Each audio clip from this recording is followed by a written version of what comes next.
It's a special day. C'est une journée spéciale pour toutes les femmes et tous les hommes, bien sûr, et nos enfants. Alors, j'aimerais vous remercier d'être ici avec nous. Ça me fait plaisir. Ndabashimira. Ngwino mama,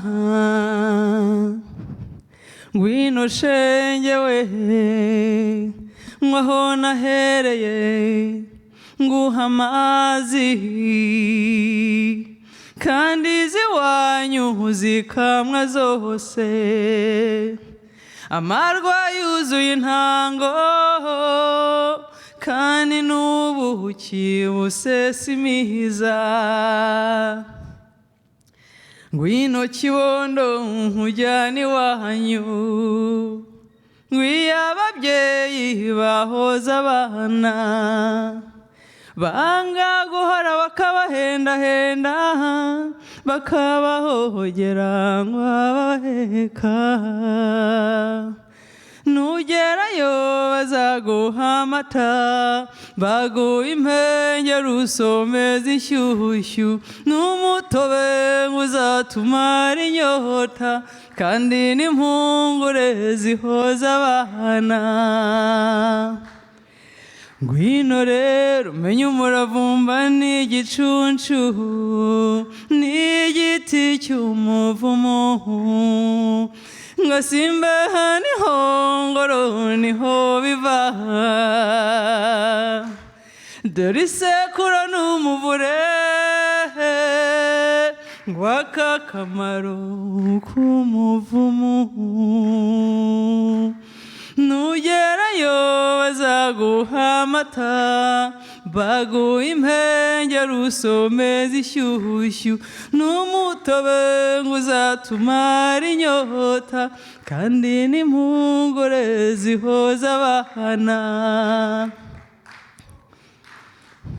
Nkora nkujyana iry'abega kwa bikina, nugerayo rujegera n'isogokuru, ngwabwira tabara bazindikize, maze inka yabagunga ngwigukamirwe. Nugerayo bazaguha amata, baguha impengeri usomeza inshyushyu, n'umutobe uzatumara inyota, kandi n'impungure zihoza abana.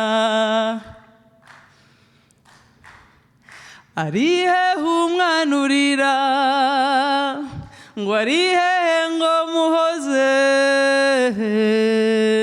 nifuza ko wajya iwanyu, mu mata batazadatemba we, ngo ibiganza bikabamariza, n'aya nyambi inogeye amaso, n'aya nyambi inogeye amaso. Tega amaboko uhobere nyogokuru, hobera nyogosenge na nyokorome, dore babyara bahawe nimukine, maze ushira agahinda ku mutima. Ruhuka ku mutima, ruhuka ku mutima, ruhuka ku mutima. Tega amaboko uhobere nyogokuru, dore babyara bahawe nimukine, maze ushira agahinda ku mutima. Ruhuka ku mutima.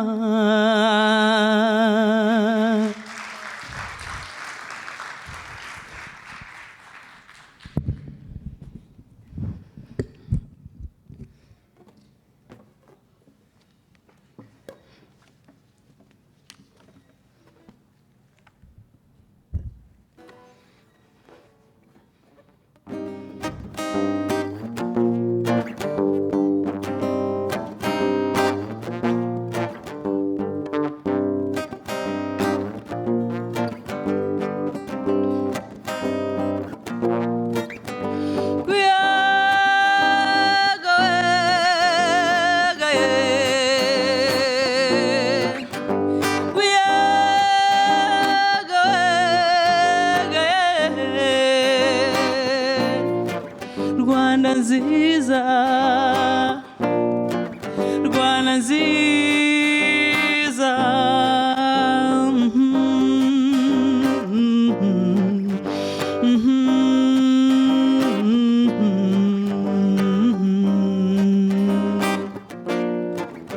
Mu Rwanda rwa Gasabo rw'imisozi igihumbi, mutima w'Afurika, mutako w'Afurika, Rwanda,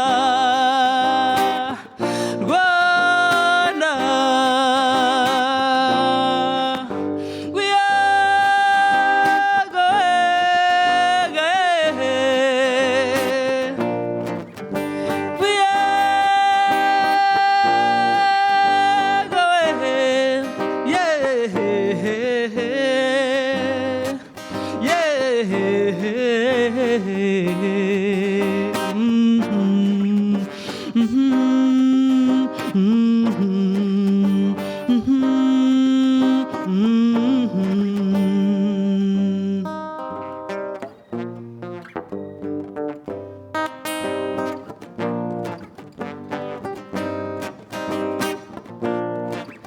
dufata urugendo rugera ku majyambere, kuko ari twe Rwanda rw'ejo.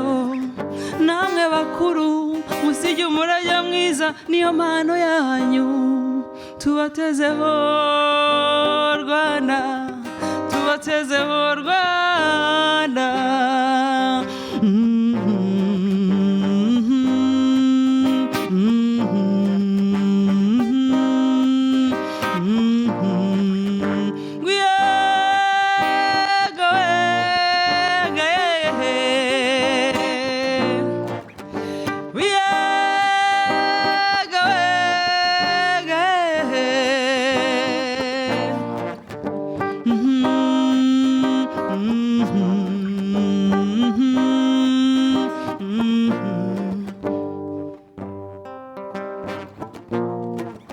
Mu Rwanda rwa Gasabo rw'imisozi igihumbi, umutima w'Afurika, mutako w'Afurika, Rwanda,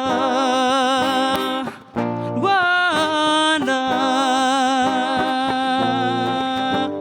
Ijoro rishize ryogacika, intambara zose zogacika, mu Rwanda rwacu rwose zogacika, no mu mahanga hose zogacika.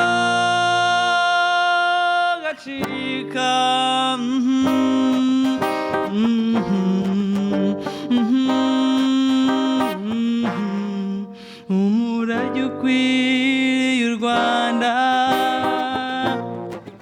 umurage ukwiriye u Rwanda, umurage ukwiriye u Rwanda, umurage ukwiriye u Rwanda.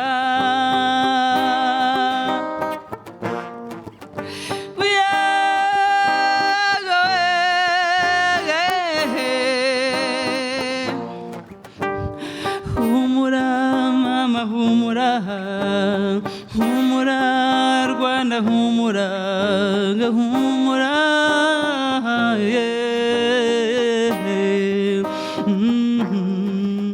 We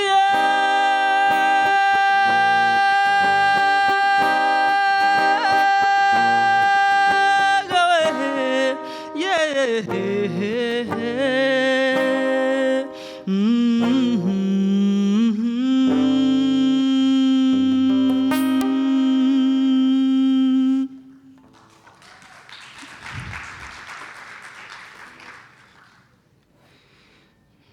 Iyo ni indirimbo nahimbiye u Rwanda ntaraza kuba mu gihugu cy'amahanga.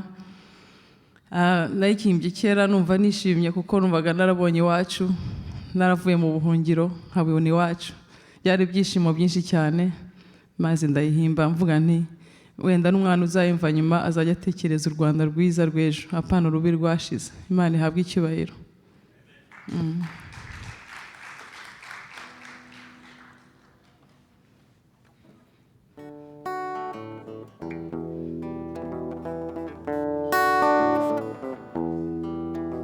My mama urumutoni, mama urumutoni, fite ijambo rindi ku mutima, ijambo ryishimwe, ijambo ry'ibyishimo.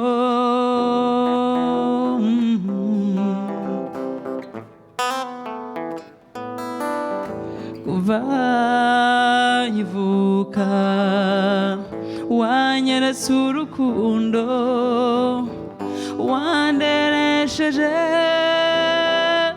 ikinyabupfura, uri umubyeyi w'inyangamugayo, umubyeyi w'intangarugero, ihirwe ryanjye mutimanama, no muri cya gitsure ingeso zawe sinazigereranya.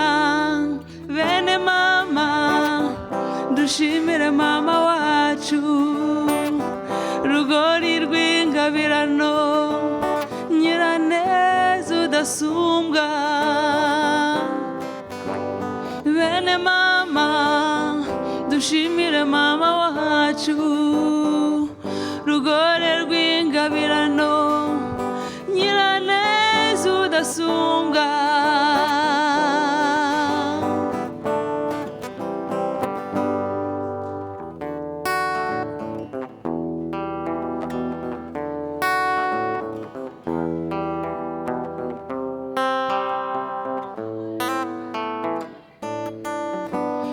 Ese mama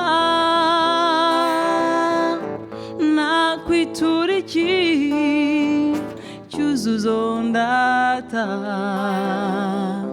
riba ry'amahoro, urugwiro rwawe rurahumuriza umutima wawe, wo mugabituze ururimi rwawe, narwo rugabituze ururimi rwawe, rungira inama.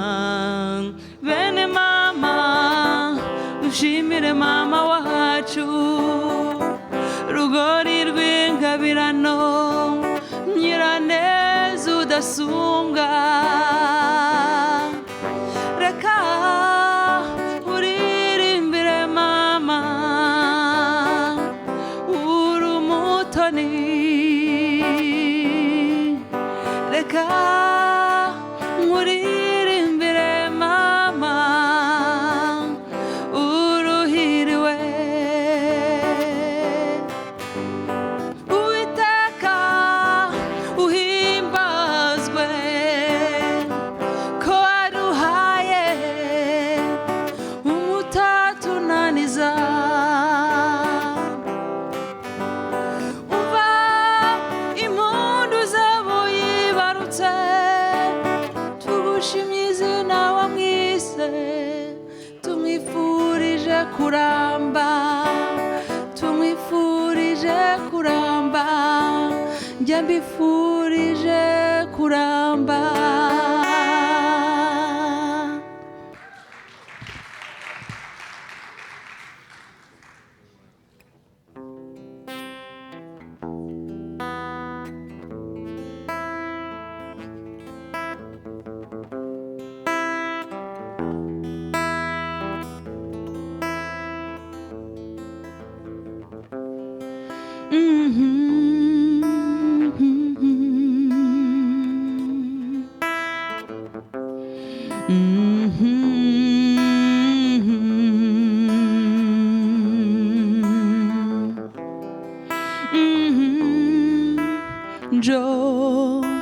John,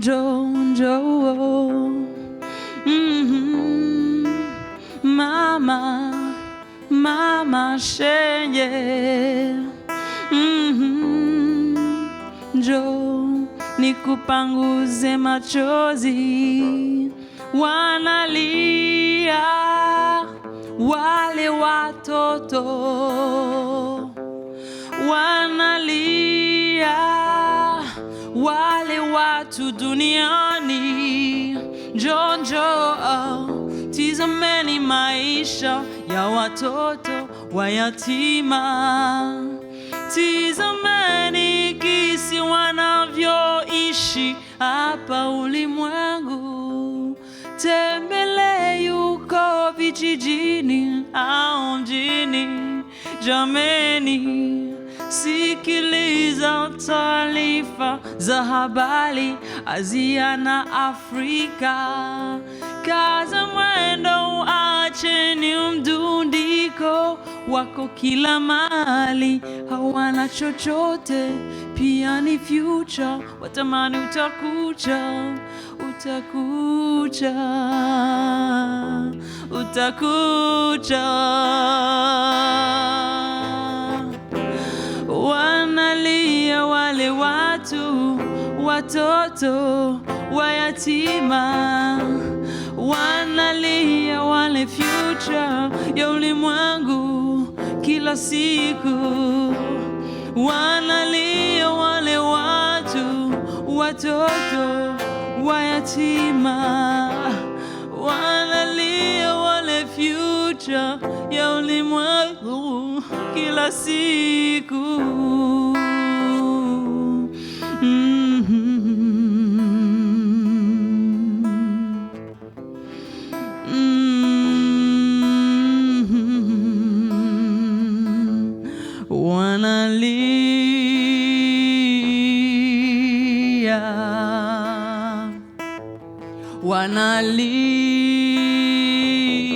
Wanalia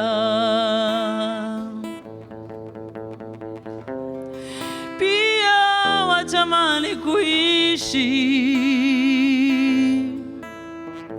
panapitika miaka na miaka, watoto wa victimjo wanakufa kwa kila vita bila msamaha. Jameni, sio kawaida, malaika nazidi kuangaika, ndio tuwasaidie bila mpaka.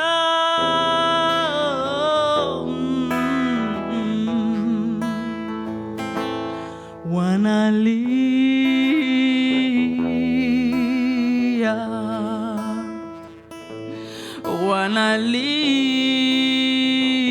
wanalia,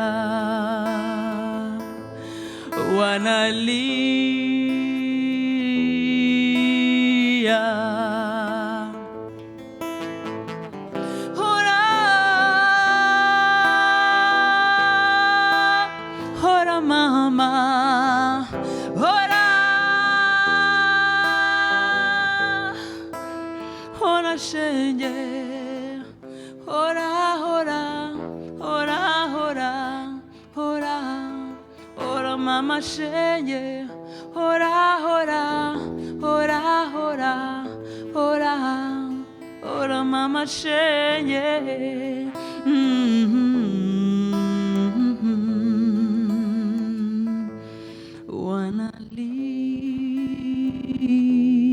Wanalia,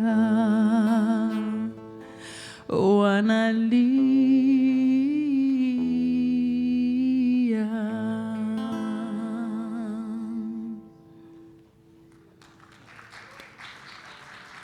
Thank you. That was a song about orphans that I wrote a long time ago when I was still a teenager. It's regarding all the orphans, all the victims of war, of violence, of any kind of aggression in this world. Ni indirimbo nahimbye kera hiri ntagira imyaka 20 itwa Wanalia maze kuririmba nyihimbira imfubyi zose zo kwisi zazinzira karengane.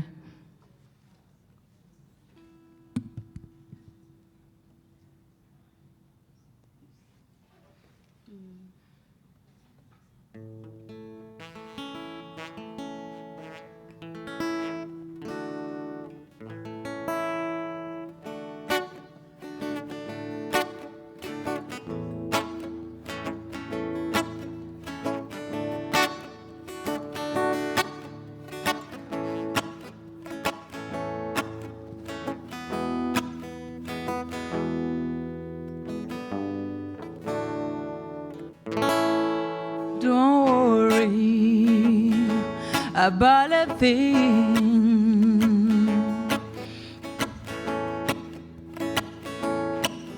Don't worry about a thing, 'cause every little thing gonna be alright. Singing, don't worry about a thing, 'cause every little thing gonna be alright. Rise up this morning, smile with the rising sun. Three little birds pitch by my doorsteps, singing sweet songs of melodies pure and true, saying, this is my message to you.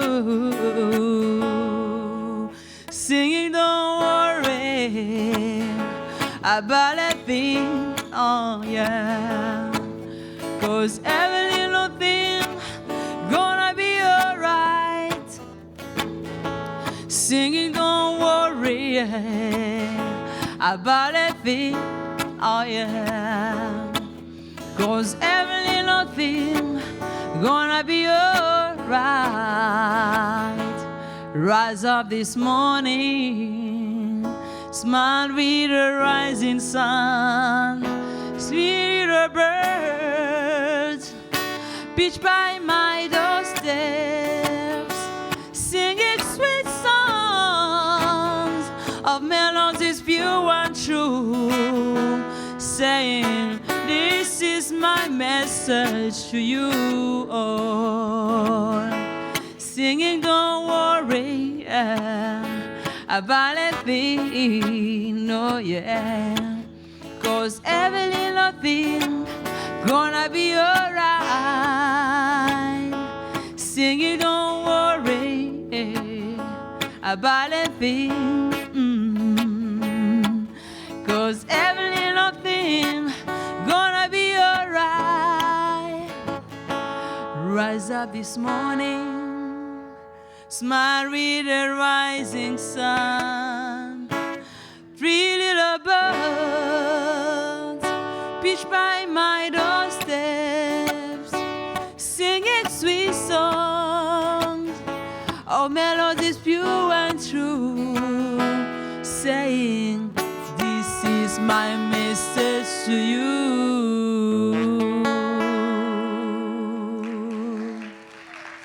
Thank you. Thank you.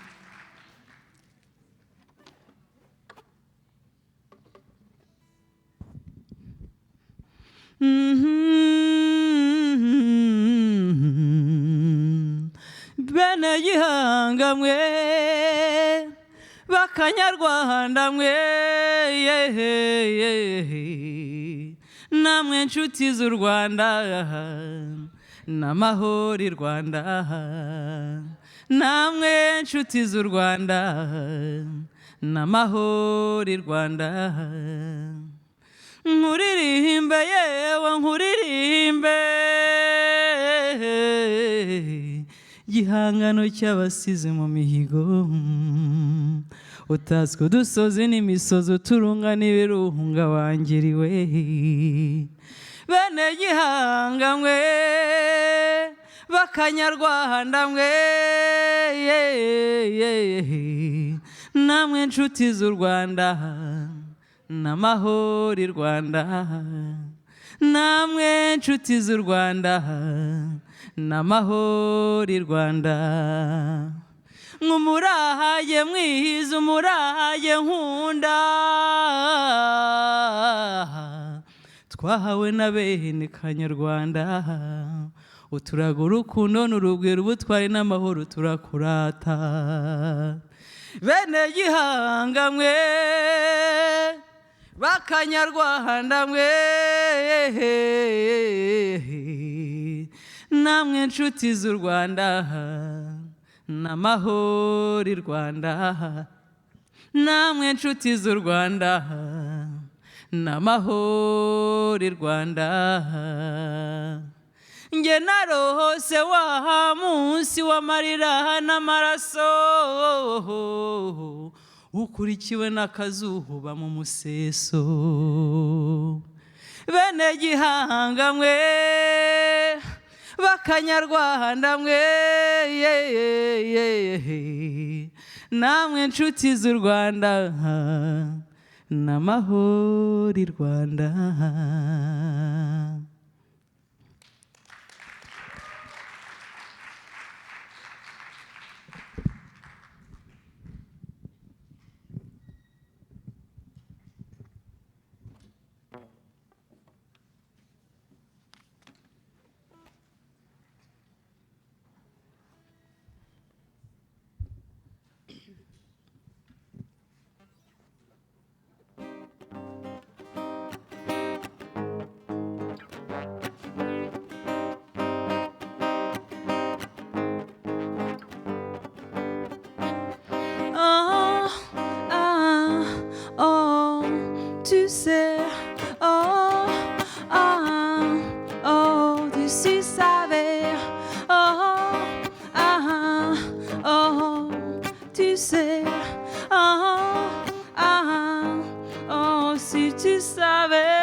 Tu sais que le temps se déroule si vite.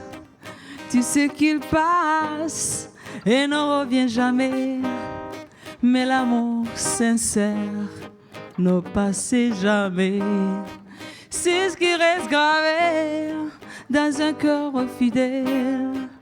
Et n'oublie jamais le passé, oh non. Et franchis le pas vers l'avenir. Fais jamais semblant de reculer, oh non.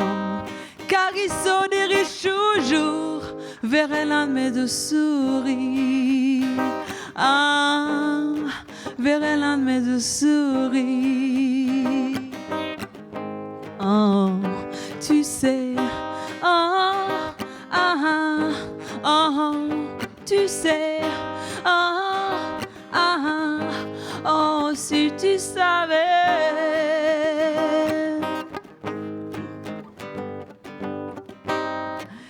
Kelina kuku, bahai mudari, urukundo, mufitaniye. Imani zarurinde ibihe byose kandi muzabyare muheke oh muheke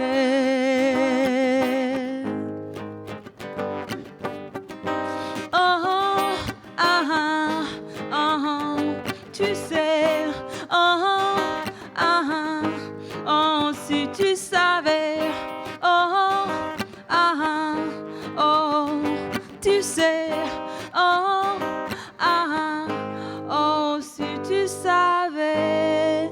Oui, cet amour fait vivre les jaloux. Cet amour est si incroyable mais vrai. Ses fruits sont trop bons à savourer.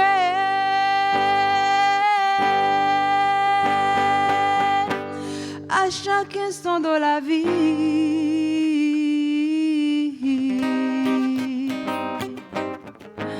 Oh, tu sais, oh, ah, oh, tu sais, oh, ah, oh, si tu savais, oh, ah, oh, tu sais, oh, ah, oh, si tu savais, yeah, yeah, yeah, yeah, yeah, yeah, yeah. Fulfill our souls with the melody of your voice. Bring us a wine filled with joy. Bring us a love filled with joy. Oh, tu sais, oh, ah, Oh, si tu savais,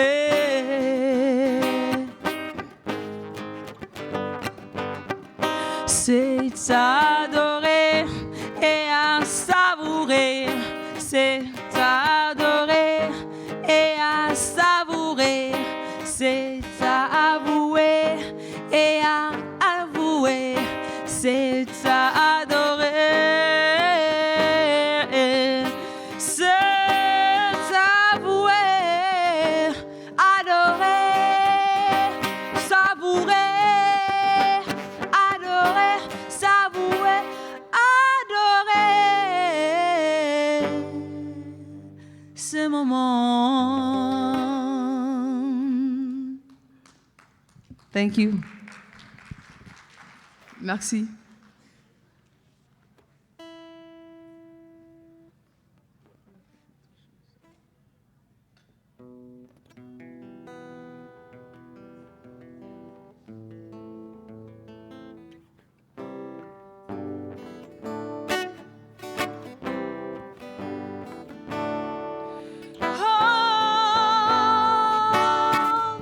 Home, sweet home, home.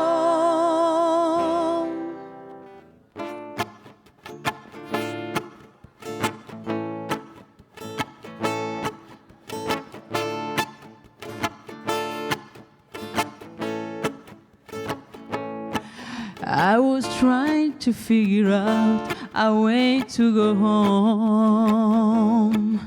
My home is far, far away from Rome. The memories of home amaze me so. Sometimes I feel like I wanna be free. Although I traveled all over the world, tied my boat to lances, been to many places, but no place sweeter than home. But no place sweeter than home. Africa, my home. Africa, sweet home. Home, sweet home. Home. I heard the alarm and I knew it was done. It's time to move on. I'm going home. Even though there are obstacles in my way, I promise you I will be home someday. Although I traveled all over the world, tied my boat to lessons, been to many places, but no place sweeter than home. But no place sweeter than home. Africa, my home. Africa, sweet home. When I get there, I will journey Africa. From Senegal, Nigeria, Chad, Ethiopia, Egypt, Uganda, Rwanda, and South Africa. Africa, beautiful land of sunshine. Africa, you're my final destination. Africa, you're my sweet home.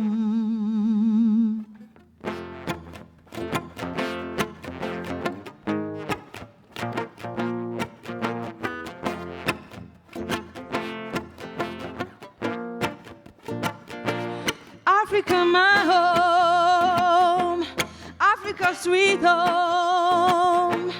Africa, my home.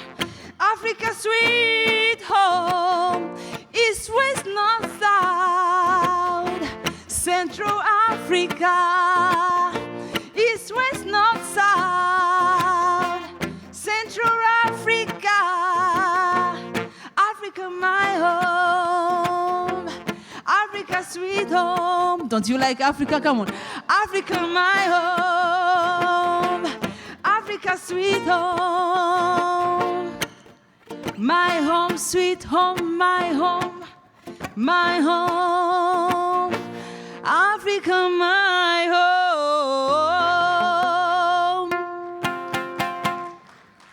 Thank you. Murakoze cyane. Turaza gusubira nimugoroba mu gitaramo mugira umunsi mwiza Imana ibane namwe muri byose. Murakoze.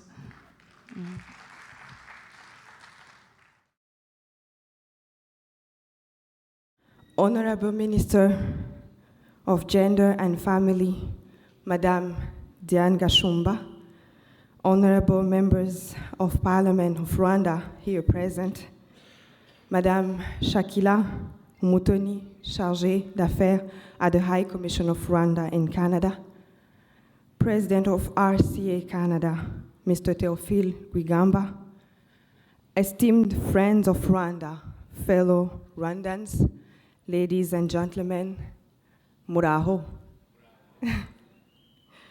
Mbere yuko ngira icyo mvuga, nagira mbahe ikaze muri Rwanda Women Convention hano Montreal. Tunabisegureho kuba twatinzeho gato.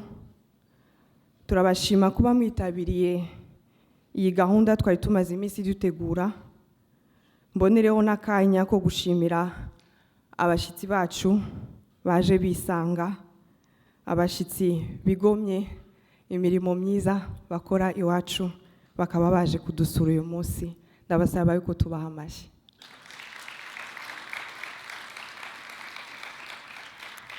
So I would like to introduce myself. I'm Faiza Ouassé Majoli. I will be your master of ceremony today. I will make sure I speak in Kinyarwanda, French, and English so no one will miss out. In the name of the High Commission of Rwanda in Canada and the RCA in Canada, it's our great pleasure to welcome you all for the very first time to Rwanda Women Convention that has a theme, different paths, one direction. Alors, comme je le disais tout à l'heure, au nom de l'ambassade du Rwanda au Canada et au nom de RCA, nous aimerions vous accueillir ce matin dans le Rwanda Women Convention. Sans plus tarder, je vais demander à Nativa Wera d'avancer. Je vous demanderai tous de se lever afin que nous puissions chanter l'hymne national du Rwanda. Nabasabaga yuko mwahaguruka tukubahiriza indirimbo y'igihugu. If you can all please stand.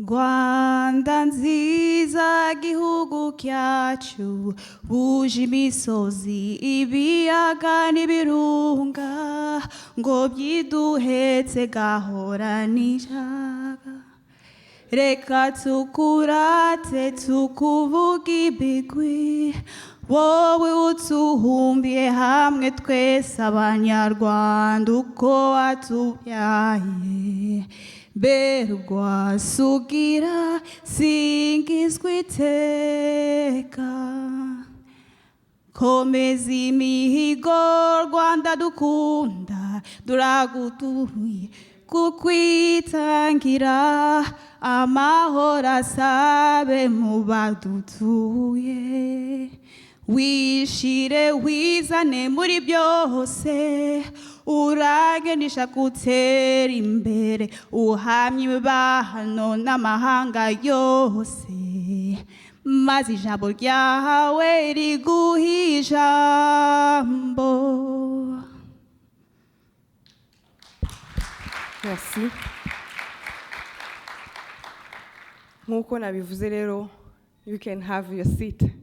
Ariko mu kanya gato nagira ngo mbere yuko dutangira nk'uko bisanzwe nk'uko bigenda iwacu mbere yuko tugira icyo dukora mbere yuko dutangira yuko twashira morale gato nasabaga ku buhanga bw'ibyuma if you could please put the song in indirimbo twese tuzi.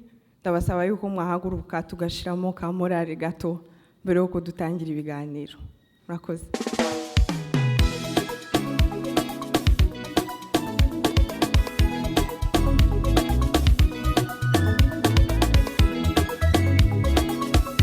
You can wave your flags. Rwanda itajengwa na nani vijana? Rwanda itajengwa na sisi wenyewe. Kigali itajengwa na nani vijana? Kigali itajengwa na sisi wenyewe. Butare itajengwa na nani vijana? Butare itajengwa na sisi wenyewe. Gisenyi itajengwa na nani vijana? Gisenyi itajengwa na sisi wenyewe. Wengeri itajengwa na nani vijana? Wengeri itajengwa na sisi wenyewe. Changugu itajengwa na nani vijana? Changugu itajengwa na sisi wenyewe. Na sisi wenyewe, yeah. Na sisi wenyewe, yeah. Na sisi wenyewe, yeah. Na sisi wenyewe, yeah.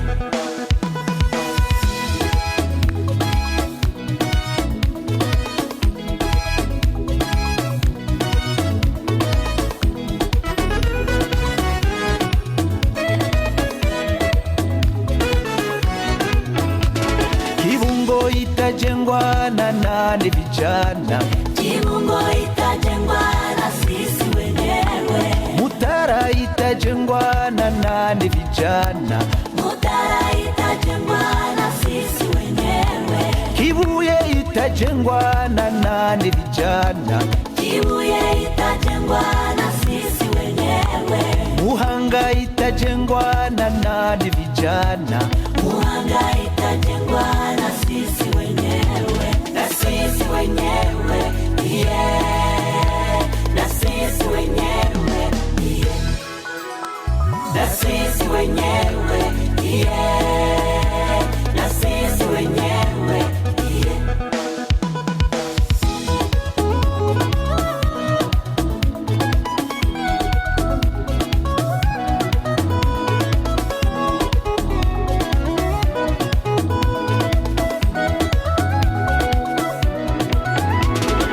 Jeshi litajengwa na nani vijana?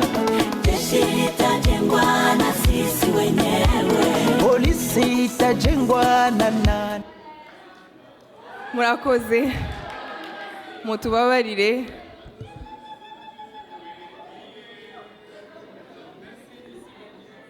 Ndabasaba yuko mwakwegera imyanya yanyu. We are very sorry to cut this short because we're very limited in time and we'll have great discussion right here. We want to give time for people to ask questions. Donc nous sommes désolés de couper ça court. C'est parce qu'on est très limité dans le temps. On a commencé avec un peu de retard.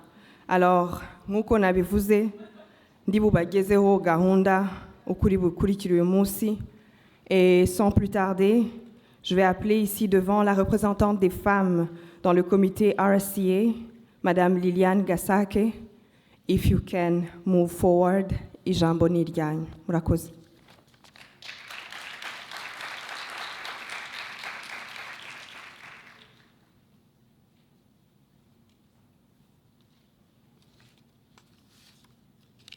Murakoze cyane Majoli.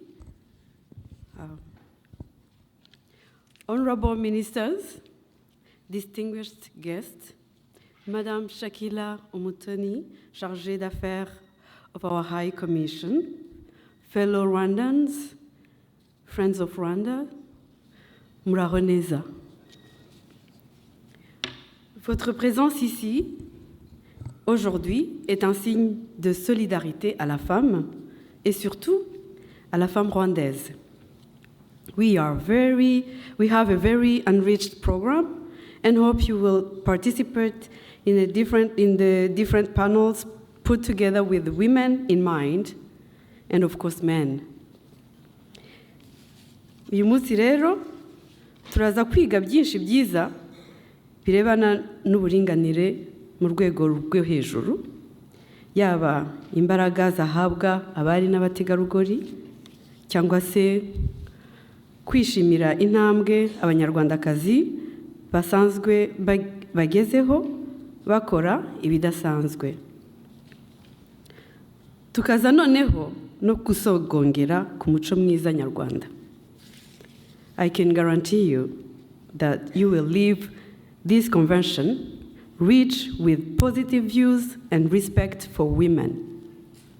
Au nom de la RCA Canada, je remercie ceux qui ont fait le déplacement afin de célébrer la femme et ceux de Montréal qui nous ont reçus dans cette belle ville. Murakoze cyane kandi tugire ibihe byiza.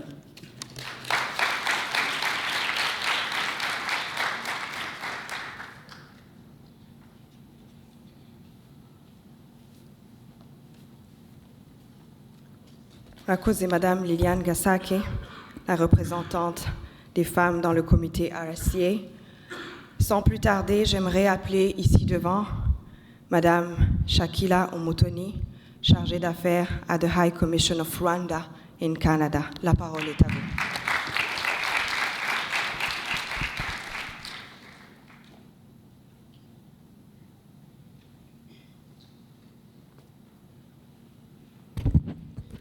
Mwaramutse ko ya murari yashize turahari cyane. Karibu Honorable Minister Diane Gashumba, Minister of Gender and Family Protection, members of Parliament, our friends from Ghana. Can you say hi?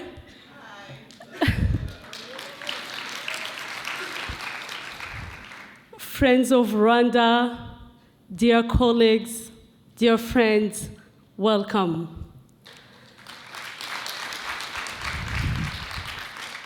The day has arrived. We've been planning this for so long, and we are very blessed that finally we can hold the very first Rwandan Women Convention in Canada.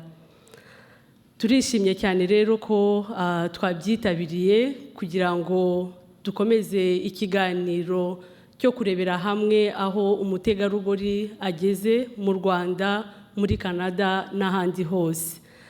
Ntabwo ndibuge mu magambo maremare kuko dufite ababizi cyane, ababikora buri munsi baza kutuganirira mu magambo arambuye, ariko kubera ko twagize abashyitsi baturutse kure cyane baje kwifatanya natwe bavuye mu Rwanda, nagira ngo mfate uyu mwanya kugira ngo mbereke abashyitsi turi kumwe nabo. Mbere na mbere nagira ngo mbereke nyakubahwa Ministre Diane Gashumba. Please stand and say hi.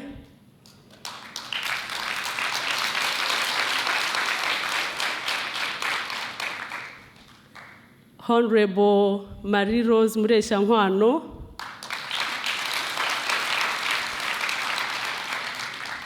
Honorable Jean-Marie Vianney Gatabazi,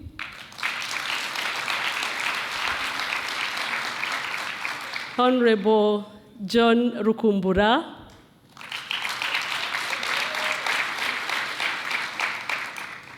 hanyuma mu masaha ari imbere turaza kuba turi kumwe n'umushyitsi mukuru wacu nyakubahwa Ministre Louise Mushikiwabo.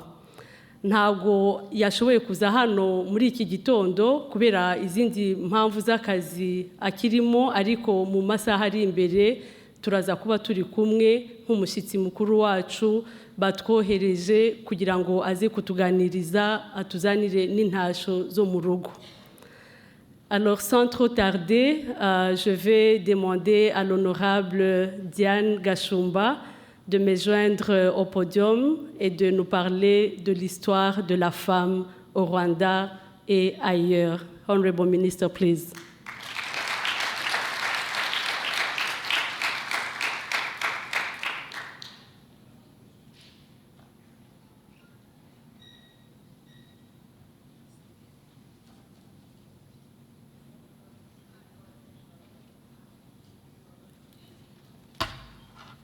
Mwaramutse. Muraho. Twishimiye kubana namwe uyu munsi. Mwadukumbuje u Rwanda kandi turuherutsemo kubarusha.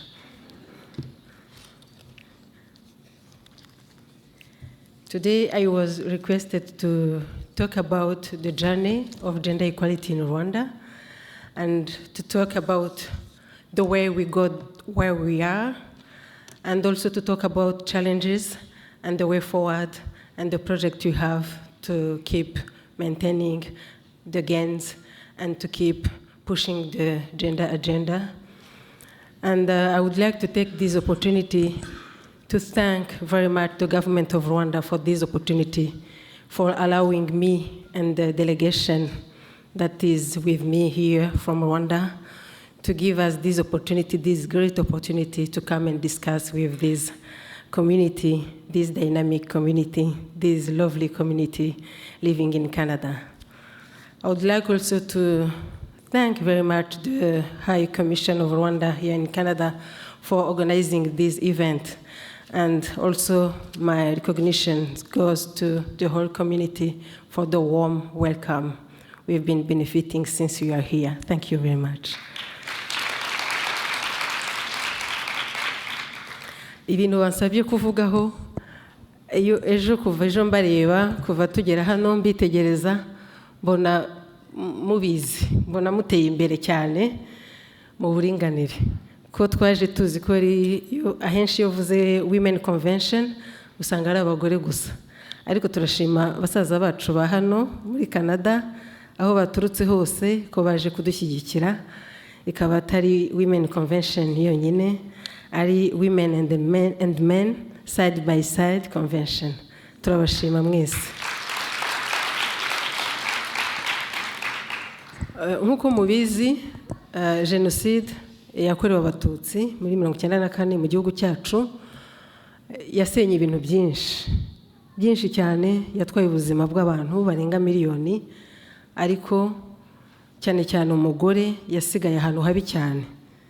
Nyuma ya genocide twabonye umubare munini w'abagore b'abapfakazi bisanze bayoboye ingo, bamwe muri bo banayoboye ingo batacyumvikanamo n'imiryango bari barashatsemo, ku mpamvu nyinshi, ku mpamvu wenda z'uko imiryango bashatsemo yagize uruhare mu kubahindura abapfakazi, cyangwa nanone ku mpamvu zinagendeye ku bibazo by'imitungo, kuko nk'uko mubizi imbere ya 1994 umugore nta ruhare yari afite ku mutungo.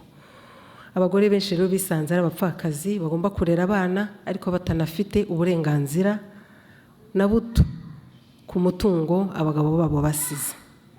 Rwabaye urugendo runini cyane, urugendo rurerure rutoroshye kugira ngo igihugu cyubakwe mu buryo bwaguye, ariko nanone kugira ngo umugore asubizwe agaciro yari yarambuwe. Nkaba mbere na mbere numva dukwiye gushimira ubuyobozi bw'igihugu cyacu, dukwiye gushimira umukuru w'igihugu cyacu Nyakubahwa Paul Kagame kubera ko yashubije abagore agaciro. Iwacu hari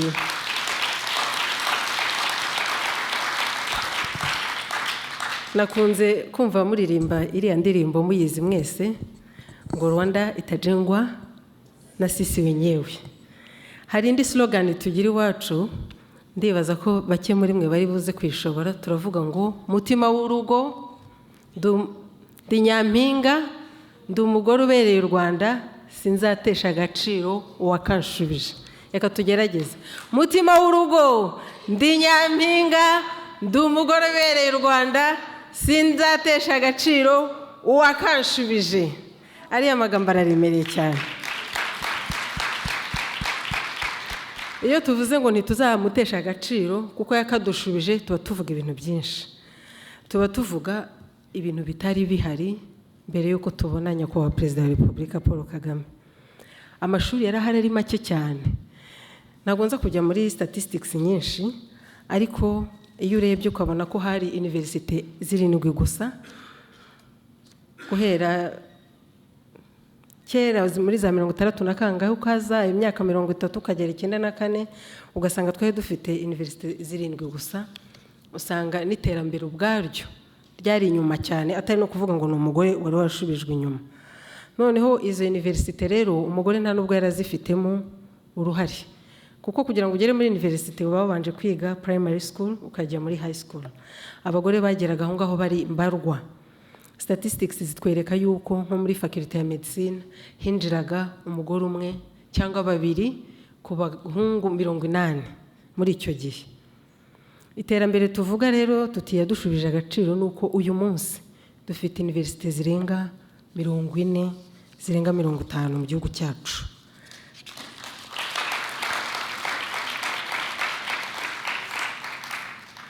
Muri izo universite iyo urebye umubare w'abagore ugereranyije n'abagabo ni 41%. Murumva iyo ntambwe. Ikindi tuganye inyuma gato kuri za high school umubare wazo nawo wari muke, ariko noneho no kuzinjiramo harimo akarengane gakomeye. Ntabwo ari akarengane gashingiye kuri gender gusa, kare akarengane gashingiye ku moko, gashingiye ku karere. Hano nabanya abantu benshi twiganye muri secondary school, twiganye ku Nyundo na honorable twari kumwe. Iyo umuntu avuga ibintu yabayemo nta nubwo ukeneye kubisoma. Kugira ngo umuntu ajye muri ariya mashuri ya science ubashe kwiga nka math, physics cyangwa chemistry, byari ibintu bikomeye cyane. Either wagombaga kuba hari akarere wagombaga kubuvukamo, uturere tubaze Karago Giciye, utwo turere benshi nta nubwo mutuzi. Ibyo byari ihame. Noneho wagera ku mugore rero kuvuga ngo arajya kwiga ibyo nta nubwo, it wasn't even an issue. Nobody was even focusing on this. Kuko byari routine kumva ko umugore asigara inyuma. Umugore yari uwo mu gikoni, umugore yari uwo kujya kwiga école normale cyangwa école technique féminine. Nizo école technique féminine birababaje kubona barumvaga ko zidafite agaciro, kuko ubundi amashuri y'imyuga n'amashuri meza. Iyo wize umwuga ukaba uri umudozi ushobora kuba professional, ushobora guhangana ku rwego mpuzamahanga, ni ikintu gikomeye. Ariko deja niyo mindset yo kumva ko école technique féminine ari ikintu gisuzuguritse bashyiramo umugore cyangwa bashyiramo umuntu uvuka mu majyepfo, icyo nacyo cyakwerekaga mindset yari ihari mu buyobozi. So uyu munsi rero we are celebrating, today we are really celebrating many achievements. We are celebrating the end of injustice in Rwanda, and the injustice was applied in all programs.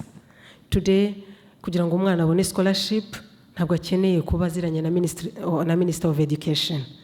We don't have to queue kuri Minister of Education kugira ngo tujye gusaba amashuri y'abana. It's based on competencies.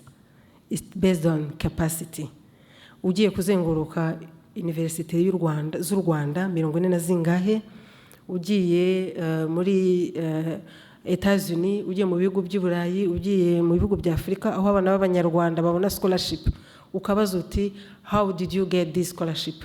Umwana wese azakubwira ko it was based on score, on ranking, on amanota yagize. Ntabwo bikeneye ngo buri mwene kanaka. We don't even care kumenya ngo ndi umukobwa wa kanaka, uyu ni umuhungu wa kanaka. Ibyo nta gaciro bigifite mu gihugu cyacu. Iyo ni reality umuntu wese adashobora no kuvuguruza, kuko ni imibare ni quality y'ibintu biraho byanditse n'abana bacu batangamo ubuhamya. Icyo ni ikintu gikomeye cyane. N'urugendo rero rwakozwe rwashyizwemo imbaraga nyinshi. Ntabwo ari aho honyine. Iyo urebye statistics za cooperative, nta cooperative yabaga mu gihugu. Uyu munsi dufite thousands and thousands of cooperatives, and the government of Rwanda is encouraging women to be part of cooperatives and to access finances.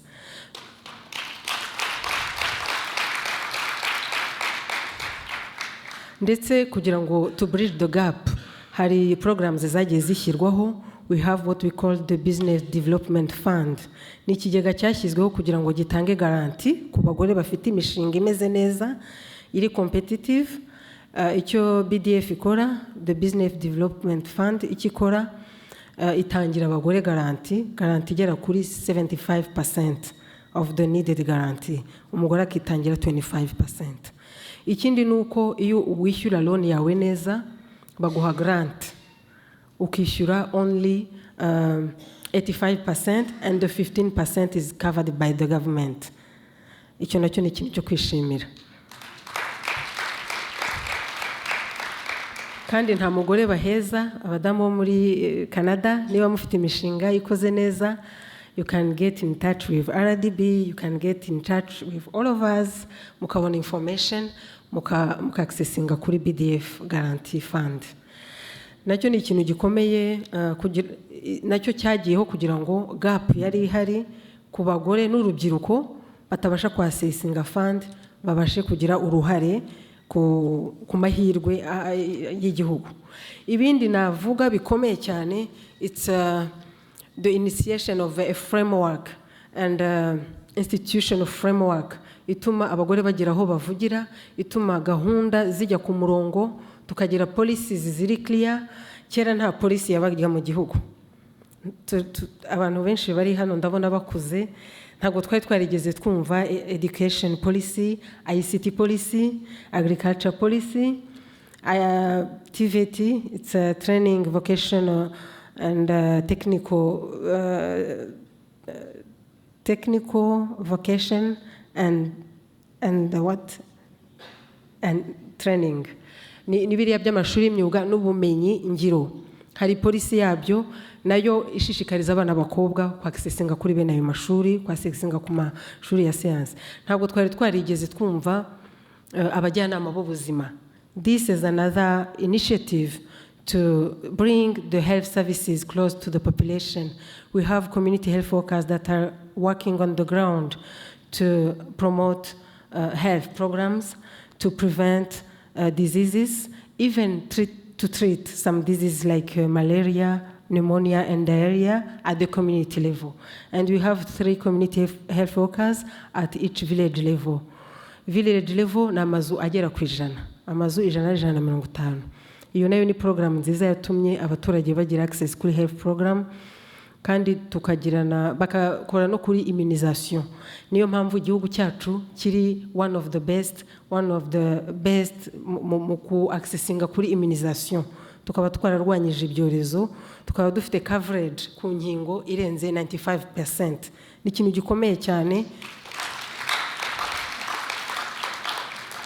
Ibi bikaba byarashobotse kubera a policy that was clear and that was meant to help the population. Ntabwo ari ibyo byonyine, twagize izindi initiatives around maternal and newborn health. Muzi ko kera abagore bapfaga babyara bari benshi, abana b'impinja bapfaga ari benshi, ariko kubera initiatives nyinshi, policy zagiye zishyirwaho, family planning methods zagiye mu baturage, abajyanama b'ubuzima bari capable, barabaye trained gutanga family planning method. Izo zose ni initiatives guverinoma y'u Rwanda yashyizeho kugira ngo abanyarwanda bose begerezwe services z'ubuzima n'izindi. Tuvuze ubukungu, tuvuze ubuzima, katuvuge na justice. Ntabwo nzi niba muzi abunzi. After the genocide, hari ibibazo byinshi, inkiko zarasenyutse kimwe n'izindi building. The justice system was destroyed, completely destroyed. Aba judges barishwe kimwe n'abandi banyarwanda. No kuvuga ngo hari ibibazo by'imanza nyinshi zitewe na genocide na conflict ziyongereyeho, amahugu, imanza z'amahugu, ariko n'abagomba kubihanduringa batagihari, na infrastructure, amadokima yose yaratwitswe. U Rwanda rwagize innovation, hari urukiko gacaca rwo muraruzi, ariko twashyizeho n'abunzi kugira ngo umuntu wese ugize ikibazo atirukira mu nkiko, kugira ngo dusubire kuri wa muco wacu wo kurwanya amakimbirane, guhagarika gukumira amakimbirane, ariko dukoresheje abanyarwanda. Ikiza rero uyu munsi nanone ducelebratinga nuko abanyarwandakazi kuri 50% bagize uruhare muri izo conflict resolution committees. Harimo abanyarwandakazi 50%.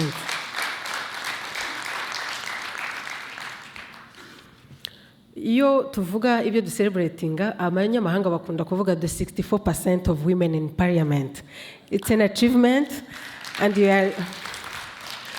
Rwanda is leading the world in terms of representativity of women in parliament. Ariko to me, it matters for sure, but what matters more is the results and the achievement and the number of laws that have been put in place to protect Rwandans and to protect women in particular, kuko nibo bari bafite ibibazo byinshi. Dufite amategeko atuma umugore agira uburenganzira ku butaka kimwe n'umugabo 50%. Uyu munsi umugore wo mu cyaro afite icyangombwa cy'ubutaka cyanditseho 50%.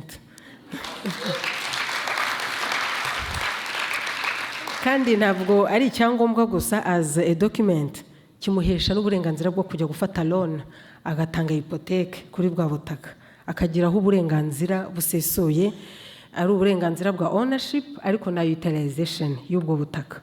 Nacyo ni ikintu gikomeye cyane du celebrating uno munsi.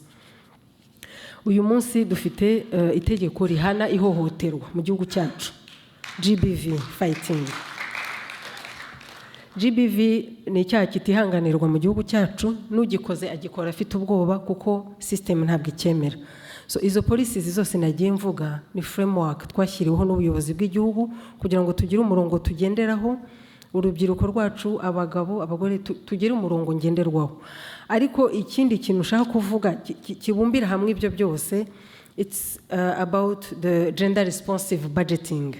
Ni itegeko rihari, ni ikintu nkunda cyane kuko I discovered it very late when I got muri Minister of Gender and Family Promotion, and everywhere I go I want everyone to know about this innovative approach in Rwanda. Ni itegeko ritegeka ministry yose, akarere kariko kose, institution yose kugaragaza when they come in front of the parliament to request the annual budget, they have to show how the budget will respond to the gender gap, how the budget will help women kuzamuka nabo bagatera imbere, haba muri agriculture, haba muri security, haba muri trade na commerce, haba muri education. Umuministri wose yageze imbere ya Honorable Gatabazi muri Shankwano na Rukumvura n'abandi, agomba kuza yiyizeye ku kintu cyerekeye uburinganire. Kira ni ikintu gikomeye kuko no kugaragaza vision y'ubuyobozi bw'igihugu cyacu, kuvuga ngo ntabwo umugore tuza kumushyigikira gusa muri justice cyangwa muri education, no kugaragaza ko ubuyobozi bw'igihugu cyacu bwemera kandi bwasobanukiye ko nta terambere rishoboka umugore atarifite mu ruhare, nta terambere rishoboka ritagera ku mugore. Kandi nkuko umukuru w'igihugu cyacu ahora bivuga, it's a matter of fundamental rights. Kuko women are the majority of the population of Rwanda, we constitute 52% of the population. So you can't, ntabwo ushobora ku-expectinga to develop your country if you leave behind the majority of the population. Umukuru w'igihugu cyacu ahora bivuga, kandi ntabwo bivuga gusa, it has been translated into concrete actions. Ibi byose navuze ni bigaragaza yuko iyo conviction ye ntabwo byari amagambo gusa, ahubwo yabishyize mu bikorwa, and today we are celebrating abagore n'abagabo. Kandi ikindi cyiza nshima nuko abagore b'Abanyarwanda babaye confident, twabaye confident. Ntabwo ari amahirwe twayapfushije ubusa, we didn't take anything for granted. Abagore bafite umutima, we have a big heart, we have a good heart, turi abantu ba recognizing. Impamvu rero byanateye imbere, mwambajije ngo how did you get there? It's the leadership of our country, it's the trust they have put in us, it's the way they rebuild our hope and our confidence, and it's also the way we received this trust. Ntabwo twigeze tubipfusha ubusa, ntabwo tuzamutesha agaciro.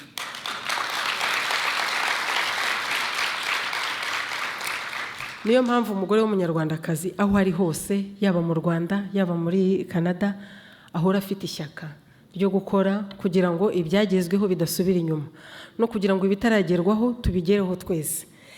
Nkuko mwambajije muti what are you expecting from us?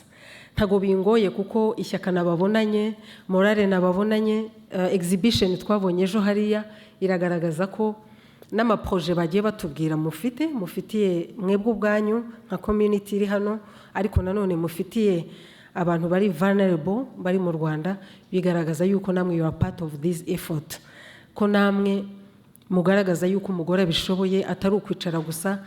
Ntabwo twakwicara ngo we are enjoying successes, we are enjoying achievement, we are enjoying the security of our country. Ntabwo bihagije. Yes, we have to enjoy, but we have to push and work hard and hard to deserve confiance batugiriye. Nous devons vraiment mériter la confiance qui nous a été donnée par les autorités du pays. Et je pense que cela va être possible nitubikora au jour le jour. Cela va être durable si nous transmettons ce patriotisme, si nous parvenons à transmettre ça à nos enfants, à la jeunesse de demain, nicyo cyonyine kizatuma ibyo twubatse bidasenyuka. Ntabwo umukuru w'igihugu cyacu akeneye ko tumukomera amashyi, ntabwo akeneye ko tumushimira mu magambo. Ikintu akeneye ni uko umugore w'umunyarwanda aho aciye hose, you make difference.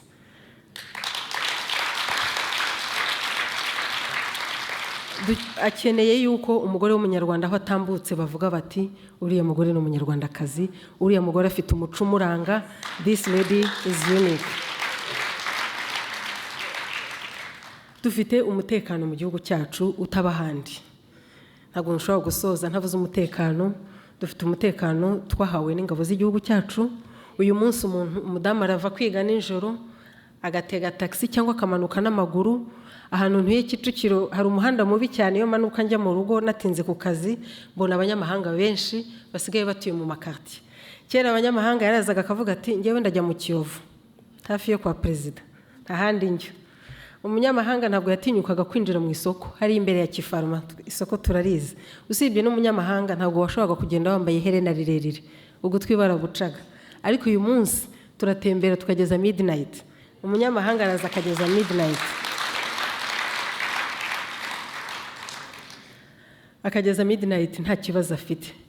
Icyo tugomba gukora nk'abanyarwandakazi ni ugutekereza ngo imbaraga zashyizwemo kugira ngo igihugu kibe gitekanye bigeze hariya, izo mbaraga ziba zingana iki? Ni nyinshi cyane, ni nyinshi. Nta nubwo twebwe ushobora kuziha igipimo ngo ntabwo ushobora kumenya amajoro ararwa na polisi y'igihugu cyacu, ntabwo dushobora gutekereza amajoro ararwa n'ingabo z'igihugu. Jenoside ikimara guhagarikwa twarishimye, turanezerwa, turavuga ngo igihugu kiratekanye, ukumva ko umuntu wese agiye kuryama agasinzira. Ariko uyu munsi kuba turyama tukiyorosa, mu bindi bihugu hakaba hari ibibazo by'umutekano, iwacu bidahari, icyo kintu dukwiye kugitekerezaho. Dukwiye gutekereza ko hari abantu badasinzira. Icyo rero bidusaba ni iki? Icyo bitubwira ni iki nk'abanyarwandakazi? Ese babana tubyara, ese babana turera bazakomeza baduhuriye umutekano? Ese ingabo z'igihugu cyacu ni abasore? Yego harimo abasore, ariko harimo abamaze gukura. Ese umwana turimo kubyara uyu munsi, ese umwana turimo kurerera muri Canada turamwigisha u Rwanda icyo ari cyo? Cyangwa arataha abone umutekano, arajya mu itorero abone ibintu ni byiza, aragenda abone abagore bateye imbere, abone hari abagore b'abaminisitiri 41%, hari abagore aragenda abone abagore mu nteko 64%, aragenda abone muri domaine ya justice 50% of women, aragenda abone 50% of governors of provinces. Avuga ati ibintu byaratunganye mu Rwanda yedamarira. Ntabwo ari bwo burere dukwiye guha abana bacu. Dukwiye kubwira abana bacu ibi bintu uko byagezweho, imbaraga zabitanzweho, amaraso yamenetse. Dukwiye kubaganiriza genocide, atari ukuvuga ngo tubabibemo urwango, ari uko ari ukubereka u Rwanda rwa mbere 1994 aho rwanyuze, uko byagenze kugira ngo genocide ihagarikwe, uko byagenze kugira ngo right after the genocide justice ibe stopped. Ntibahabeho kwihorera, ntihabeho rancune. Icyo kintu ni ikintu gikomeye tugomba kwereka abana bacu, tukabigisha gahunda ya ndi umunyarwanda, akamenya value yo kuba umunyarwanda, akava mu moko, akava mu turere. Kandi ubona hari icyizere kuko ibintu by'amoko, ibintu by'uturere twabiteye umugongo, ariko tugomba gukora ku buryo bitagaruka. Kandi ni twebwe abagore cyane n'abagabo, ko mpagarariye gender, ntabwo ndi buvuga abagore gusa kugira ngo uburere bw'abana bumere neza, tugomba gufatanya, ariko tukababwiza ukuri ibyiza, tukabereka aho byavuye, tukanabereka ingero z'uko burya gusenya igihugu bishobora gufata isegonda imwe. Ababonye genocide barabibonye, mu isegonda imwe ushobora gusenya igihugu kikaba muyonga, ariko kucyubaka ni imbaraga nyinshi, ni imbaraga nyinshi. Kongera kubaka mindset y'abantu bishe, ukabereka ko nubwo bishe ubahaye imbabazi, ukabereka ko nubwo bishe ugiye kubakura aho bahungiye ukabazana bakabana nabo biciye, ukongera ugasubira inyuma babandi bacitse ku icumu ukabereka ko kwihorera atari wo muti, ukabereka ko ntabwo ushobora kurangiza injustice hamwe n'indi injustice, ni imbaraga nyinshi. It's a lot of energy, it takes a lot of means and energy to change the mindset y'abanyagihugu. Niyo mpamvu tugomba rero nk'ababyeyi, numva nibwo butumwa umuntu ashobora guha ababyeyi baba bo mu Rwanda baba bo muri Canada. Dukomere ku muco wacu, dukomere ku burere bw'abana bacu, turebe igiteza imbere igihugu, icyasubiza inyuma igihugu icyo ari cyo cyose tugitera umugongo, twubaka u Rwanda rwacu rwiza, kandi dukomeze dufashe umukuru w'igihugu cyacu wateje imbere abagore n'abategarugori, dufatanye n'abasaza bacu kugira ngo ibyo twubatse bidasubira inyuma. Murakoze.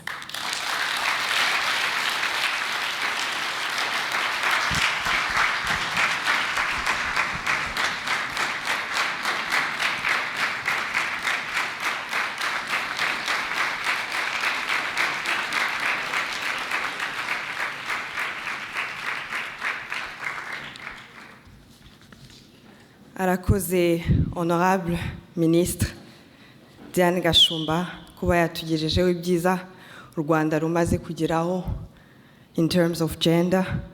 Nkuko nababwiye mu kanya, gahunda iri bukomeze turagerageza kuyihutishaho gato.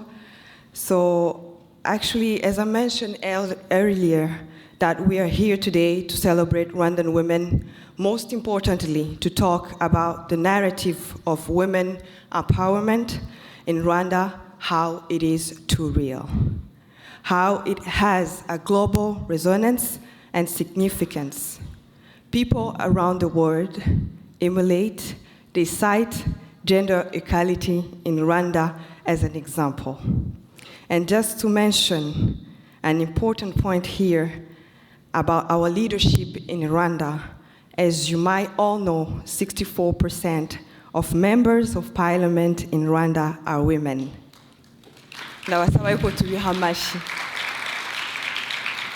Muri aka kanya rero nagira ngo mpijambo honorable Madame Rose Mureshyankwano, you can come forward. Thank you.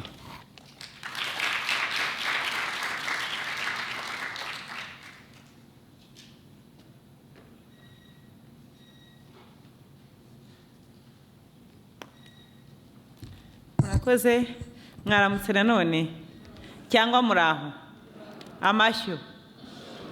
Murakoze cyane.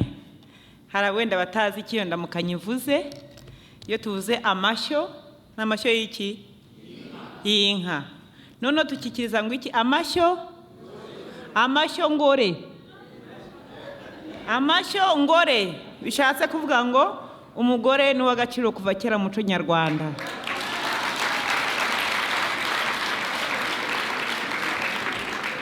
Impamvu tuvuga ngo amashyo ngore, umugore ni ubyara, inka y'ingore ni ibyara, inka y'imbyeyi.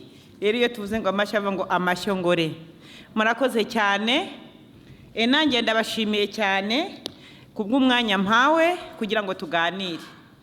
Twabanezerewe cyane nk'abanyarwanda bari hano muri Canada. Twishimiye cyane ukuntu mukunda igihugu cyanyu, ukuntu mwitabiriye uyu munsi, ukuntu mwaje munezerewe. Rero nanjye nagira ngo tuganire muri makeya ku bijyanye n'urugendo rw'umugore. Uko umugore nyakubahwa Minister Mije Prof amaze gusobanura ibyiza igihugu cyacu cyagezeho, cyane cyane mu bijyanye n'uburinganire n'iterambere ry'umunyarwandakazi. Ntabwo byikoze nk'uko yabisobanuye, hari urugendo umugore yanyuzemo. Ariko by'umwihariko murabizi ku isi yose iyo habaye umutekano mukeya abantu barahakubitikira cyane, ariko by'umwihariko abagore n'abana murabizi ko aribo bagira ingorane zikomeye cyane.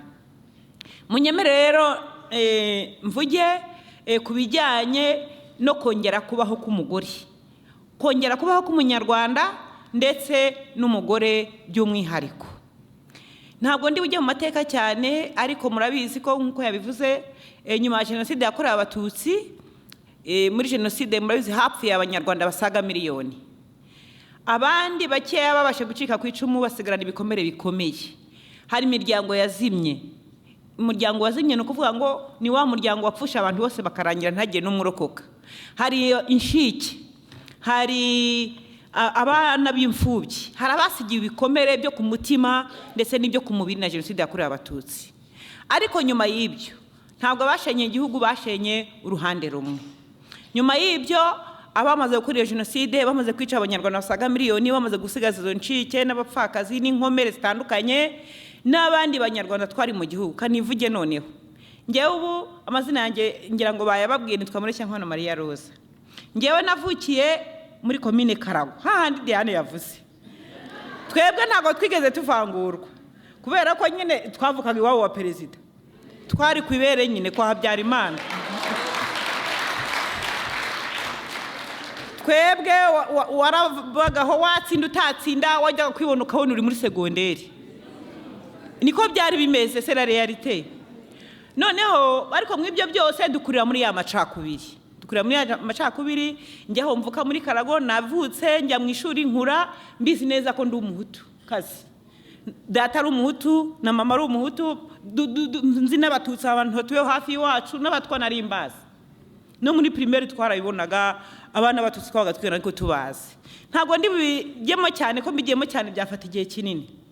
Ariko wenda nkiraho mu mashuri ivangura ryari rikomeye cyane, minisita yabivuze. Cyane cyane hari icyo twuzuzaga cyitwaga fiche signalétique. Washyiragaho so amazina yawe y'ababyeyi, ugashyiraho n'ubwoko bwawe, kuri umututsi cyangwa kuri umutu cyangwa kuri umututsi. Nubwo twari abana ariko twarabibonaga, wabaga wiga n'umututsi aba n'uwa mbere mu ishuri, ariko liste yaza yabemerewe ntabonekeho, ugahita umenya icyo yazize. Rero ntabwo araho byarangiriye. N'abagore icyo gihe barigaga ariko ntabwo bari benshi cyane. Igihe cyo ko nagize amahirwe nyine yo kuba nari uwo mu kazu, ariko na papa yarajijutse. Njya ndibuka ko mama yigeze kujya ambwira ngo nimvemo niga mu wa 8. Mama yarambwira ngo nimve mu ishuri njye gushaka umugabo, ariko data akavuga ati ndekera umwana yike. Byampaye amahirwe yo kuba narize, byibura narangije segonderi muri 94, nari mfite imanite nkuko Diane yabivuze, nize ku Nyundo. Nihuse rero ya macakubiri twakuriyemo yaradukurikiranye twese. Yakurikiranye abatutsi kuko barishwe bararimburwa, ariko natwe ntiyadusize. Kuko ndibuka muri 94 tujya guhunga, ntabwo ndi butinde cyane, tujya guhunga njye nari ntuye ahantu bita Nyagahinikani mu karere ka Rutsiro, kuko niho nashatse. Ndibuka amaradiyo za RTRM witwa Meriki Valeri na radiyo yari y'u Rwanda icyo gihe batubwira bati nimuhunge, inyenzi zaje zirabica nimudahunga. Niko babitaga icyo gihe. Turahunga, ariko njye n'ikindi kintu cyatumye mpunga, ntabwo nahunze kuko babivuze kuri radiyo gusa. Njye naratekereza nkavuga ngo ariko iki gihugu kuntu abatutsi bishwe, urupfu rw'agashinyaguro mu mutwe wanjye n'imitekerereze yanjye n'imyumvire yanjye n'ibyo twabwirwaga n'ababyeyi bacu n'abandi bose bakuru. Twebwe n'abatutsi barafata igihugu turabaho. Twumvaga natwe turi bupfe, turiruka turahunga. Turagenda rero tugeze muri Kongo, ntabwo ndivuge byinshi, twabaye mu nkambi zitandukanye. Ariko ikintu cyabaga mu nkambi nta kindi, ni ya ngengabitekerezo ideology ya jenoside niyo yakomeje. Baratubwiraga bati abahutu bari mu Rwanda bose barapfuye bararangiye. Namwe uzata ndakeka ko ni nabari naha ashobora kuba hari ababibwirwa ubu ngubu, ashobora kuba hari ababwirwa ko nibajya mu Rwanda bari bupfe cyangwa bari bumererwe nabi. Ahantu njye nabaga mu nkambi yitwa Dikivu, ni mu majyepfo ya Kongo cyangwa se ya Zaire icyo gihe. Nabaga mu nkambi yitwaga Dikivu. Hari ikinyamakuru cyasohokaga buri munsi, cyari yitwa ngo ni Nkurya Icyara. Cyari ikinyamakuru cyari gishinzwe gukwiza ibihuha, cyari gishinzwe buri munsi ku wundi kubwira impunzi ibi biri kubera mu Rwanda, kuzibuza gutaha. Nicyo cyakoraga buri munsi, cyarakoraga. Rero ukaba uri umuntu wumva ko iwanyu utasubirayo, bituma tuniruka mu mashyamba ya Kongo, ku buryo n'igihe cyageze igihe ingabo za FPR zazaga gucyura impunzi. Njye ntabwo nahise ntaha, n'abandi benshi twari kumwe. Twaravuga ngo byari byaratugiye mu mutwe, muri abahutu kandi mujya mu abatutsi bafashe igihugu, ni mujya mu Rwanda bari bubice. Twarirukanze mu mashyamba ya Kongo, mbabwiye. Wenda hano sinzi niba hari abantu bari bazi Kongo. Twavuye Bukavu turagenda n'amaguru tugera kuri Fleuve du Congo, ni uruzi rutandukanya Kongo Kinshasa na Congo Brazzaville. Ibirometero birenga 1000 tugenda n'amaguru. Aho ngaha muri iryo shyamba abantu abanyarwanda bahuye n'ibibazo bitandukanye. hari abishwe n'inzara, hari abishwe n'inyota, hari abishwe n'inzuzi. Ndababwiye ngo hari ahasigaye abanyarwanda benshi bapfuye mu buryo butandukanye: inzara, inyota, inzuzi, umunaniro, amadiyare, ibintu byinshi cyane. Ku buryo naho twagendaga mu ishyamba, mu gitondo ukagenda, n'ejo ukagenda, ukamara iminsi 3 ugenda, cyangwa icyumweru, wazajya kugaruka ugasanga usubiye aho wari uri. Reka mbabwire rero ukuntu noneho nakize. Ntago ntinda cyane, ariko Imana ni Imana ikomeye. Ariko Imana yakoreye mu bantu bitwa ingabo zari za FPR Inkotanyi.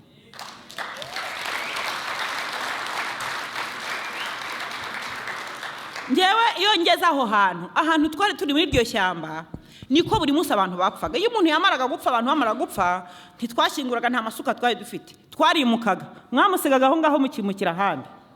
Umunsi umwe rero ngewe njya kurokoka, njye njya ngo nararokotse.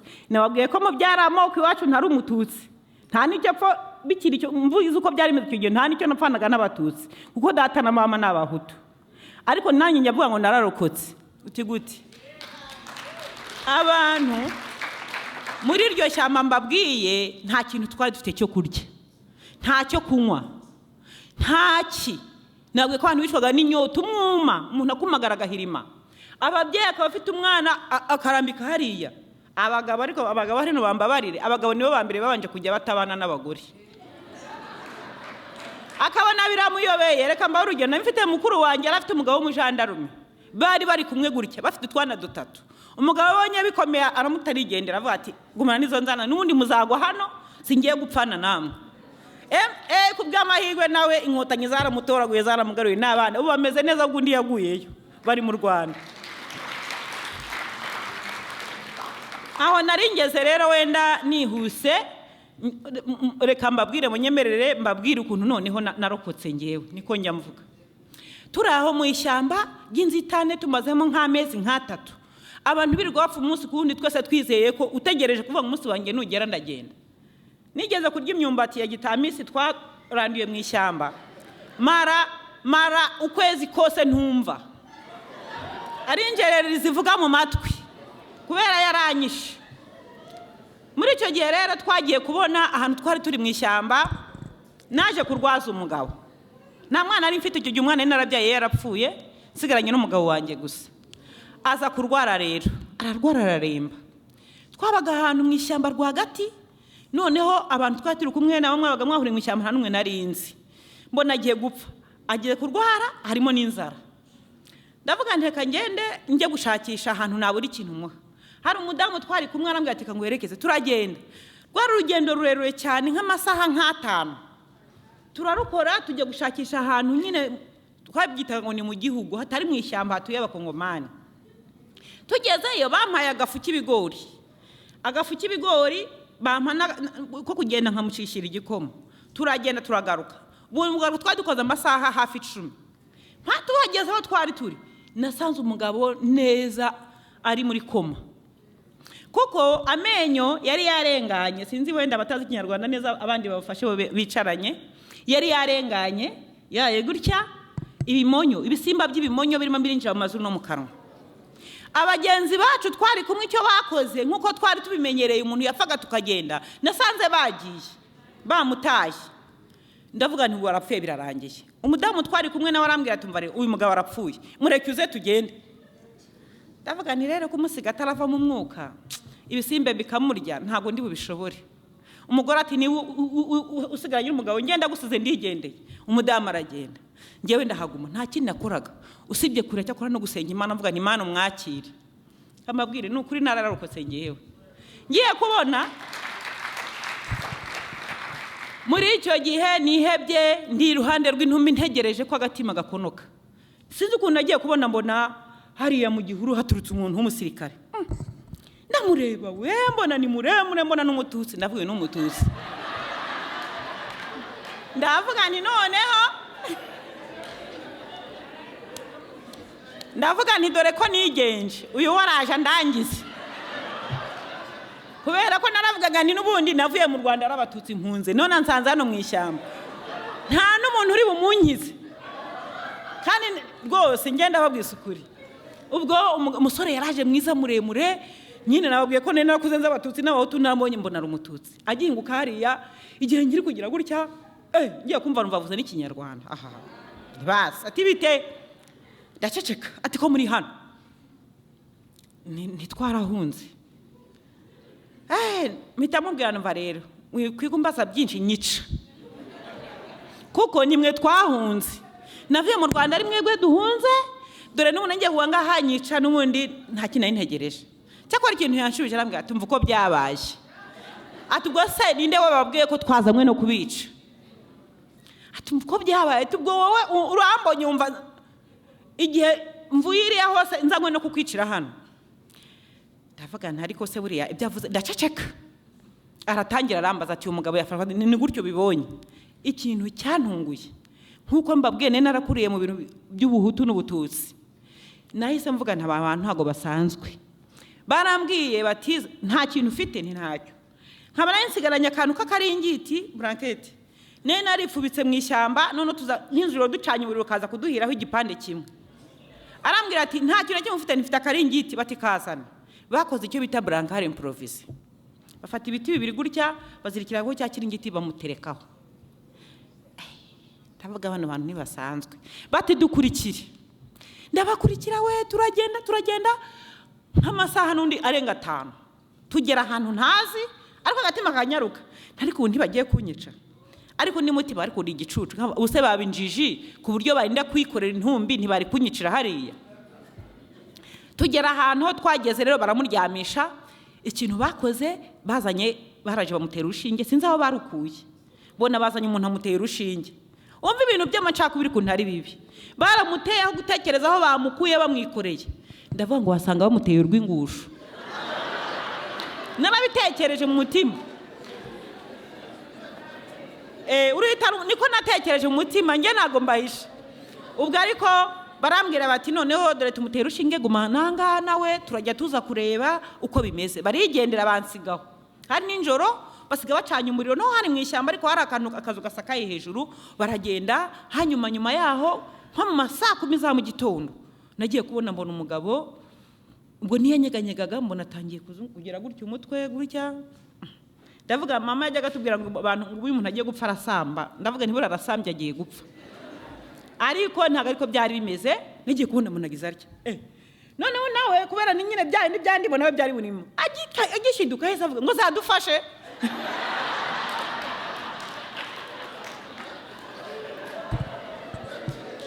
abivuze nanjye icyo nakoze nta kindi nukumuhumuriza ndavuga nti humura ndamukomakoma nyine ngo yokomeza kuvuga hadashize iminota mike bwari butangiye nko guki nkuko za mbere zibika mbona baraje bazana igikoma bamuzaniye igikoma bamuzanira n'isosi y'ifi ndabyibuka ariko idafite umunyu ahantu nta munyu wahabaga barambwira bati muhe umugabo ndamuha ubwo nyine yamaze gusanzamuka neza ndamusobanurira aho twavuye ndamubwira nti ko babandi twahunze nibo bagukuye hahandi nibagera hangana ugira icyo uvuga uceceke ubwo nyine byarangiye badufashe baraducyura mu Rwanda aho niho hambere mvugira ko narokowe n'inkotanyi rero icyo nshaka kuvuga mu by'ukuri ideology inyigisho za FPR inkotanyi ari nazo zabafashe njye nabonye nizo zabafashe gufata kiriya gihugu kuko ubu baratsinze inzira bwoba ntago ari uko bari bazi kurwana cyane ntago ari nuko babarushaga imbunda ahubwo nuko barwaniraga ukuri no kubohora abanyarwanda bose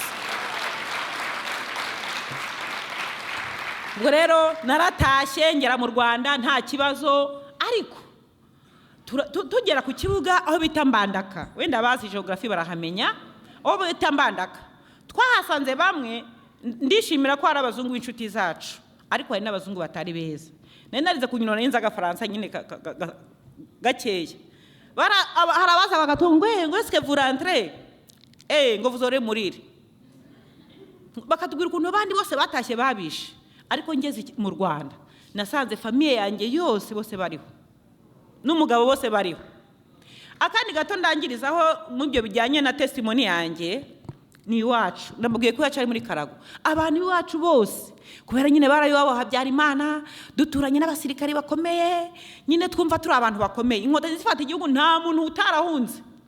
Hasigaye mama yari ikimuga, yari yaramugaye amaboko atabasha kugenda, asigara ku gasozi wenyine. Ndagira ngo mbabwire n'impamvu ya kabiri yatumye nkiri ibintu by'amoko. Iyo ni impamvu ya mbere, nayimaze kubabwira mbonye ukuntu abasirikari inkotanyi bangiriye impuhwe neza, babibona ko ndi umutukazi kandi aribo nahunze. Bwa mbere nibwo nakize, ariko noneho ngeze iwacu. Tugeze iwacu birumvikana ugeze ahantu wihutira kureba ko umubyeyi wawe ariho. Twajyaga twicara turi mu buhungiro, nkajya mbwira mukuru wanjye tutu mama inkotanyi zaramwishe, yabuze n'abamushyingura. Niko twatekerezaga.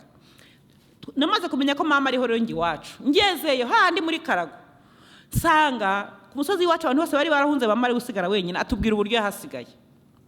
Mama inkotanyi zarahageze, zisanga abantu bose baragiye. Noneho ngo bageze mu mbuga, we yaricaye mu nzu, bumva umuntu arakoroye. Akoroye batari ko hano harimo umuntu. Bati yewe muntu, ati ndi hano. Ati ko utahunze, ati ngewe ndi umukecuru nta maguru mfite. Bavandimwe mbabwire, ngewe hari ibintu byinshi byankijije ibintu by'amoko. Mama yabanye n'inkotanyi, abasore b'inkotanyi babana na mama, bakamutekera, bakamugaburira, bakamuvomera, mama bakamushyira ku yaratubwiye igihe cyagera akazuba kava bakaza kumushyira ku zuba, imvura yagwa bakaza kumwanura. Mana ibyo nibyo bintu byankijije amoko. Ndavuga ngo ibintu by'amoko, ibintu by'ubuhutu, ibintu by'ubututsi nta gaciro bifite. Ikinkwire ni ukuba umunyarwanda.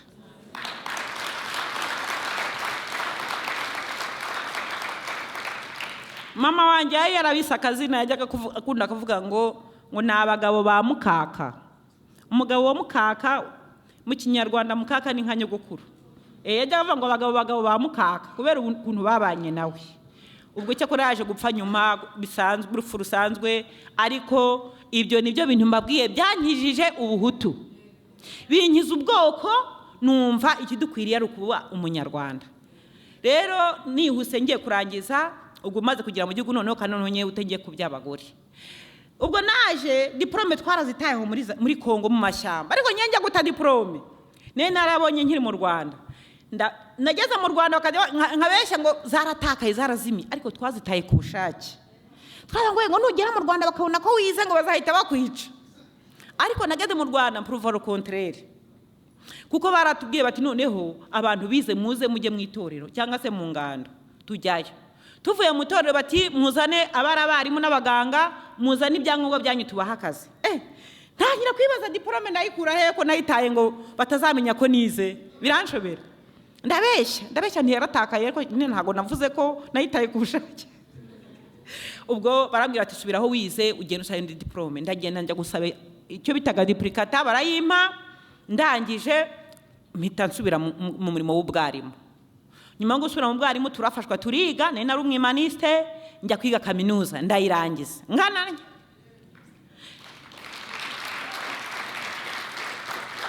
Rero bavandimwe banyarwanda ba hano muri Canada, ngicyo nababwira nuko igihugu cyacu nabivuzeho nimugoroba, ingabo za FPR inkotanyi n'ubutegetsi bw'u Rwanda n'umuyobozi wacu nyakubahwa Paul Kagame bafite ubudasa. Kuko nigeze kubivugaho nimugoroba, wenda hari abatari bahari, kongera kubanisha abanyarwanda byonyine. Bamwe bahuye na jenoside, ukongera ukabanisha n'ababiciye, ukajya gufata ba bantu bafite bene wabo barimbuye abantu, ukajya kubakuriye mu mashyamba ya Konka bazana kongera bakabana, twese tukagira uburenganzira bungana. Mana njya mbitekereza cyangwa bitekereza kubyumva bikanana, nkavuga nta kindi usibye umurongo mwiza, ideology nziza. Izo ngabo za FPR inkotanyi zari zarigishijwe, nizo zatumye zibasha gukora ibyo bintu byose. Rero bavandimwe, twavuye kuri twavuye kure. Hari ibyo nagiye nshaka kugira ngo ntabarambira cyane, ariko twavuye kure. Ariko none ni gute dushobora kujya twibuka ibyo twanyuzemo, ariko tugafata tugashimangira, tukagumana ibyo kubisigasira, gusigasira ibyo twagezeho. Mu Rwanda hari gahunda y'ubumwe n'ubwiyunge. Ni ukuri reka mbabwire, abantu bari mu Rwanda abenshi barakize, batize mu mitima. nyuma gato ya jenoside bwo hari urwikekwe ntababeshye hari urwikekwe umuntu wawe n'umuntu aravuga aragira gute byari bimeze nabi ariko ubu ngubu abanyarwanda twamaze kwiyunga ndashima cyane ko na hano nabonye namwe mubirimo abanyarwanda twamaze kwiyunga ubu nteko ishinga amategeko yabababwiye turi 64 abagore ku ijana turi 80 twese n'abagabo ariko nta muntu ukirebera undi ku moko ngiye nk'aho hantu mvuga mu Rutsiro usibye no kuba inkotanyi zarankuyongeye mu ishyamba ngiye kugwa niyo ziturekerayo twari kwipfisha muri iryo cyamba nta muntu wari gutaha ariko no tugeze no mu gihugu ntabwo ushobora kumenya ahantu mvuga ko n'abadepite nta wundi wabikora nta n'ikindi gihugu cyabikora usibye nyine leta y'u Rwanda igendera ku murongo washyizweho na RPF itangira urugamba wo kuba umuntu wese afite agaciro n'uburenganzira mu gihugu cye ubu abana bacu barize n'abaturage bose bacubizwe mu byabo hari akandi kantu ngiye kuvuga ngiye kwibagirwa wenda bari mu Rwanda murabyibuka muribuka intambara yo kuvuga ngo abantu bave mu mazu mu bintu by'abandi duhunguka twaraje ukajya uvuga uti niyo nagira Imana ntibanyice nkagira aho mba gusa ariko bugiye tugiye kumva twumva nyakubahwa perezida wa Repubulika Paul Kagame atanze itangazo ngo abantu bose bari mu bintu by'abandi babivemo babivuyemo amazu abari bayafite barayasubirana n'abatari bayafite barafashwa barubaka ubu mu Rwanda iwacu hari ikintu bita direct support inkunga y'ingoboka ihabwa abantu batishoboye cyane cyane ukunda gusanga abantu bageze mu zabukuru batishoboye basaza n'abakecuru bahabwa amafaranga ibyo twari tubimenyereye mu bihugu mubamo byakize ariko n'iwacu byarashobotse iwacu mu Rwanda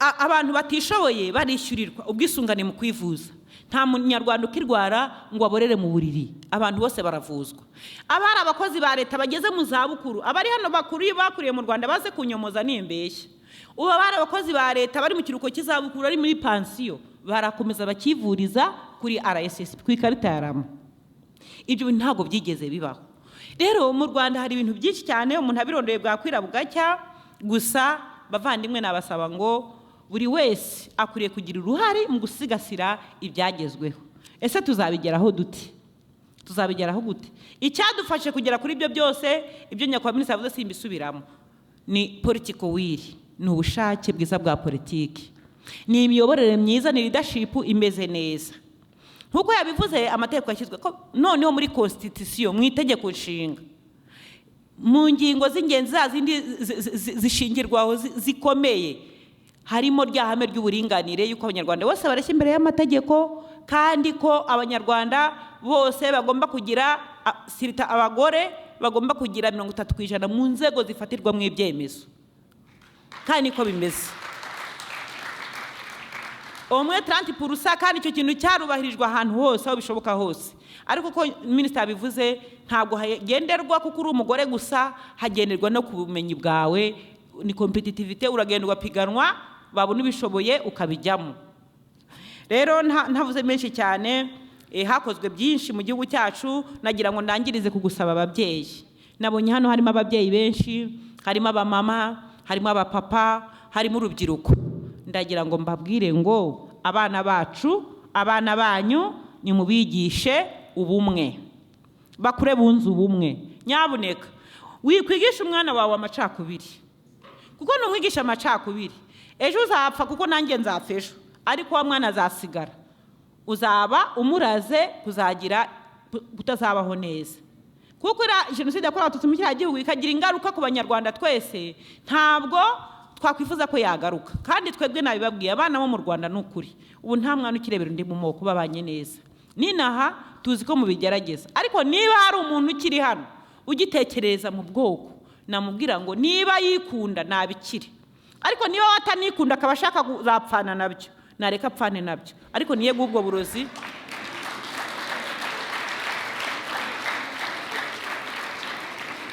ubwo burozi niye kubuha umwana yabyaye turi bana bato najyaga mwumva mama avuga ngo nta muntu ukira uburozi bwo mwanyina iyo wabaga wari uburozi bwa mama wawe yateze undi muntu ntabwo ashobora kubukira nawe rero nubiba mu macakubiri mu mwana wawe azamugiraho ingaruka zikomeye kandi ntabwo azayakira babyeyi rero mureke dufatanye kurerera igihugu cyacu, kurerera u Rwanda, twirinde amacakubiri n'igisa n'amacakubiri cyose. Twe twamaze kubirenga, njyewe n'ubu niyo napfa mvuga ngo mpfuye nk'umunyarwanda, ntabwo mpfuye nk'umutukazi.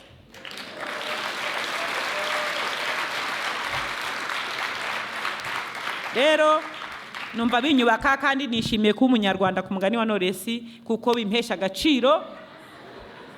Ubu iyo turi muri ya nteko, twese ntawe ureba ngo uyu nuwahe nobure rukumbura bagatabazi, mfata ijambo numva ndi fieri nk'umunyarwanda, ngakora ibyo numva ndi fieri nk'umunyarwanda, kandi numva mbese binshimishije, kandi numva nkomeye, nta kibasha kumpungabanya. Murakoze cyane rero, mwakoze kuntega amatwi, Imana ibahe umugisha.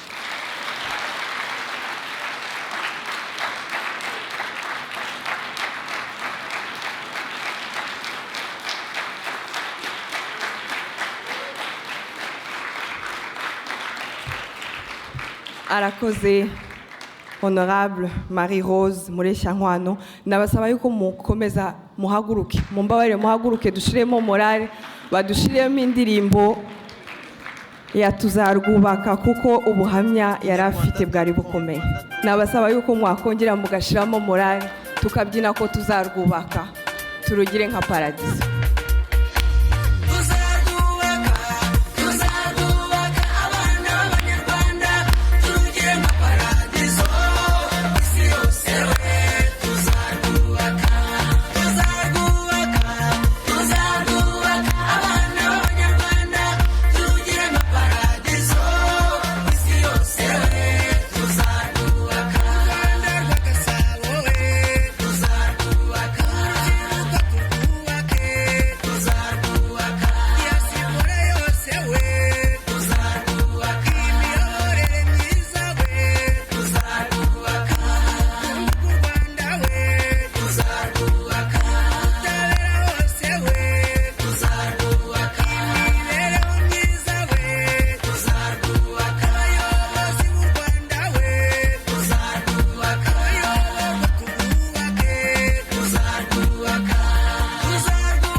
Murakoze cyane.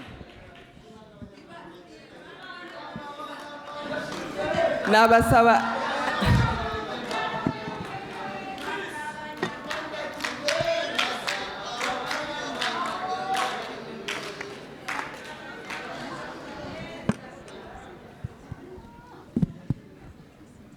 murakoze cyane. Turi bugire umwanya wo gushiramo morale in the afternoon. Twagira ngo dukomeze ibiganiro by'uyu munsi. Muri aka kanya hagiye gukurikiraho gahunda y'ibiganiro ari byo twita panel discussion. Iyi panel ya mbere twayise The Rwandan Women in Diaspora, Challenges and Opportunities. So here on stage dufite Madame Liliane Rushemeza, ngiye guha ijambo kugira ngo ababwire uko gahunda iri bukurikire. Murakoze. Good afternoon. We're going to be doing our panel, and I just want to introduce the panelists. We have Marie-Louise Maberu, she's from Gatineau.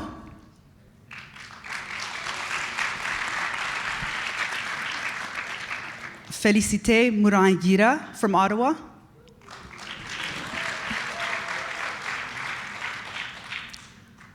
Dr. Rosemary Shade from also in Montreal, but via New York and Germany. And lastly, but not least, we have Josephine Murphy from Toronto. You may be seated.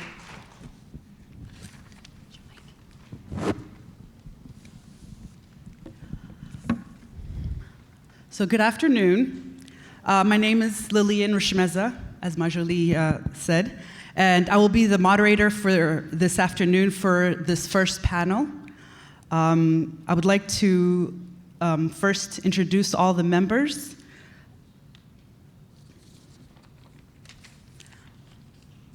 Marie-Louise Maberu, she was born and raised in Burundi. She lived there till 1994 when she moved to Rwanda. Miss Maberu lived in Rwanda for 2 years until her move to Niger in 1996. She came here to Canada in 1998. She has studied commercial marketing and special education technology. And she has remained very implicated in the Rwandan community.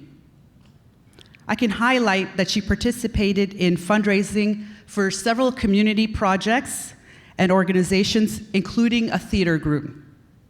She's a founding member of Mimosa du Quartier, and this is a social housing with 80% subsidized. Et elle va nous expliquer comment ça fonctionne. Among her many community activities, she has marched in support of stopping violence in women, against women.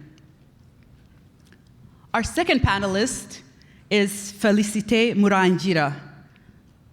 Félicité has a bachelor's degree in law from the University of Burundi and has been an advocate of newcomers in Ottawa for the last 24 years. She worked at the Ottawa Carleton Catholic School Board for 10 years as a board community liaison officer, 5 years at Somerset West Community Health Center as the ethno-cultural HIV/AIDS community coordinator, and at the University of Ottawa as a project coordinator for the Global Ottawa AIDS Link, GOAL. The acronym is GOAL. Through GOAL projects, she has initiated a partnership between League Universities de Lutte contre le Sida from University of Butare and University of Ottawa in 2006. She currently works at Vanier Community Service Center as a settlement worker for newcomers to Canada. She's the recipient of a plethora of awards for her services and volunteer work in Canada, especially with the Rwandan community and immigrant women. Dr. Rosemary Shade, she's an associate professor of history at Concordia University for 28 years. For the past 11 years, she has also been the principal for the Loyola College for Diversity and Sustainability. She is responsible for curriculum development, liaison with international student groups, hiring, and all the aspects of managing an academic unit.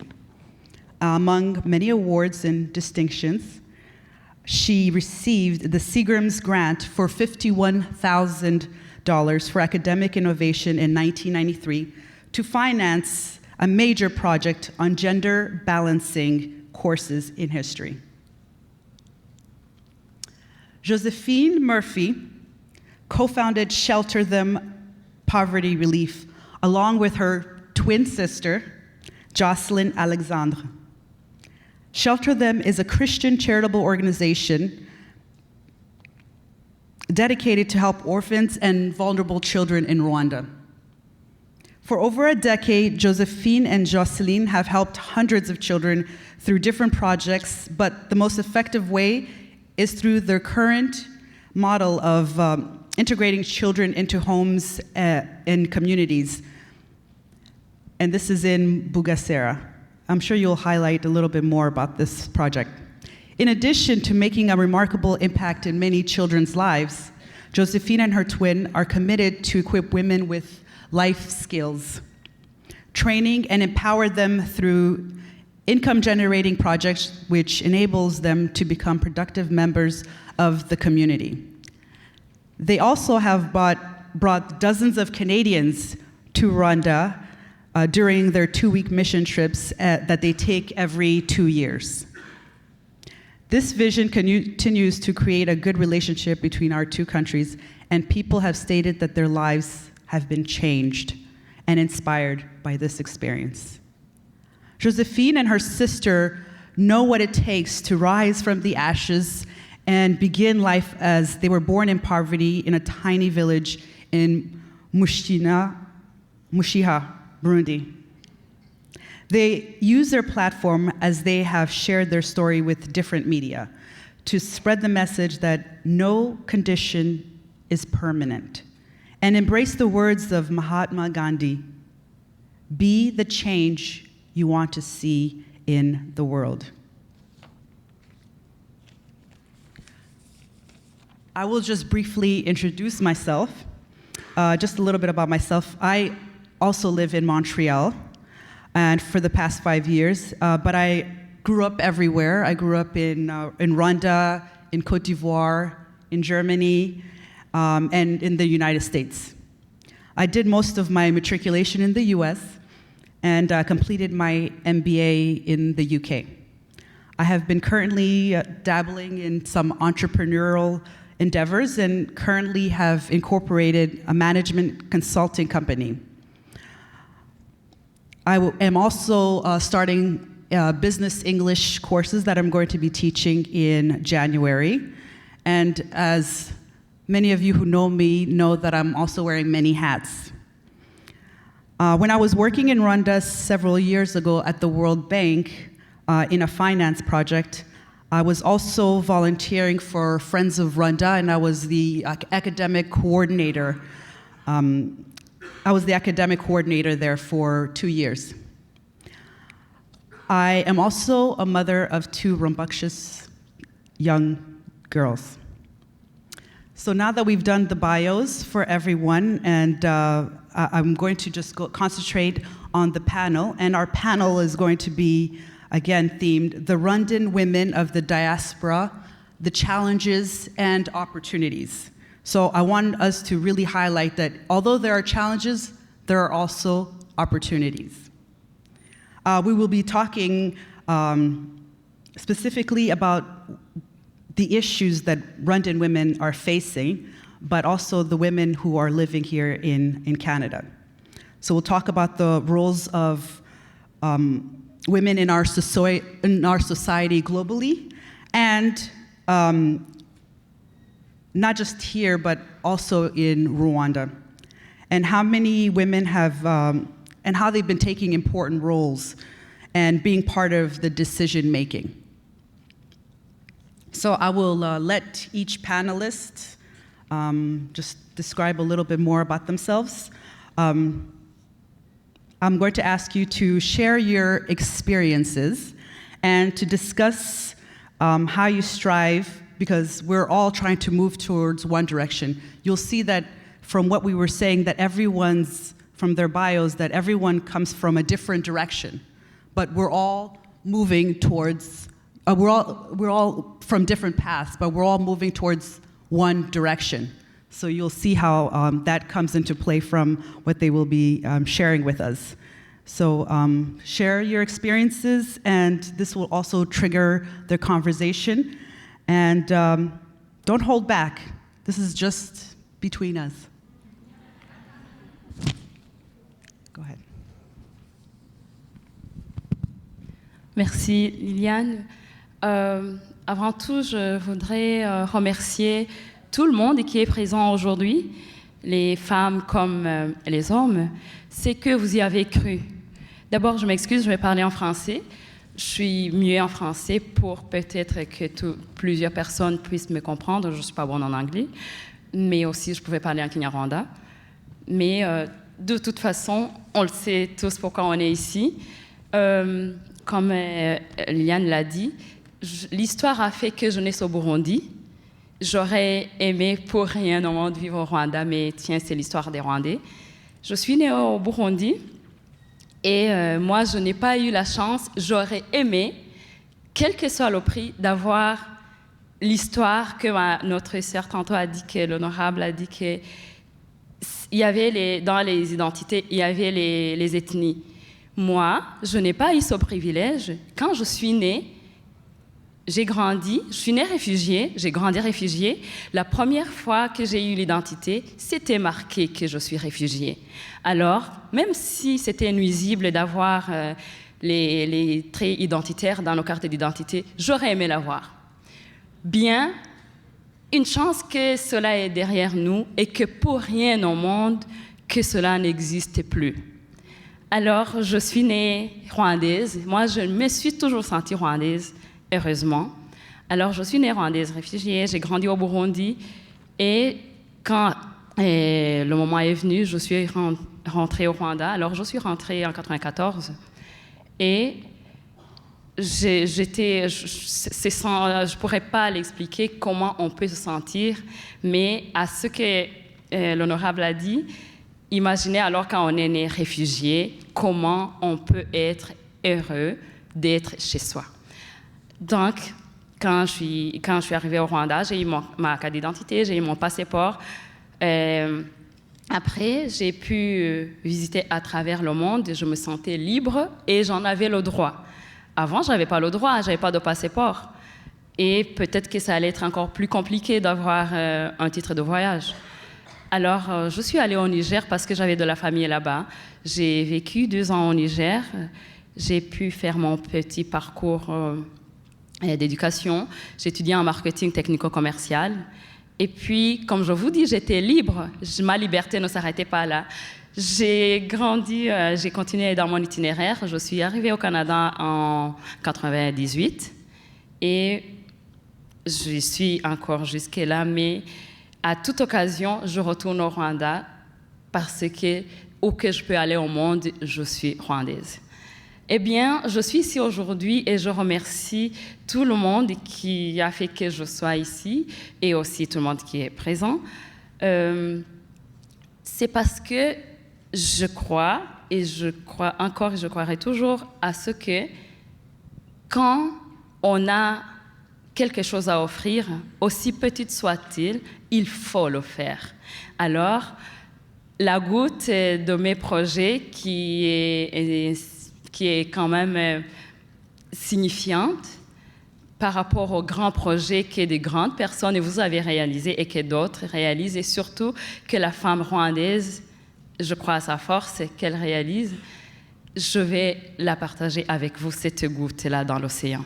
Bien, je reviens pour ma présentation. Je suis Marie-Louise Maberou. Plusieurs me connaissent sous le nom de Maya ou de Mayaya, qui est mon surnom. C'est moi, je suis aussi Marie-Louise Maberou. Et je suis mariée depuis 15 ans. J'ai 2 enfants.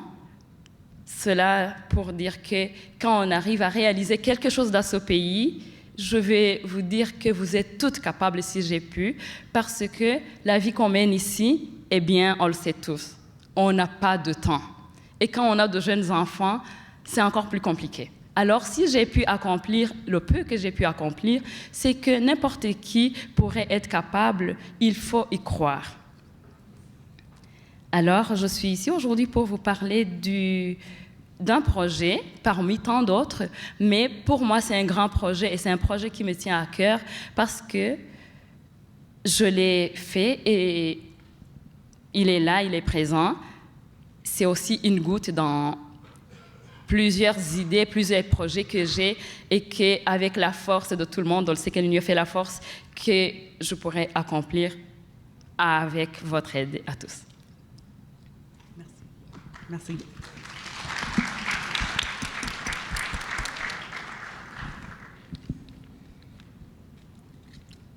Bonjour tout le monde, distingués invités.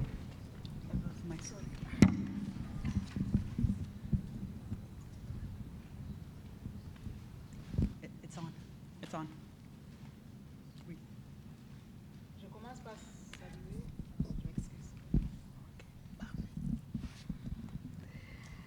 Je commence par saluer nos distingués invités et à remercier tout le monde qui m'a donné cette opportunité de me placer sur ce podium à côté de ces femmes magnifiques qui sont des femmes extraordinaires pour moi. Donc pour moi, c'est un honneur d'être ici et de me trouver parmi eux. Mais je remercie beaucoup qui j'appelle mon copilote. Mon copilote est toujours avec moi et c'est ma direction. Quand je parle de mon copilote qui me donne la force surnaturelle de faire ce que je fais, c'est mon Jésus.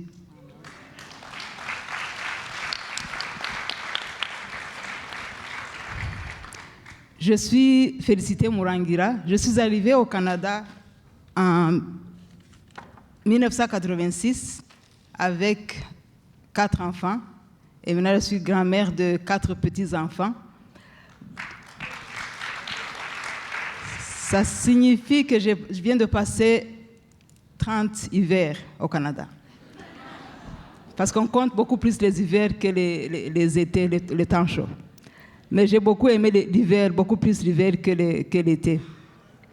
Donc, parmi ce que j'ai fait, quand je suis arrivée au Canada, tous les enfants ne sont pas nés au Canada. Donc, je suis arrivée avec des enfants, des bébés. 4 bébés qui étaient, la plupart étaient, tous les enfants avaient moins de 6 ans. Donc, quand je parle des barrières que nous avons fait face à l'arrivée, je parle il y avait des barrières linguistiques. À ce moment-là, on était à Ottawa. Je ne parlais pas beaucoup anglais. J'avais étudié l'anglais à l'école, mais on ne pratiquait pas. Donc, on se retrouve avec une barrière linguistique, pas de garderie, pas d'emploi, pas de réseautage. Je me rappelle la première fois que quand j'ai vu une maman de l'autre côté de la rue, je l'ai saluée avec beaucoup d'enthousiasme. Et puis mon mari m'a demandé si je la connais. J'ai dit non, je ne la connais pas, mais c'est ma sœur. Et puis, donc, malgré tout ça, on a pu avancer, on a pu passer ces obstacles. Nous avons pu bâtir une communauté. Je me rappelle quand on avait un anniversaire d'un enfant à Ottawa, c'était la fête au village.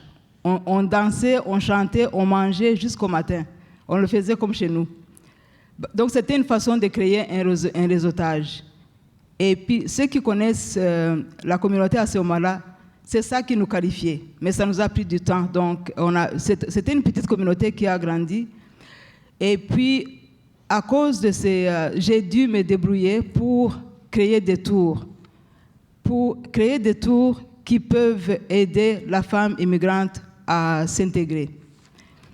Et c'est à ce moment-là que j'ai pu joindre un groupe de femmes africaines qui ont créé un organisme qui s'appelle Canadian African Women Convention. Et c'est grâce à cet organisme que nous avons eu l'opportunité d'avoir des fonds. On a commencé avec, je crois que c'était un téléphone et puis $500. Quelqu'un nous avait donné $500, mais l'organisme a grandi jusqu'à avoir, je crois qu'un budget d'un demi-million. Et puis, nous avons pu créer des postes pour les mamans. On a pu créer des cours d'anglais, des cours de couture, des cours d'ordinateur, mais on faisait beaucoup plus du bénévolat qu'un travail payé. Ça signifie que j'étais réceptionniste, comptable, je faisais l'accompagnement pour essayer de donner l'opportunité aux femmes, essayer de leur donner une belle façon de s'intégrer, leur donner une chance que je n'ai pas eue quand je suis arrivée, parce qu'il n'y avait pas beaucoup de ressources. C'est après cet organisme, j'ai eu la chance d'aller dans le domaine de l'éducation, où j'ai eu la chance d'accueillir beaucoup plus d'immigrants et puis de les orienter et leur parler de l'éducation. Depuis ce jour-là, nous avons eu la chance. C'est pour cela que je dis qu'on a eu des barrières, mais on a aussi eu des opportunités. C'est à ce moment-là que j'ai eu la chance de créer une école. C'était, je me rappelle, en 1994. On a créé la première école de Kinyarwanda pour enseigner nos enfants la culture rwandaise, la langue, la culture et les danses rwandaises. Et je me rappelle que c'est le feu Richard Basinduka qui nous a quittés, qui était notre premier enseignant. Et puis les enfants l'aimaient beaucoup parce qu'il était blagueur. Et je me rappelle que j'ai encore les devoirs de mes enfants qui écrivaient Ama Boko. Et puis je leur disais, mais vous avez coupé vos bras parce que vous avez marqué Ama Boko. Donc c'était le minimum. Ils commençaient à apprendre le Kinyarwanda parce qu'il n'y avait pas beaucoup de Rwandais. On n'était pas nombreux. Il n'y avait même pas beaucoup de familles. Mais c'est pour dire que le Canada nous avait donné la chance de pouvoir enseigner à nos enfants nos langues maternelles, donc pour qu'ils ne les perdent pas. À partir de cette... je n'ai pas arrêté, je ne sais pas pourquoi chaque fois je quittais pour aller commencer un projet qui est complètement nouveau, dont je ne savais absolument rien. J'ai été interpellée par un programme de prévention du sida dans les communautés africaines et des Caraïbes. J'avais très peu de connaissances et je me suis dit, si je ne connais pas ces informations, je n'ai pas beaucoup d'informations sur ce programme, je suis sûre que les gens de la communauté ne savent rien de cela. Je remercie la plupart des jeunes qui m'ont beaucoup aidé dans ce projet, qui m'ont appuyé, mais j'ai pu le faire aussi. Vous savez que c'est un programme qui est complètement stigmatisé dans la communauté et qui a beaucoup de... on n'en parle pas, c'est du tabou, mais ça commençait à se développer dans les communautés noires. Donc il fallait faire quelque chose. C'est à ce moment-là que nous avons eu la chance de fonder aussi ce qu'on appelle le réseau africain et des Caribéens, le réseau santé des Africains et des Caribéens d'Ottawa. Mais c'est ce programme qui nous a connectés aussi qui nous a aidé à fonder le projet en collaboration avec les chercheurs de l'Université d'Ottawa. Nous avons créé ce qu'on appelle Global Ottawa AIDS Link. C'était une façon de connecter la communauté avec les chercheurs pour que tout ce qu'on fait soit adapté beaucoup plus à la communauté, à la culture, au lieu que ça soit décidé par les chercheurs et puis on va voir la communauté plus tard. C'est grâce à ce projet que nous avons eu la chance de faire un échange avec l'université, la Ligue universitaire de lutte contre le sida à Butare. Et on s'est rendu compte, ça a été une fierté pour moi de conduire la délégation canadienne au Rwanda pour apprendre et échanger les meilleures pratiques. Les Canadiens qui nous ont accompagnés ont été vraiment impressionnés par notre pays, par la propreté du pays. Et quand ils sont revenus, ils ont parlé de ce voyage pendant très longtemps. Pour moi, c'était une grande fierté. J'étais fière de dire que je ne suis pas seulement canadienne. J'ai un passeport canadien, mais je suis rwandaise en même temps. At the time that I was looking for jobs in the pre-tenure days, I had the name McWhirter because I was married to a guy whose last name was McWhirter. In those days, outside of Quebec, you took the husband's name. And I got a job, and it was another one of those one-year contracts, but it looked like maybe it had a future, and I took it, and I met one of the people on the committee, and he looked at me, and he noticed I had a German accent, or some sort of an accent, and he said, you know, it's really too bad because I thought we were hiring a nice Scottish lassie. So, I mean, yes, these things do happen. So I'm telling you these stories because they're real and because they're in my own lifetime. So it's not that long ago when we still had these kinds of issues. So why did the 80s see such a relatively large number of women enter the academy? Well, cynics might say that departments, such as what mine was at the time, 24 men and 1 woman, I made it 2 women, so we now had almost 10%. They needed to clean up their acts because, first of all, the intellectual landscape had shifted towards greater inclusion of non-white, non-male, non-elite actors. Social history had come of age, and attention moved to the many subgroups that made up society.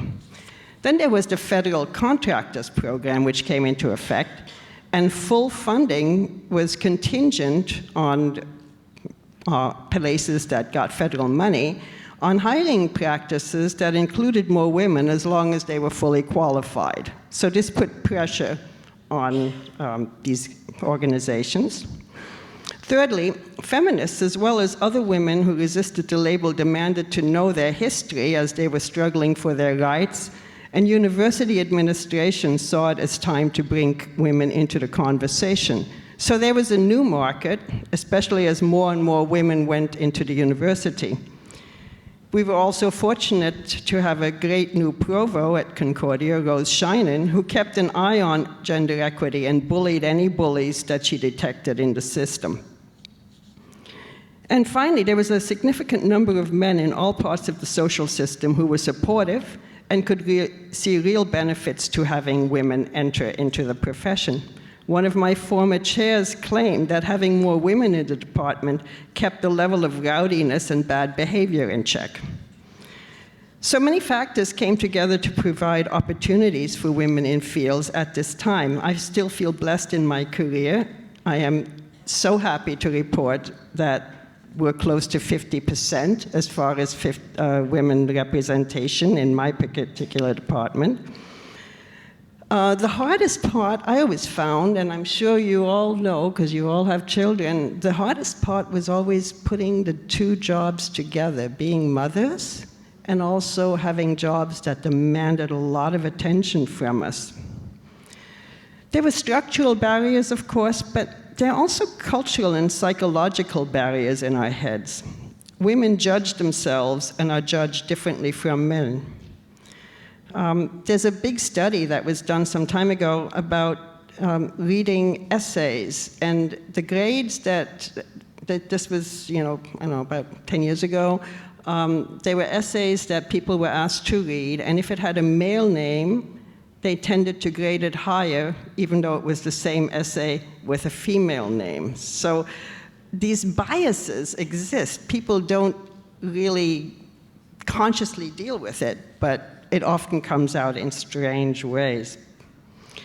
Also, women are, as I mentioned earlier, perceived differently, expected to act differently. For example, what is assertive in a man and considered a good thing is often considered, quote, aggressive if a woman does it. Depending on what kind of managerial culture you have, women's emotional sensitivity can either be valued or devalued. So why teaching? Well, I think it's one of the jobs that really lets you help to shape that future and to push the students that you can see have real potential into becoming the best that they can be, to encourage them, to help them to find the ways of finding the joy in work and in who they are and in making the world a better place.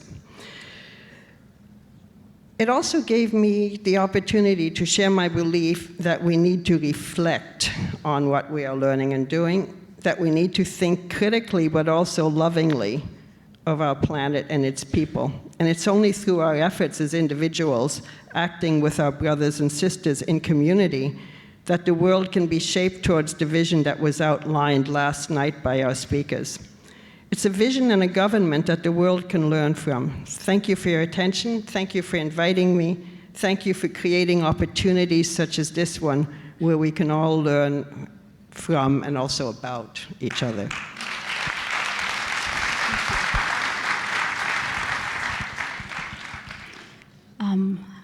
I don't know if I'm going to be feeling like I'm pressured because I'm the last person, but I'm going to try my best to do fast because it's It's a long day.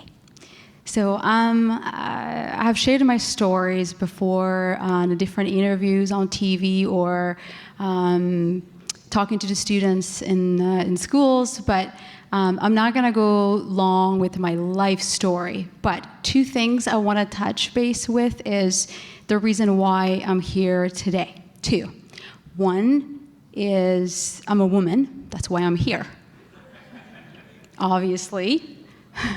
And the other thing is that what's on my heart, my work I do in Rwanda, because this is my home, this is who I am. We're talking about diaspora women. So myself, I feel Rwandan woman, and I am totally Canadian.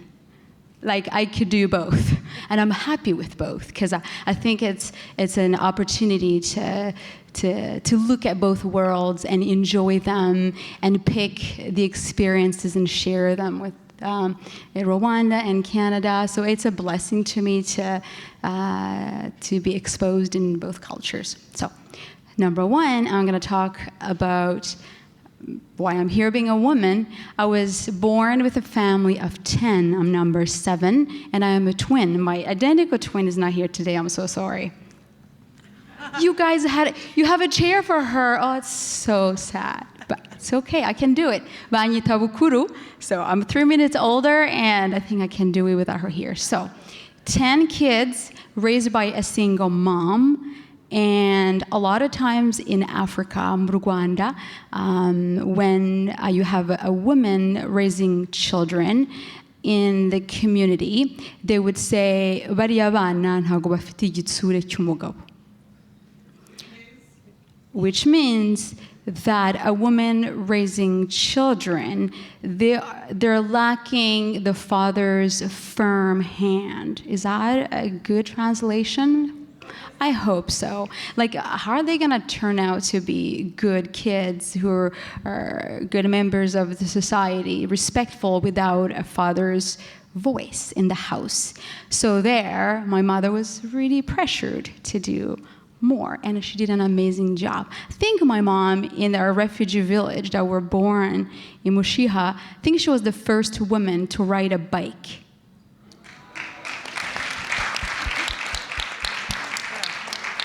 She didn't care, like, talking about gender equality. I'm not gonna sit here, my children starving to death, because I'm not gonna go on the bike kujya gufata ibitoki. No, so she will come home with, amasheme y'ibitoki? How do you call that? Yeah, amasebe? Seri. Okay, so she will do that. So I have a mentor as a mother. And so even though we're refugee villages and then we moved to Burundi, she did an amazing job. All 10 brothers and sisters, I honestly think we turned out fine.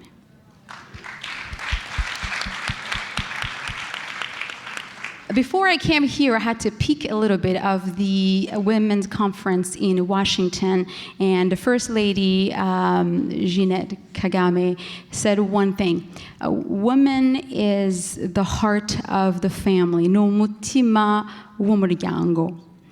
Well, here in Canada, a lot of times we say, while we're trying to really feel like we have a gender equality, we say the woman is the neck, and no, the man is the head, but excuse me, we are the head. We have to make you turn. So, but I thought what she said, the First Lady, being woman, the heart of the family, that is really true.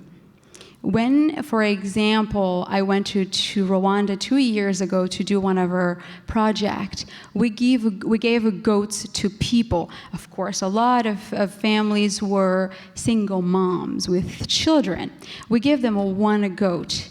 If you visit my table upstairs, I have a display of my work, shelter them. You will see a woman standing with 5 goats. She multiplied that one goat into 5.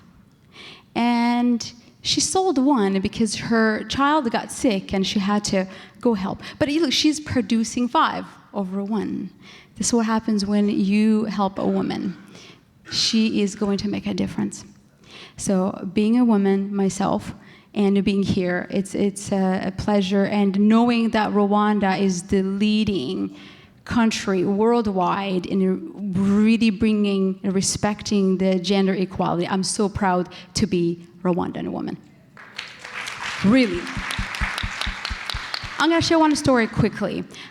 2 years ago, I went to Rwanda and I took a bus because, I just want to be a part of it and enjoy the whole being a Rwandan person. But when I went to line up to get in, these men rushed over and elbowed my chest. And I was like, excuse me, you can't do that. No. And I wanted to say that in Kinyarwanda, so he does not think, okay, so where are you from? Hello? I'm like, I spoke in Kinyarwanda, say, you can't do that. You can't hit me to get in. You're paying exactly the same money as me. Why do you think you have more rights to get into the bus? Well, wait a minute. By the time we get to the door, I said, excuse me, the bus driver, do I have a right to go first? Was I here first? He said, yes. But then we had about 20 minutes bus ride to downtown Rwanda, and the whole bus was turned upside down with conversations. And I was like, it's not acceptable. Just because you're men, you're not gonna get ahead of me. It doesn't work that way. And Mumucho Mngiza, this is a universal, respectful being. You just don't hit a human being because of who they are or their gender or anything. You know what? I ended up having a radio show. They called me for a radio show that day to talk about gender equality. And even citizens called in to ask questions about that one incident. But I'm so happy now, 2 years ago, the progress that we're making in Rwanda, it's evident. It's really evident that people and women are more confident because they're putting us 64% in policy making. And it's not only to show the world that, hey, it's 64%, but even in the low level, there are managers, there are principals, there are supervisors as women. So it's not just a show to say, they're actually living with the actions in Rwanda. So it's showing that people are respecting women. I'm so proud to say that. So I'm happy that I share that with you. Now, the work I do in Rwanda relating to women is that we have a table upstairs. If you visit, we have girls in our program with Shelter Them. They're receiving education. And I'm proud of that. We have women who are attending school actually have a partnership with Doda Fashion. And Joanna St. Louis is a Canadian lady who goes to Rwanda to train these women. They're becoming self-sufficient. And they're making a difference in their communities. And being part of that as a Rwandan diaspora person, it makes me proud that I don't just sit here. I want to go back home and make a difference among Rwandans who live home. So visit my table, go to my website, shelterthem.com, and see what I'm doing. But I'm proud to be a woman, and I'm proud to be a Rwandan one.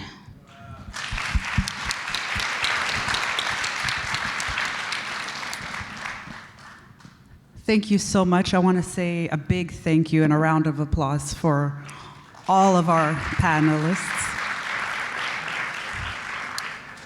We unfortunately do not have time to go in detail to all the questions that we had planned, or taking questions from the audience. But in all actuality, I was listening very carefully to what everyone was saying, and almost all the questions that I had, and that I can even anticipate that people may have had in the audience, were really answered by everything that you were saying. I know that I had wanted to ask about the roles of women, issues of gender equality, and really you touched on all of those issues. And really in conclusions, I can say, what is the takeaway from today? What is the takeaway from today? We were looking at the challenges and opportunities. And as I was listing, yes, there were some challenges that we, as women in the diaspora, have. But the opportunities were so much more. And that's what I loved about this panel, is that they were really concentrating more on the opportunities. Yes, the challenges are there. There's a lot of times when you grow up as a refugee, as Marie-Louise had said, and not having an identity or passport or family responsibilities. You have to juggle and wear many hats.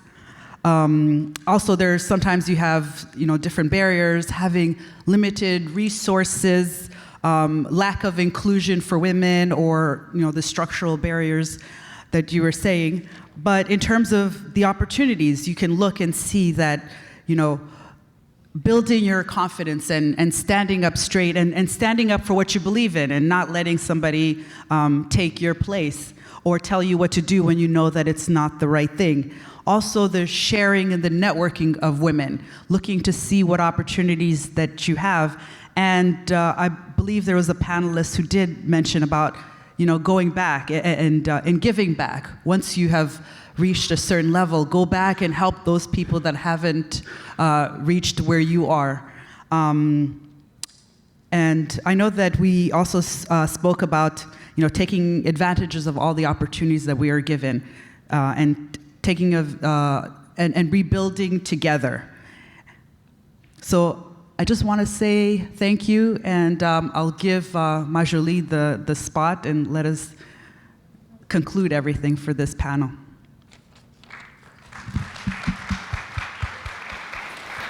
We thank you very much for your time, for your testimony. So actually, kugira ngo tukomeze muri gahunda, turabizi ko umwanya wabaye muremure kandi ibikorwa biri gukurikireho après-midi mwese mubitegereje kandi mubifitiye inyota. So nagira ngo muri aka kanya, mbere yuko mbabwira gahunda ukuri bukurikire, nagira ngo nsabe umushitsi waje nawe avuye mu Rwanda, Miss Rwanda 2015, Miss Doriane Nkundwa, niba wahaguruka ukaramukanya. Akoze. So the next panel will be on Agaciro, the driving force. I would call in front here Sarah, so she can come and introduce the panelists, please. Thank you. Good afternoon, everybody. My name is Sarah Kalisa. I'm going to be moderating the panel with these wonderful ladies. So I would like to introduce Diane, who works as a health management consultant. She also does Beachbody, and she's also part of Team Abeza and Carrie. And next to her, you have Sylvie, who is part of the MasterCard Foundation, and she's one of their scholars. And she's also studying mechanical engineering, and she is at McGill University. And, and we also have on the panel Neza, who is a singer, songwriter, humanitarian, and activist. And we have Marilyn, who is the founder of Green Hope for Children. She has done charity work as a policy analyst in the Ontario Public Service. So we're going to go through questions so that you guys can get to know them, and hopefully it'll answer some of the questions that you might have about them. So ladies, briefly, we would like to know, how did you get started in this path? Comment est-ce que vous avez choisi cette carrière? Et est-ce qu'il y a des gens qui vous ont influencé? Hello. Okay.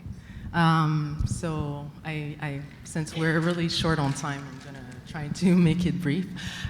So I was born in Burundi, in Bujumbura. Both my parents are Rwandan, and we came to Canada in the late 80s when I was 5 years old. I grew up in Quebec City. So growing up, I was really kind of a social bee. I was involved in all the committee and sports and everything. I would go in it, even in the community. So that makes it that it was easy for people to come and approach me. So it ended up that a lot of my friends and people that I know were coming to me, telling me their stories and their problems. So I loved helping people. That was one of my passion. So for me, it was something that came naturally. So when it came time to choose a career, I was still a bit confused because I love helping people, but I loved psychology, but it wasn't really something that was popular, especially in our community, because we don't necessarily talk about psychology or mental health. So it's something that was still taboo back then. But it was something that I loved. The human mind was something that really interested me. I decided, since I was good at it, I decided to go into this path. So I studied psychology and psychoeducation at the University of Montreal. So while I was doing that, I got to work with children, with teenagers, and I got to learn more about mental health, about human behavior, and it was a passion for me. So after my study, I was lucky to work in the community setting. I work in crisis center with women going through domestic violence, and as well as patients that were coming from hospital with mental health disorder, going back into the community. So this was a passion for me, but then I realized that working in a community, and I was young too, I love it. It was vocational, but it wasn't something personally was going to make money or live the lifestyle that I wanted. So I started working in an employee assistance program. So I kind of still working with mental health and helping people. And from then, this is when I discovered disability. So I started working in the disability field in 2010. And I started as a rehabilitation coordinator, then I was a case manager, and now I'm a health management consultant. So I help people get back to their functional level. So working in disability kind of made me realize how our health is important and we should take care of it. And I saw more, and I started becoming more and more conscious and applying more into my life. So I was exposed to a lot of women, powerful women, and I made the link, because we're at the Women Convention, I made the link that a lot of women that inspire me, that were in a higher position, that was succeeding in life, were people taking care of themselves. So that was kind of the life that I wanted to aspire, and that was the life that I wanted to live, and also be that example. So this is why I started being involved with, also I started running, and from the running, knowing wonderful ladies, I have one of my team Abeza there representing. So we started running and doing it for a cause, and recently I got pregnant and I had a baby. So becoming a mother, and especially a mother of a daughter, it became even more important how not only I have to take care of myself, my health, but I have to be the model for my daughter, because this will be what will make her go further in life and achieve a lot of things. So that's when I started the Beachbody coaching. So it's all things that were not necessarily popular or people were not dabbing into, but I'm happy that I did. So Sylvie is going to share with us her story as well. So Sylvie is, like I mentioned before, she's a scholar for the MasterCard Foundation. So if you can speak briefly about your journey and maybe some of the challenges that you might have faced, because you were talking about what you wanted to do, become a pilot and such. So just briefly, thank you. As she said, my name is Sylvie Abingene. I was born and raised in the southern province of Rwanda, in the district of Nyanza. I attended the primary school there, and when I was a kid, I liked to be a pilot. Like when you say, like, I wanted to be a pilot. But in the middle, I found out that there is no anywhere in Rwanda where I can study aviation. So, but there are some, I can say that there are some people that encourage me, like Her Excellence. Like when I finished my primary school, I was awarded as at a district level among girls who were the first in the national exams. So after that, I realized that anything is possible.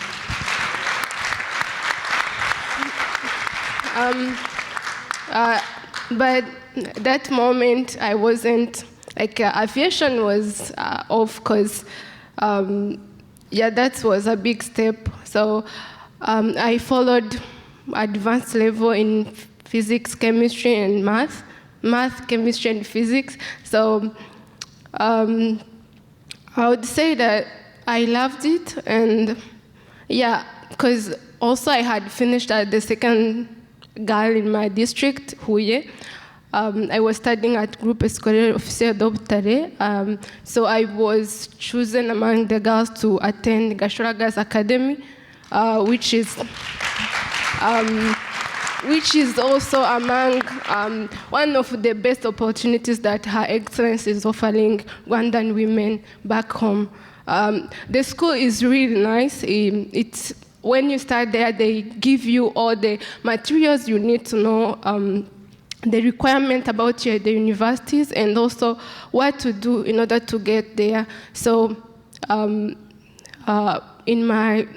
after seeing all that, I said, like, I have to work hard so that I can arrive to my dream. So I applied, I had good grades, I was performing well, and also I knew what to do. So that's how I got MasterCard scholarship, which is covering all my tuition.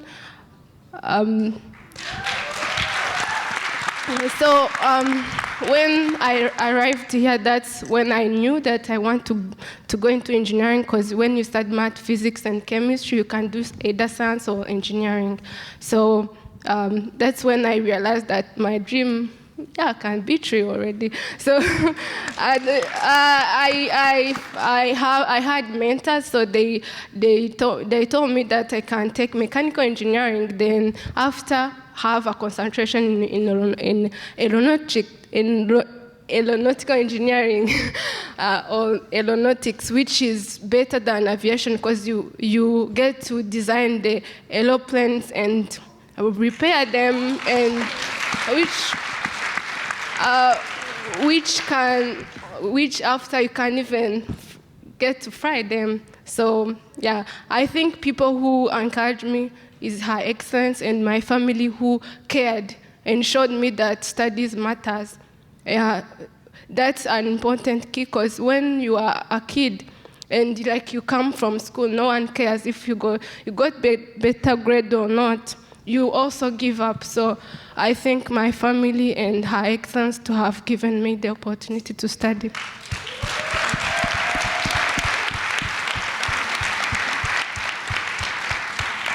About the challenges, it's also like here I have been in mechanical engineering for 2 years. I haven't gotten so many challenges, but what I see is being put aside because of the stereotype. You are a woman, you are not physically fit. So sometimes when you think of mechanical, you just think of people who carry stuff.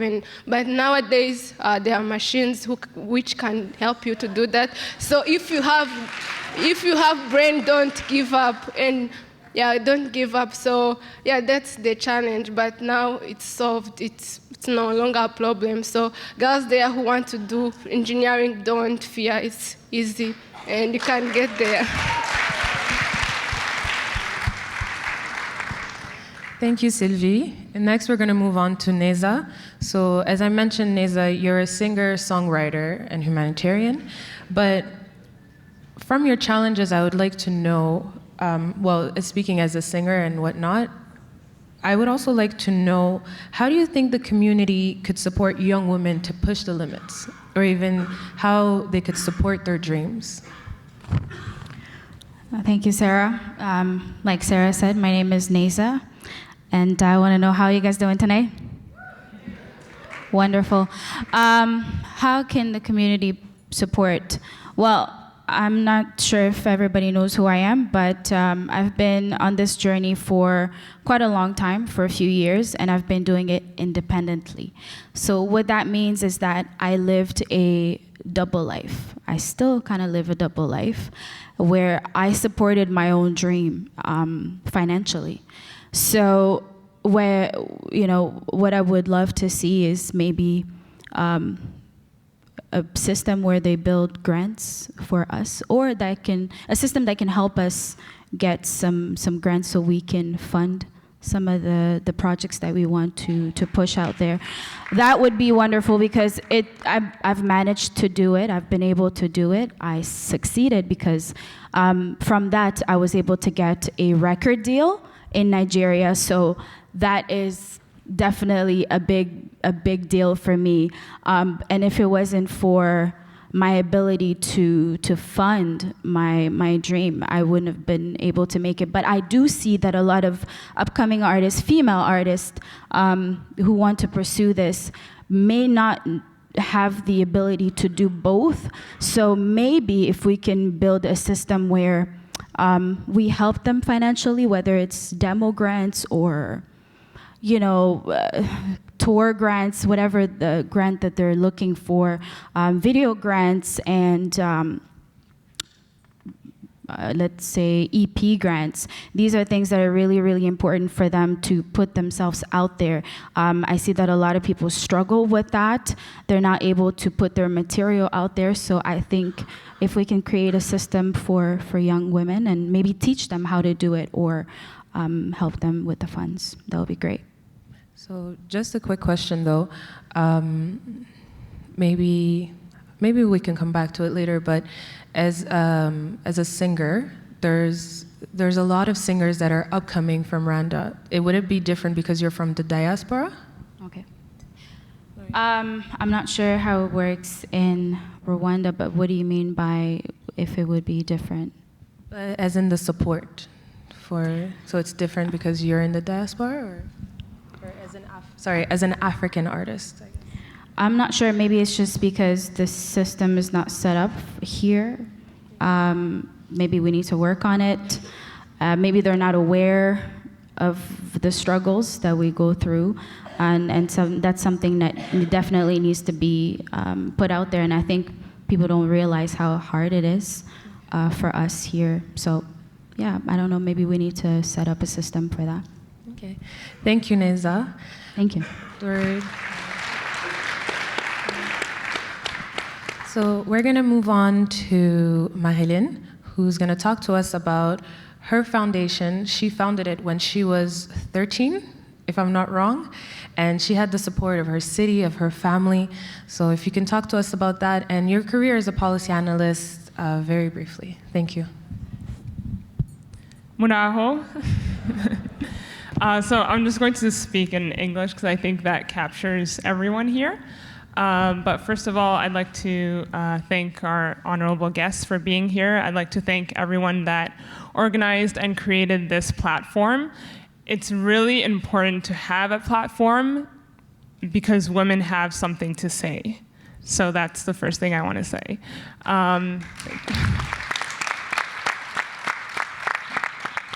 And then I also want to thank my fellow panelists and our moderator, Sarah.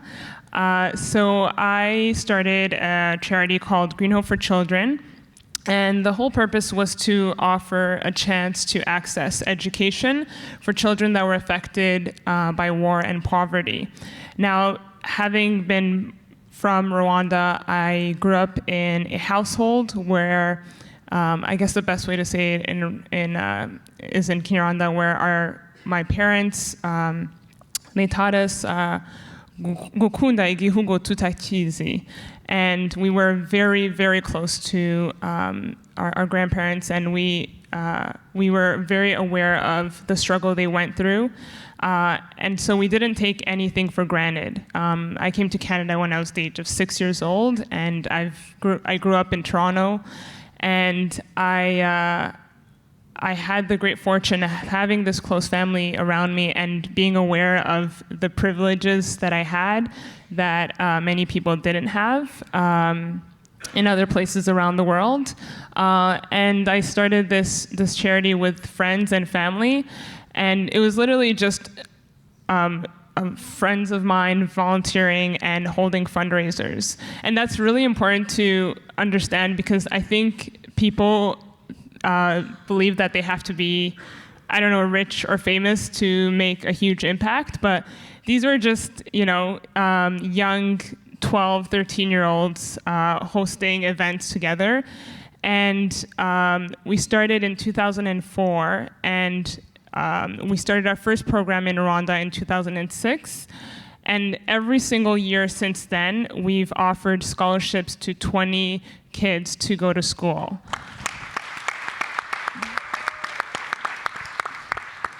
And I think it's important because everyone that's involved does it on a volunteer basis, and they're all students and working, and yet they're able to make this huge impact and change other people's lives for the better. And this is really embarrassing, but like I said, I came here at the age of 6 in 1998, and I was only back in Rwanda this summer for the very first time. And it was actually incredible because I had a chance to meet a lot of the recipients of Green Hope for Children. And it was one of those moments where I realized they went even beyond our greatest expectations. And they're, almost all of them are in university. They met the criterias, and they're either going to university or already starting university. And this is something that I think they mentioned it, a lot of our honorable guests mentioned it, where they literally just had to perform really well because we were only funding secondary school. And so they all performed really well and were able to get the grants to go to university.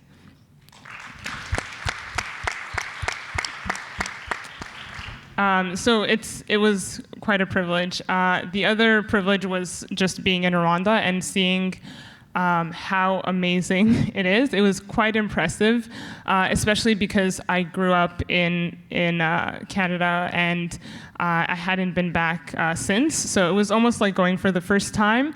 I could only rely on stories from my family and their experiences and what they went through.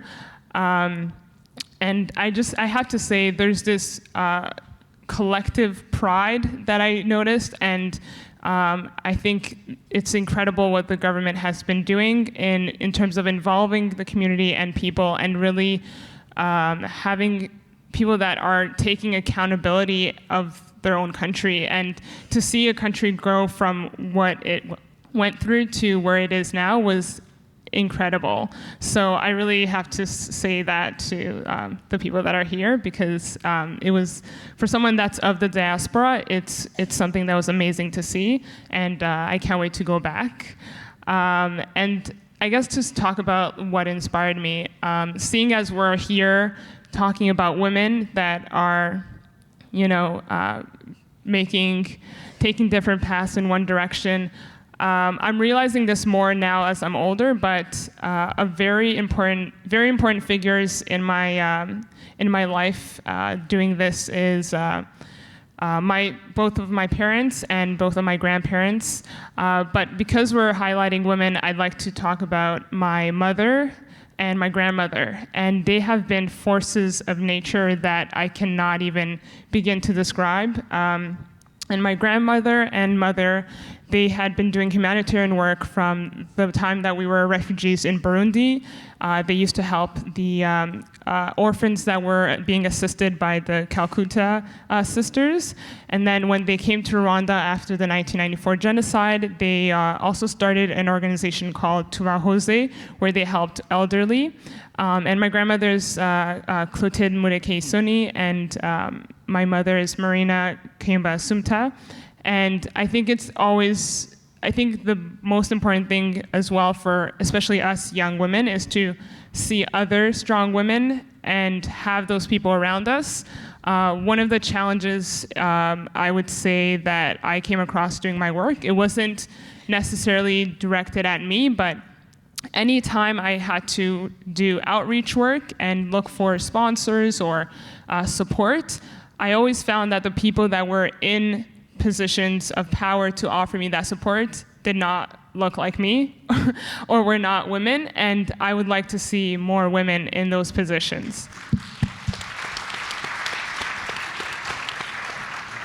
So just to wrap it up, I'd like to thank you ladies for sharing your stories, for sharing your path, your journey, and also women succeed through the support of other women in our community as well. And if we are all here today, it is from the support of our community, from the women in our lives as well. And for us to continue to grow, we turn to you. And so that's why we felt that it was important to share the stories of how young women have broken the barriers and how they can even go further. Thank you so much.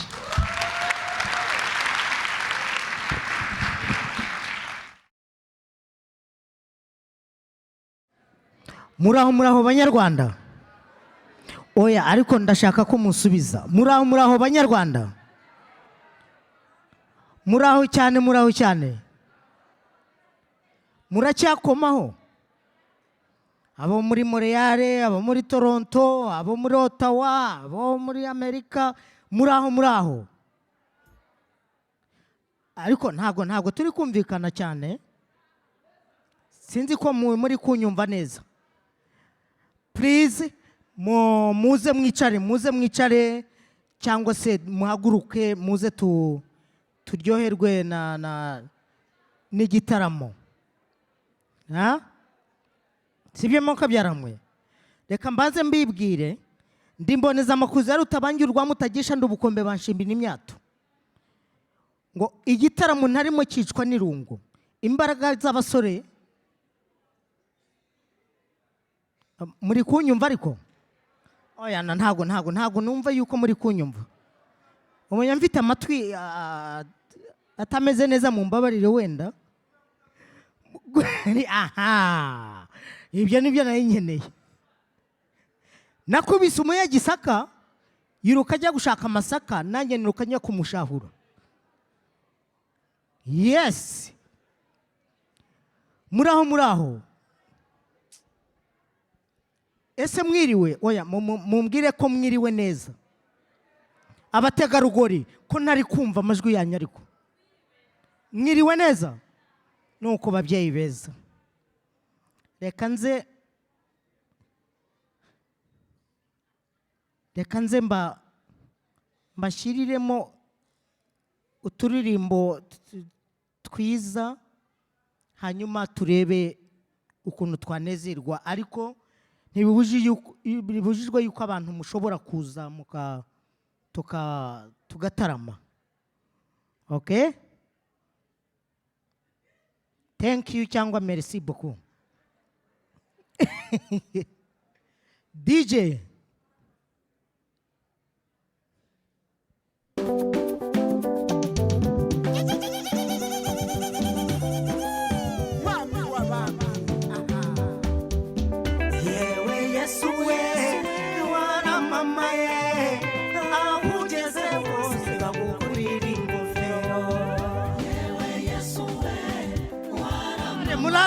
Murare, please. Umwami ni mwiza, tumwamamaze, aradukunda twese tumukurire ingofero. Yesu we, ni mpamo. Yesu ni mwiza wacu, tumwamamaze, aradukunda twese tumukurire. Oh Yesu. DJ, volume please.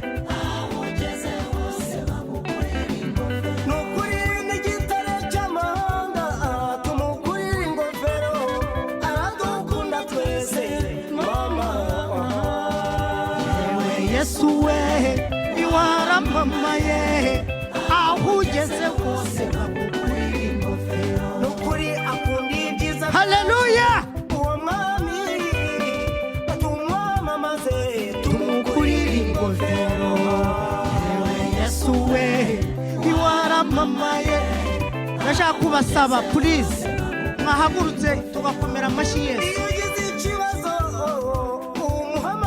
muhaguruke please dukomere Yesu amashyi waduha imbaraga zo kugera hano muhaguruke please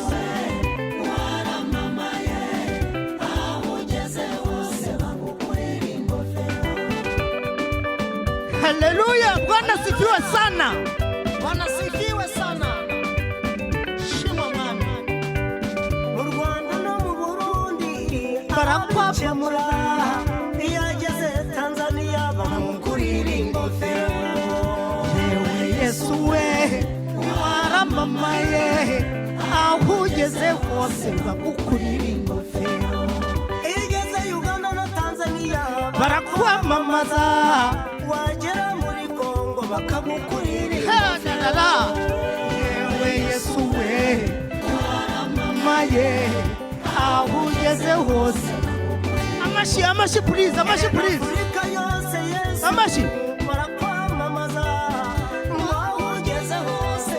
reka tubyinire Yesu niwe waduhaye imbaraga waduhaye kubaho aho ugeze hose bagukurira ingofero Yesu ugeze mu Bubiligi barakwamamaza no mu Bufaransa Yesu bagukurira ingofero Yesu we waramamaye aho ugeze hose bagukurira ingofero Yesu yuvuye mu Bubiligi haleluya barakwamamaza wagera no muri Canada bakagukurira ingofero Bwana sifiwe sana Yesu we bagukurira ingofero nukuri Yesu ugeze muri Canada barakwamamaza n'abahanzi twese mama tugukurira ingofero yewe Yesu we waramamaye aho ugeze hose bagukurira ingofero Yesu Rosaria barakwamamaza wagera muri Edmonton bakagukurira ingofero yewe Yesu we waramamaye aho ugeze hose bagukurira ingofero sinakubesha Yesu turakunda abanyarwanda aho tugeze hose tugukurira ingofero yewe Yesu we waramamaye aho ugeze hose bagukurira ingofero Yesu ngutuye abahanzi b'isi yose ngo bakwamamaze naho baririmba hose ku isi bagukurira ingofero yewe Yesu we waramamaye aho ugeze hose bagukurira ingofero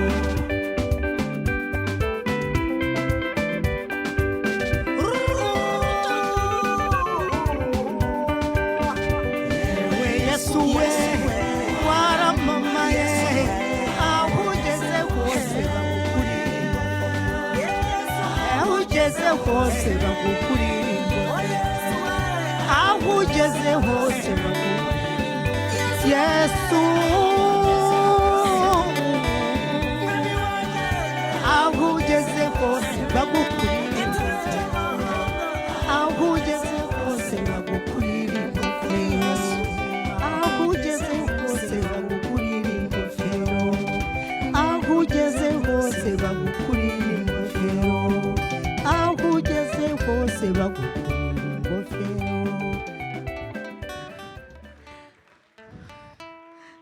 Merci beaucoup. Thank you.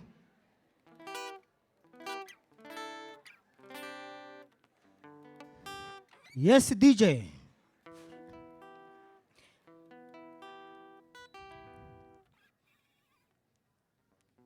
Mureke tunezerwe uyu munsi. Ikigote we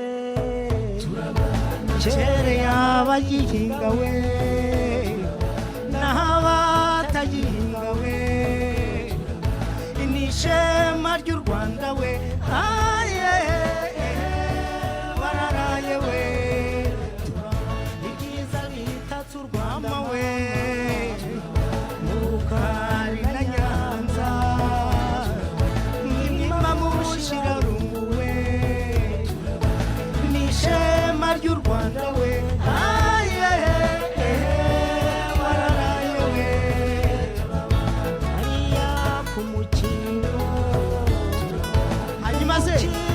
urashaka nkora iki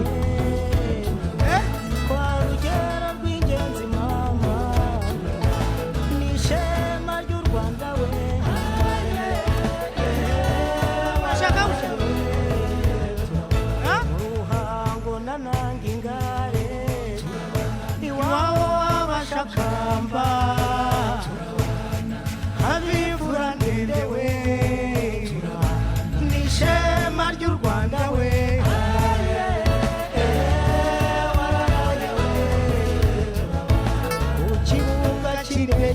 Mami inshuti ndahemuka ndashaka indahemuka mwese muze ndahemuka please indahemuka mami inshuti muze hano muze kuri stage please indahemuka muze kuri stage indahemuka abatangamundu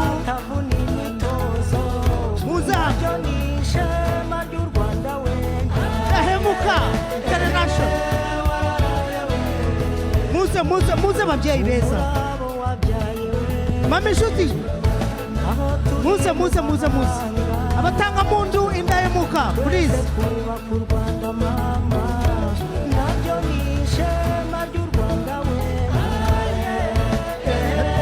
indahemuka zaje kubataramira uri gutaramirwa n'indahemuka mwakabyarama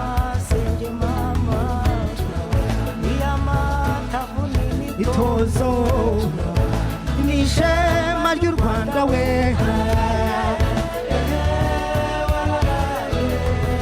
Janine Jean Claude Gido yewe Mutesi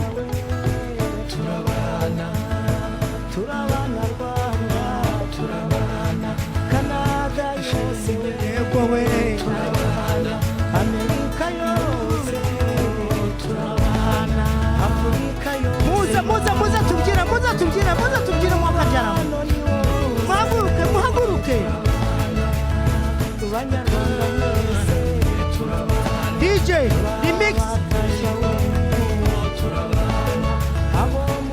muze mwakabyarama muze babyeyi banje muze twizihirwe please remix it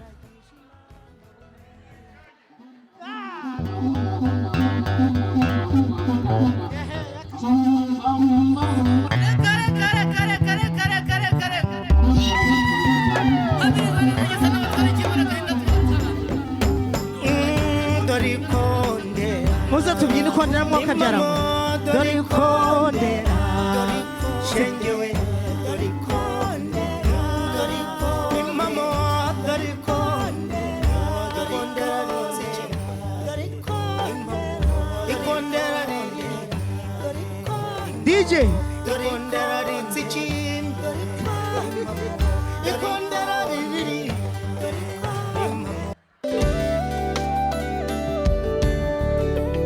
Ichigote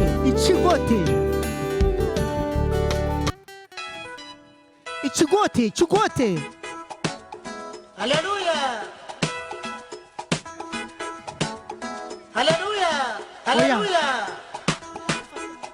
Amen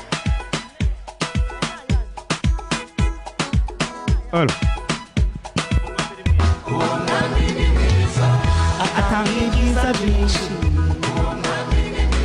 yaduhaye umurimba uwo mwami ni mwiza atanga ibyiza byose uwo mwami ni mwiza uwo mwami ni nde uwo mwami ni Yesu tumuratire byose tumushimire iteka ryose uwo mwami Imana uwo mwami ni mwiza nimuze tumurate uwo mwami ni mwiza gitare cy'amahanga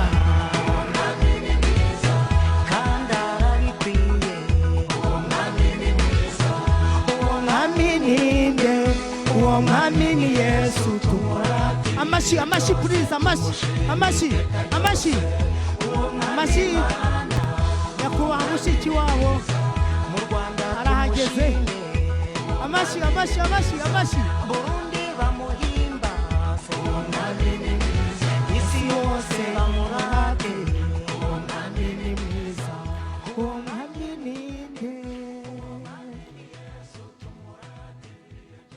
murakoze cyane.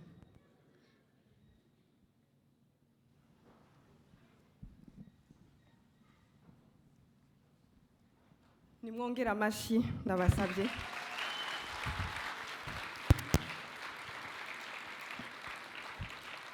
Honorable Minister Louise Mushikiwabo, turabashima kuba mwegomye imirimo myiza mukora iwacu mukaba mwaje gufatanya natwe muri uyu munsi. Nagira ngo mpamagare Nathalie aze aririmba indirimbo yubahiriza igihugu. Niba twese twahaguruka.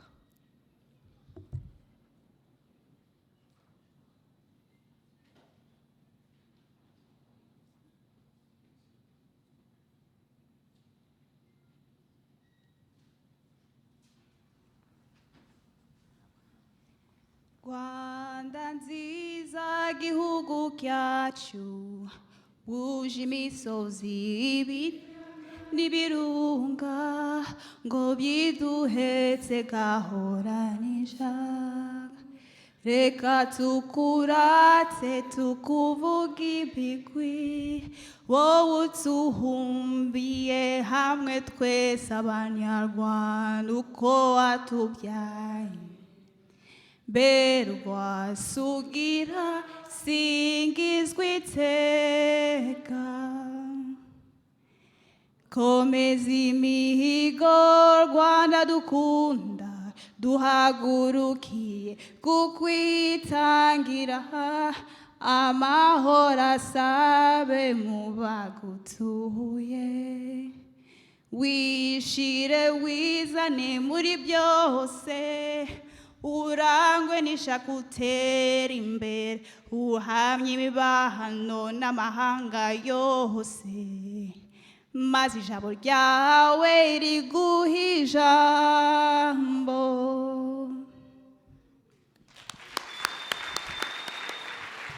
Urakoze Nathalie, mushobora kwicara. Mbere yuko mpa ijambo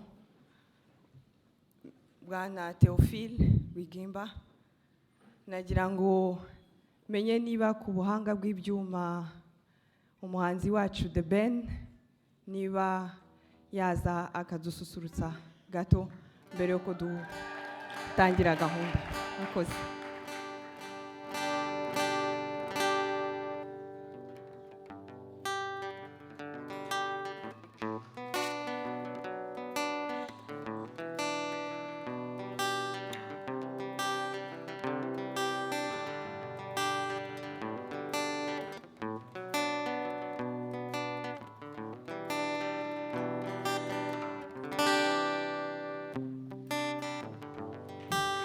Muraho.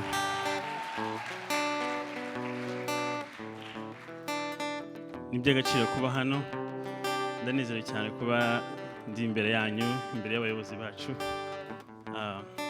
Ngiye kuririmba indirimbo yitwa Ntacyadutanya bashimisha. Nawe izuba ryareka kurasa ntuzigera uyoba mari kubaho ntagufite bimeze nk'igiti kitagira amashami. Oh no, nzagukundwa kaza nzagutuza utunganirwe shuti yakadasoka soko y'umutuzo wanjye ntacyadutanya ntacyadutanya baby my darling yeah yeah oh yeah ntacyadutanya ntacyadutanya baby my darling yeah ni wowe mbona iruhande ntagira umutuzo kugushyira amacenga tukabana na kwishisha. Oh no no, uri mwiza ubereye urugo mu masaha akuze uri ngabo inkingira uri indirimbo yanjye ya buri munsi. Mutima nukuri ntuzambabaze ma. Mutima zaguhundagaza urwo nabibye. Mutima, anything you wanna do, just let me know. Anything you wanna see, just tell me. Tell me. Nawe izuba ryareka kurasa, ntuzigera twese uyoba Mariya. Kubaho ntaba mfite bimeze nk'igiti kitagira amashami. Oh no no, nzagukundwa kasa, nzagutuza utunganirwe, nshuti yakadasohoka, soko y'umutuzo. Ntacyadutanya, hoya ntacyadutanya baby, my darling. Genda Rwanda uri nziza, oh yo, humeka mahoro.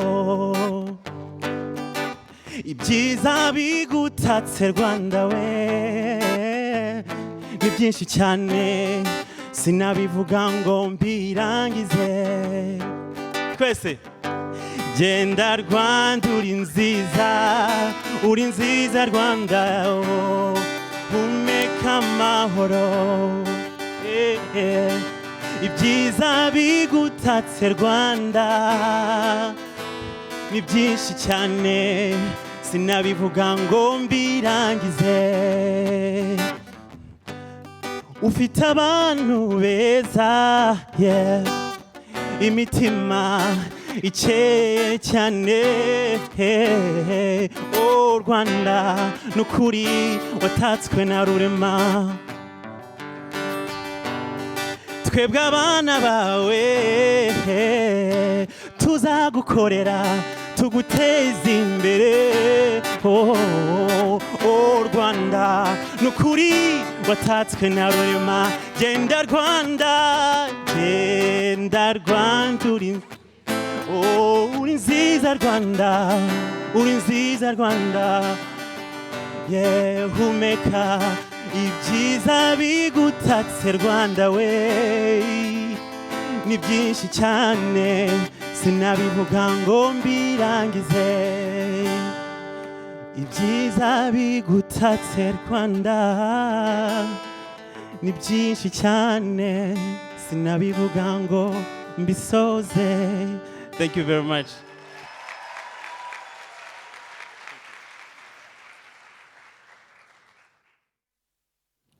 Arakoze cyane The Ben kudususurutsa.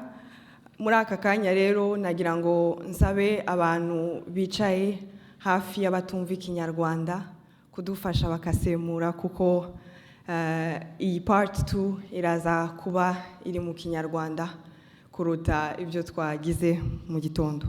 Muri aka kanya rero nagira ngo mpamagare hano kuri mikro Bwana Theophile Rwigamba, umukuru wa RCA in Canada, kutugezaho ijambo adufitiye uyu munsi. Murakoze.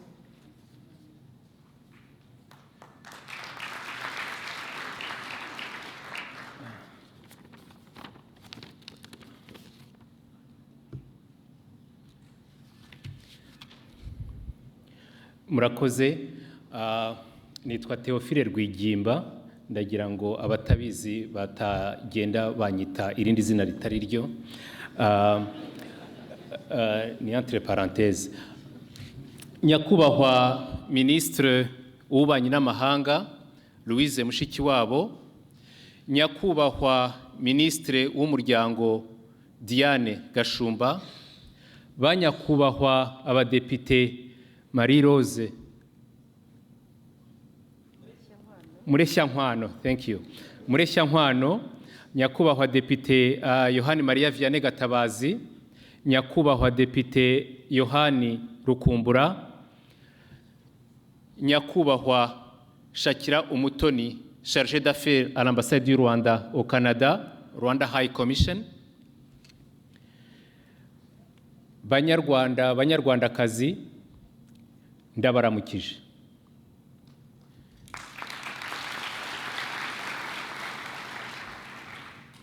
Ngiye kugerageza kubabwira mu magambo make icyo nashaka kubagezaho. Nagira ngo nyakubahwa Ministre Louise Mushikiwabo tubamenyeshe ko tubishimiye. Twishimiye kubabona muri Rwandan Women Convention. Ngira ngo wabonye ukuntu mwinjira babakiriye, biriya ni ikimenyetso cy'urugwiro abanyarwanda bo mu Rwanda rwa Canada bagirira ubuyobozi bwiza bwacu.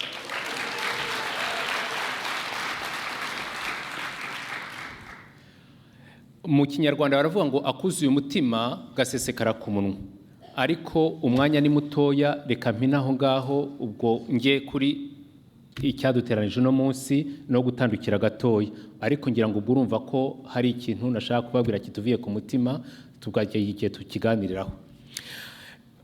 Muri RCA Canada, Rwandan Community Abroad Canada, hari ibintu shaka kubagezaho ibyo twagezeho, ibyo nakwita challenges, hanyuma nkababwira nuko duteganya mu minsi iri imbere gukora ibyerekeranye n'imirimo abanyarwanda bari muri RCA Canada badushinze. Mu by'ukuri ubundi umuntu atangira kuri challenges akarangiza kuri achievement, ariko ndagira ngo ntangire kuri achievement, mbabwire challenges then future plan, hanyuma ndaza no gusaba ushinzwe gender na culture muri RCA Canada aze kugira icyo aza kunyunganiraho. Ku byerekeranye na RCA Canada nagira ngo dushimishijwe ahangaha, nubwo ari ngiye uvuga, ndagira ngo umenyeshe ko ibi byose ari abangaba bari imbere yanyu biturukamo. Dushimishwe no kubamenyesha yuko ubu noneho RCA Canada ikora mu buryo bw'amategeko. Ni ukuvuga ko twemewe n'amategeko muri Canada, ubu turakora ntacyo twishisha. Tukaba tugizwe na ubyo nakwita ubyo twita uturere 13. Nkaba nagira ngo ahangaha mbonereho umwanya wo kubamenyesha yuko mu ntangiriro z'uku kwezi kwa 9 twungutse indi ntara, akari akarere ka Halifax. Ubu noneho tukaba tuvuga ko dufite uturere 14.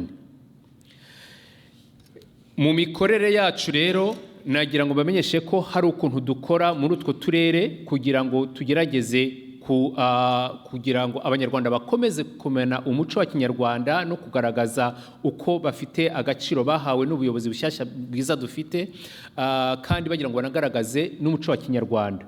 Ibyo rero bigaragarira mu mirimo mu mikorere yo mu kwezi kwa 4 iyo twibuka icyunamo, mu kwezi kwa 7 igihe cya Liberation Day, bamwe dukunze as a mandatory tukaza kwifatanya na High Commission, ariko n'abandi badashoboye kuza babikorera mu turere twabo kugira ngo bibuke Liberation Day amateka yayo. Hanyuma uzi ko hari umuco mu Rwanda w'umuganda ukorerwa mu Rwanda ugaragaza ibikorwa terambere. Ibyo ntibyagumye mu Rwanda, ni nahanga natwe mu mpera z'ukwezi kwa 8 mu ntangiriro z'ukwa 9 mu mijyi itandukanye dukora umuganda, ndetse tugatumira n'abanyakanada bakaza tugakorana, tukabwira tuti this is made in Rwanda. Hanyuma nagira ngo mbamenyeshe ko RCA Canada idakora yonyine, hari izindi association dukorana nazo muri uwo mushinga wo kugira ngo dukomeze kugaragaza ibyiza by'u Rwanda. Natanga urugero rwa Kari y'urubyiruko, natanga urugero urumuri rwa hano Montreal rufasha abategarugori, natanga urugero rw'umurage Toronto narwo rufasha abategarugori. Sinagenda ntababwiye yuko hari ikindi kintu twisangije cyabaye muri iyi minsi kuva muri iyi myaka 2 ishize, cyane cyane mu mujyi wa Edmonton n'umujyi wa Regina. Edmonton Alberta, Regina ni Saskatchewan. Muri Alberta hamaze kuba twice, inshuro 2 Heritage Festival, aho u Rwanda rwagize stand rugaragaza ibyiza by'u Rwanda. Nababwiza ukuri ko ubu ngubu u Rwanda muri kariya gace ka West ya Canada rurazwi cyane.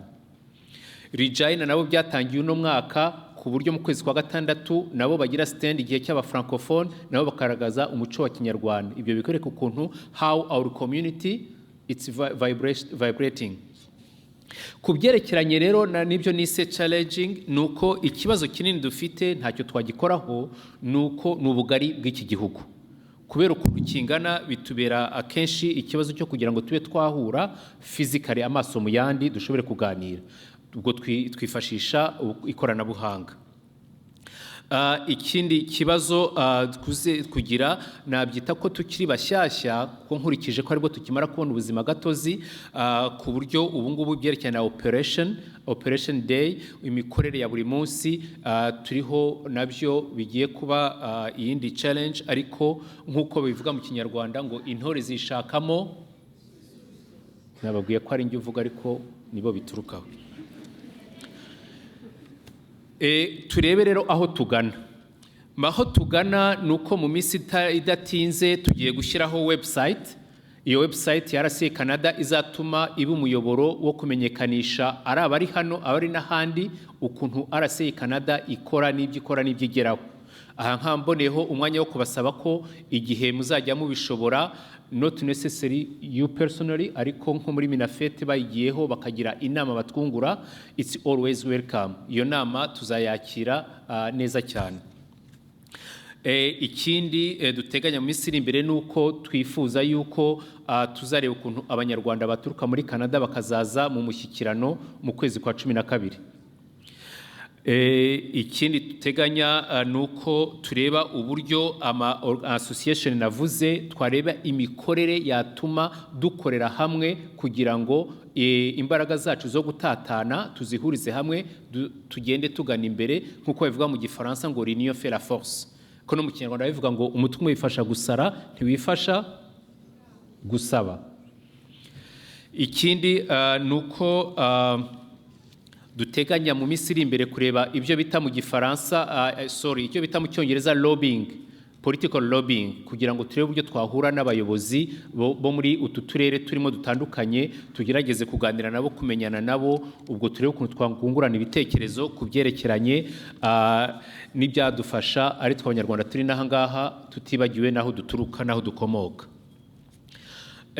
Turagerageza kugira guteza imbere umuco nyarwanda, isura y'Ikinyarwanda, kandi tukageza no kurwanya abari bo bose bashaka ku deny, abashaka genocide deniers, nabo kugerageza kubarwanya.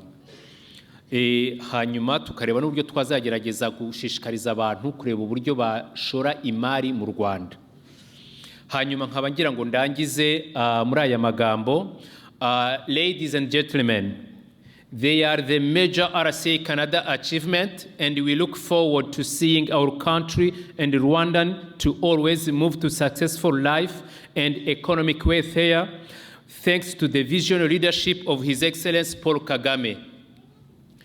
Nkaba ngira ngo rero nyakubahwa ministre, mbahe ubutumwa impano mwazaduhera umuyobozi mukuru w'u Rwanda, mumubwira yuko tumushyigikiye mu nzira mu cyerekezo aha ubuyobozi bwacu, ubuyobozi bw'u Rwanda, kandi ko ndangiza ngira ngo twatumye abaje ubushize, namwe turongeye turabatumye, si uko batatumitse, tuzi ko imirimo aba ari myinshi, ariko namwe turongeye turabatumye ahazabonera akanya tuzamwakiriza urugwiro mwabonye ndetse tunarushirizeho.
Mwarakoze Bwana Théophile. Mbere y'uko mpijambo Madame chargée d'affaires à l'ambassade, Madame Shakila, nagira ngo nsusurutse gato ndabona ya morale twari dufite tutakifite. Aba mama ba Montreal n'abajone ba Montreal mushobora kwikomera amashyi tukumva ko muhari.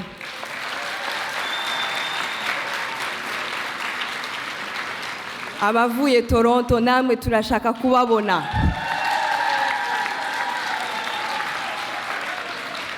Aba mama baturutse Gatineau na Ottawa murahari. Ndetse hari umuntu yigeze kumbwira ngo hari n'abavuye Boston murahari. Murakoze cyane. Muri aka kanya rero nagira ngo mpijambo Madame Shakila chargée d'affaires jambo niryanyu. Murakoze.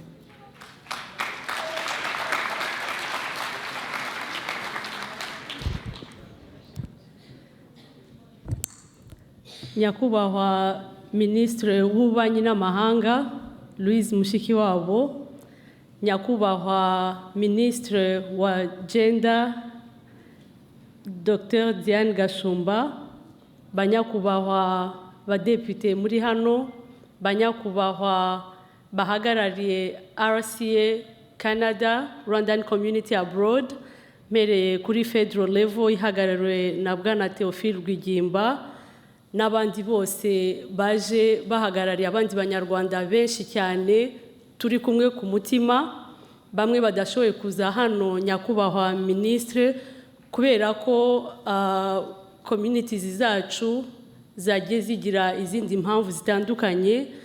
Dufite ikiriyo muri Ottawa, hari umunyarwanda watuvuyemo Bwana Richard Batsinduka. Tukaba dufite n'ibyishimo muri Montreal kubera ko dufite ubukwe. Izo rero zikaba ari zimwe mu mpamvu muri bwa bufatanye bw'abanyarwanda twagombye kugira bamwe baza aha ngaha n'abandi bakajya kwifatanya n'indi miryango. Nyakubahwa Ministre, turishimye cyane ko mwashoboye kuza kwifatanya natwe uyu munsi. Iyi gahunda ya Rwandan Women Convention ni gahunda yaturutse muri aba banyarwanda mubona aha ngaha kubera ko ni abanyarwanda bari kure y'igihugu ariko bose umutima uba mu Rwanda. Bakurikiranira hafi gahunda zose zibera mu Rwanda, bakumva bashaka kubigiramo uruhare. Hari ibikorwa byinshi cyane bagira, bimwe hari ibyo mumenya, hari ibyo mushobora kuba mutamenya, akaba ariyo mpamvu nk'ukuntu Théophile Rwigimba yabivuze, bari kugerageza kugira ubundi buryo bwo gukora bamenyekanisha ibyo bakora, ariko cyane cyane banashaka kumenya ibibera mu Rwanda kugira ngo bamenye ukuntu bakwifatanya n'abandi banyarwanda. Ni kuri iyo mpamvu rero muri uku gufata umwanya wo kureba ibyo twagezeho mu iterambere ry'umutegarugori, twashatse ko mwaza kwifatanya natwe, tukaba tubashimiye mwebwe ku giti cyanyu, ariko tukaba twishimiye cyane yuko Nyakubahwa Perezida wacu yabemereye kuza.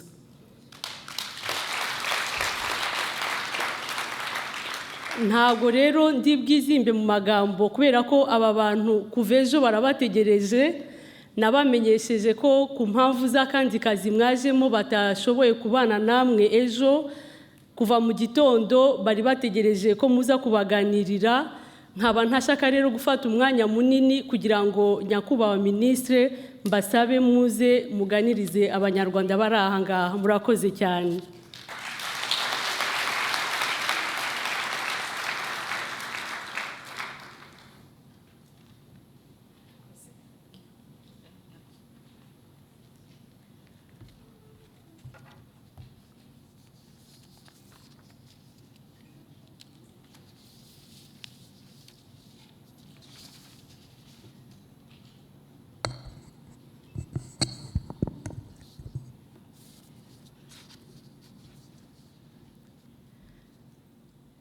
Mwiriwe neza mwese.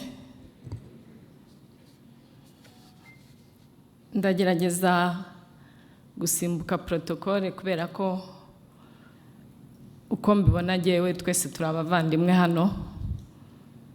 ariko nagira ngo mwese uko muri hano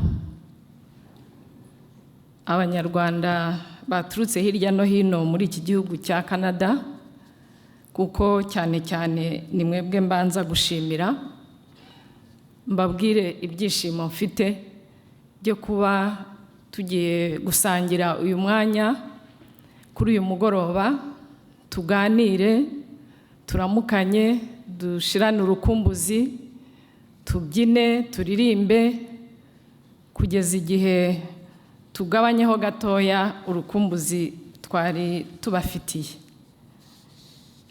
Nagira ngo nshimire abagize uruhare mu gutegura iki kiganiro cyiza cyane cyatangiye ejo. Nagira ngo nashimire charge d'affaires w'u Rwanda hano mu gihugu cya Canada, Shakira. Tumaze igihe dukorana, mbere yakoraga mu yindi ambasade, hanyuma aza kuza hano Canada. Mushimira yuko akazi keza ko guhuza abanyarwanda, akazi keza ko guha uruhare rwihariye umugore w'umunyarwandakazi, yagakoze agashyize ku mutima. Nagira ngo mbimushimire.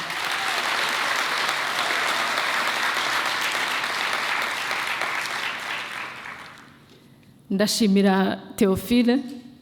Ejo bundi tugeze hano muri Canada n'abandi bantu benshi twari tuvanye i Kigali n'abandi baturutse hirya no hino, baje mu nama mpuzamahanga ikomeye imaze iminsi 2 nayo ibera hano mu mujyi wa Montreal, y'ikigega kirimo amafaranga adufasha kuvura no kwirinda indwara za TB, sida na malaria. Tugeze hano ku kibuga, nahise mbona abashinzwe kwakira abashyitsi abo muri iki gihugu, abo muri ambasade yacu, ariko nshimishwa no kubona uhagarariye umuryango w'abanyarwanda hano muri Canada nawe yahari. Ni umuco mwiza cyane, nagira ngo mbibashimire.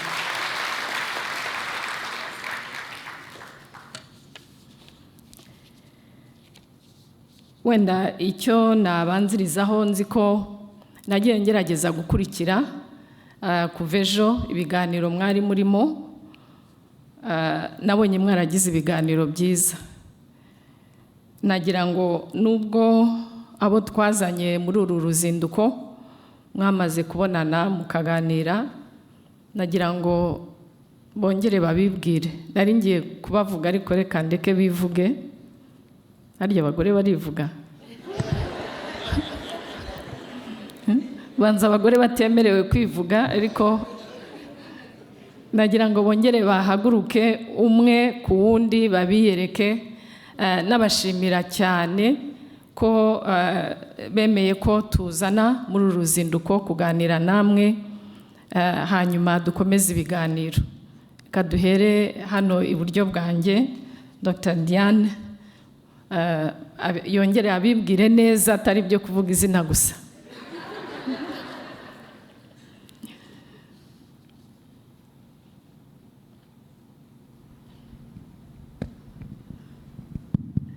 Mwakoze nyakubahwa minisita. Twivuze mu gitondo turi ba mutima w'urugo. Mutima w'urugo, ndi nyampinga, ndi umugore ubereye u Rwanda, sinzatesha agaciro uwakanshubije.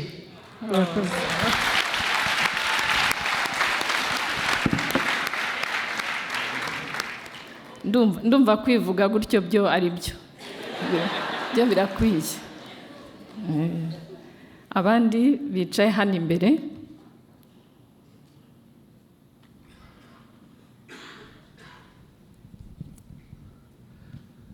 Murakoze nyakubahwa Minisitiri w'Ububanyi n'Amahanga n'Ubutwererane. Nitwa Gatabazi Jean-Marie Vianney, nkaba ndi umutoza w'intore, nkaba ndi intore yo mu nyemezamihigo z'akarere ka Gicumbi, ariko kandi nkaba nishimiye no kuba turi kumwe aha ngaha. Nkaba ndi umwe mu badepite bafite uburambe muri uyu mwuga, umwe mu badepite mu mateka y'u Rwanda winjiye mu nteko ishinga amategeko ari mutoya mu bandi.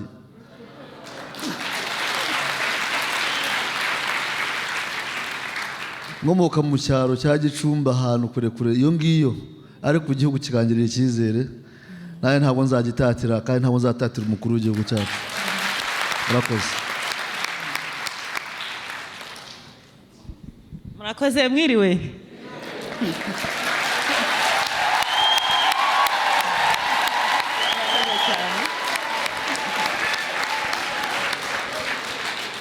Naye nabibwiye ko mbisubiremo, nitwa Mureshyankwano Maria Rosa. Mu mirimo isanzwe ndi umudepite mu nteko ishinga amategeko umutwe w'abadepite, nkaba nkomoka mu muryango FPR Inkotanyi.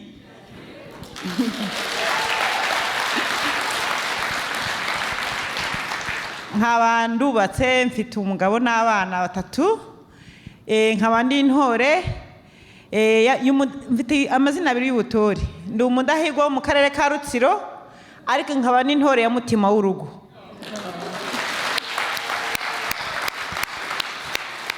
Ba mutima w'urugo hari kivugo nyakubahwa minisita wacu yavuze, ndavuga wacu kuko ari minisita w'umuryango n'iterambere ry'abagore. Mutima w'urugo, ndi nyampinga, ndi umugore ubereye u Rwanda, sinzatesha agaciro uwakanshubije. Aho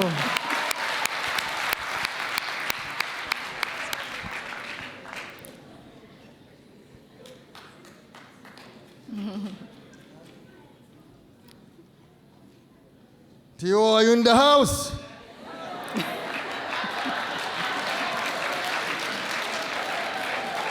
Moria, are you in the house? Gatina in the house? Honorable Minister, ngewe ndangwa no kuririmba indirimbo imwe n'abandi Nyagatare n'abandi aho ariho hose mu Rwanda.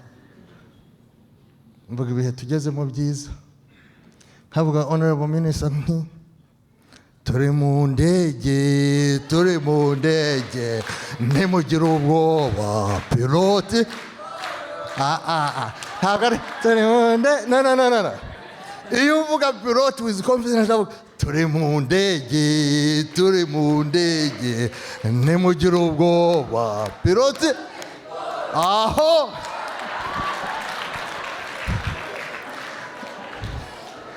icyo nabo minisita cyaba ari ikivugo cyanjye banyita John Rukurwabyoma, ariko ndi mu banjye banyita Rukumbura.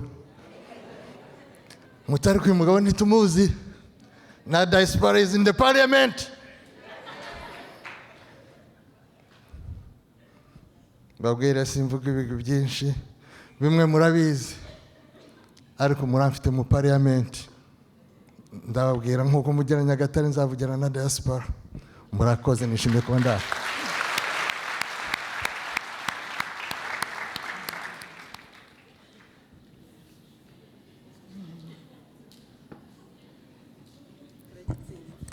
Murakoze cyane, icyo gitego ntibagitsinze.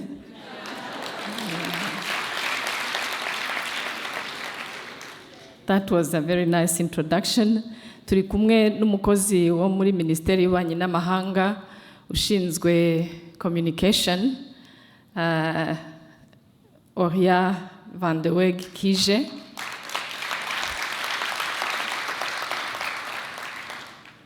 Umukobwa mutoya nk'abandi benshi nabonye hano basobanutse b'Abanyarwandakazi babereye u Rwanda rw'iki gihe.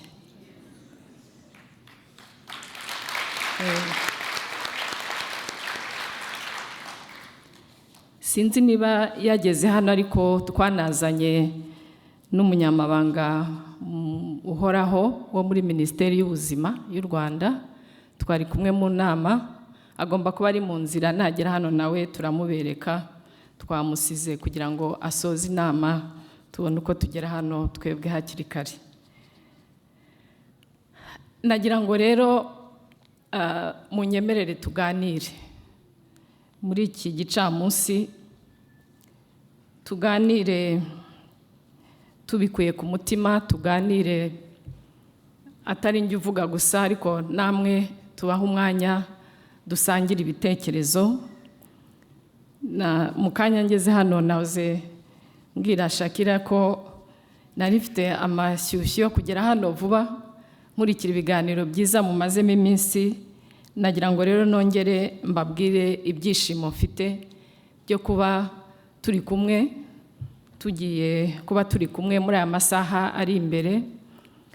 Igihugu cya Canada ngiherukamo kera, nubwo nari nkizi, kera nari ntuye hafi ya hano, ariko hari hashize igihe. Nishimiye rero cyane kongera guhura n'Abanyarwanda batuye muri iki gihugu cya Canada.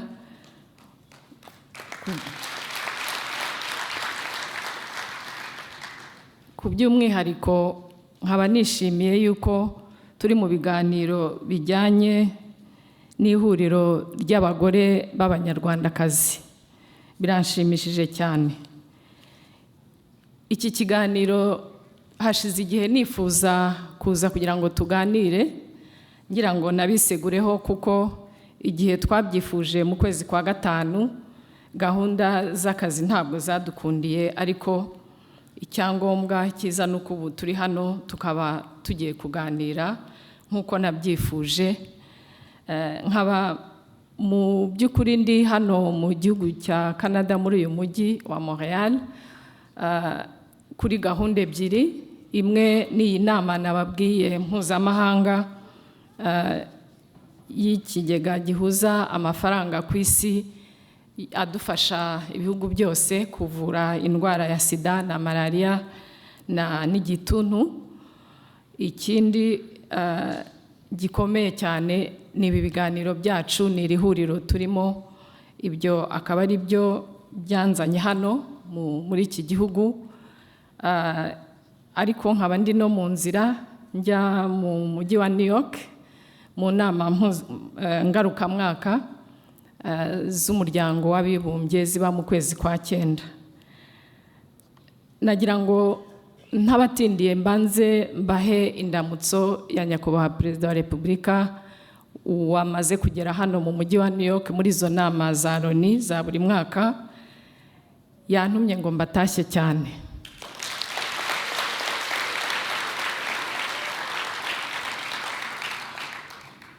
Ndumva mu kwivuga kwabo twazanye mu kanya twumvise, hari hakubiyemo amagambo meza agaragaza aho Perezida wacu ahagaze mu bijyanye n'iterambere ry'umugore. Ndumva ntari bubitindeho, turaza kubiganiraho mu kanya. Nagira ngo tumushimire kuko umunyarwandakazi wo muri iki gihe ntabwo ari wa wundi wa kera.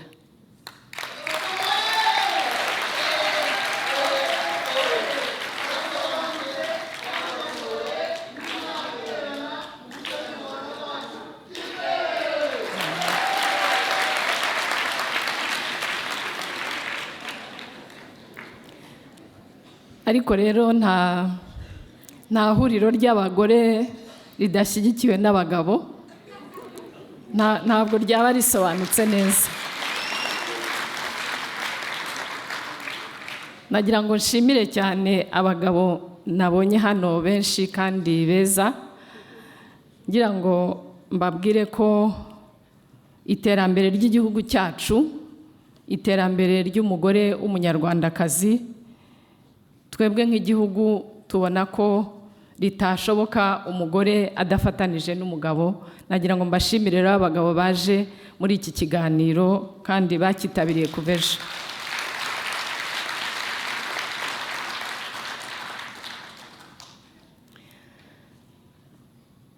Iki giterane cyacu hano muri uyu mugoroba, muri iki gicamunsi, ni kimwe mu mahuriro menshi y'Abanyarwanda muri iki gihugu nagiye nkurikiranira hafi kandi ashimishije. Ngira ngo mbashimire kandi nkomeze no kubibakangurira. Ibyinshi ntabwo mbisubiramo, uhagarariye Abanyarwanda hano Theophile yabisubiyemo. Natwe aho turi mu gihugu turabikurikira cyane. Ari itorero ry'urubyiruko ryagenze neza cyane, ryabereye mu mujyi wa Ottawa no muri Edmonton. Ari ibijyanye n'imihango yo kwibuka ya buri mwaka, ari ibijyanye no kwibuka umunsi wo kwibohora w'Abanyarwanda, ndetse n'ibindi bikorwa byinshi umuganda yatubwiye n'iri huriro rero ry'abagore b'abanyarwandakazi baba muri iki gihugu cya Canada n'ibindi n'ibikorwa n'abantu bakeya batari benshi nk'aba ngaba hirya no hino mu gihugu, nagira ngo mbibashimire.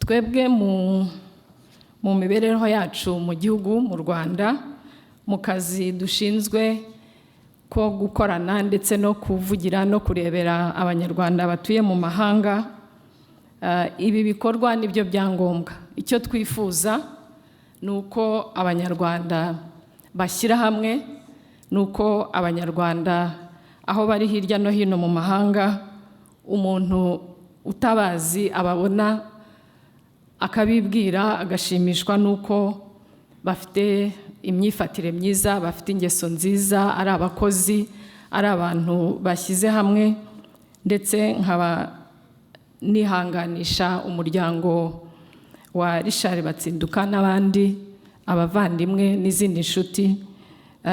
Igishimishije nuko nk'uko Shakira yabisobanuye, hari ababashije kujya mu kiriyo kwifatanya n'umuryango, abandi tukaba turi hano, abandi bakaba bari mu yindi mirimo. Ubuzima niko bumera, icyangombwa nuko abanyarwanda buri gihe dukomeza gutera imbere kandi turi kumwe dufatanije, nicyo cyangombwa cyane.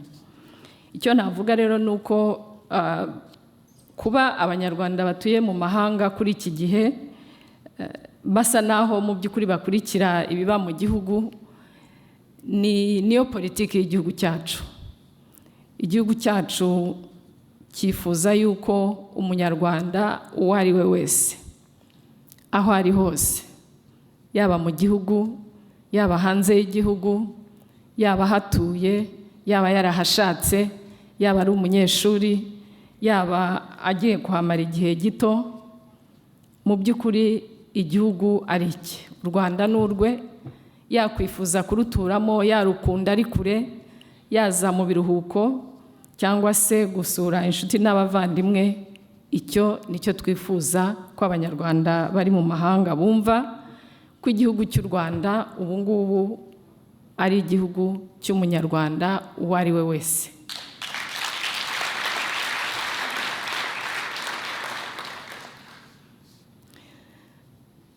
Ntabwo mu by'ukuri ntegura kino kiganiro narimo kubwira abo dukorana kugira ngo umuntu amenye ibyo aganira ku Rwanda n'ibyo asiga biragoye cyane, kuko hari byinshi umuntu yavuga, hari byinshi umuntu yaganiraho. Ni nk'aya ndirimbo ya wa muhanzi wacu yahoze atubwira mu kanya ko ntawe wabivuga ngo abirangize. Nahisemo rero kubaganiriza mu bice 4, ariko nkifuza yuko ibindi mwaba mwifuza ko tuganiraho, ibibazo, ibitekerezo, namwe byabaturukamo, noneho tukagira ikiganiro cyuzuye. Icya mbere ndi bubanzirizeho ni ukugerageza kubaha amakuru yo mu Rwanda. Nzi ko mu biganiro byabaye kuva ejo mwagiye mwumva mu bo twavanye mu Rwanda aho igihugu kigeze. Amakuru rero muri iyi minsi yo ni menshi cyane, ni menshi kandi ni meza.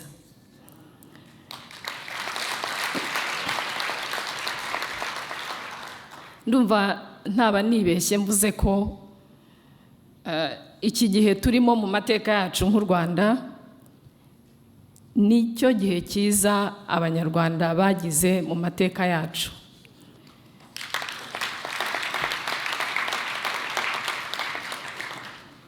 Ni igihe cyiza kuri twebwe ku mpamvu nyinshi, kuko aho tuvuye ni kure, biragaragara, turabizi. Aho turi ubu ngubu harashimishije, ariko naho tugana noneho ni heza kurushaho.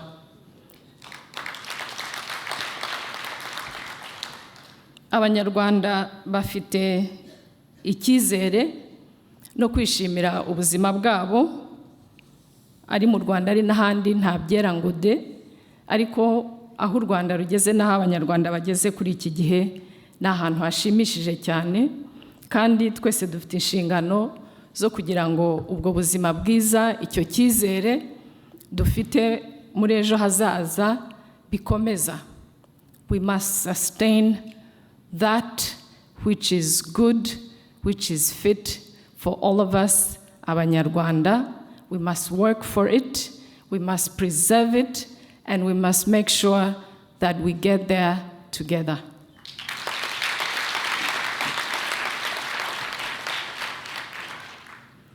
Muri iyi duhereye nko mu mpera z'umwaka ushize 2015 kugeza muri iki gihe mu Rwanda hari amakuru menshi, nzi ko amenshi murayakurikira mwifashishije ikoranabuhanga, ndetse hari n'abakunda kuza mu gihugu kuhatembera kureba inshuti n'abavandimwe.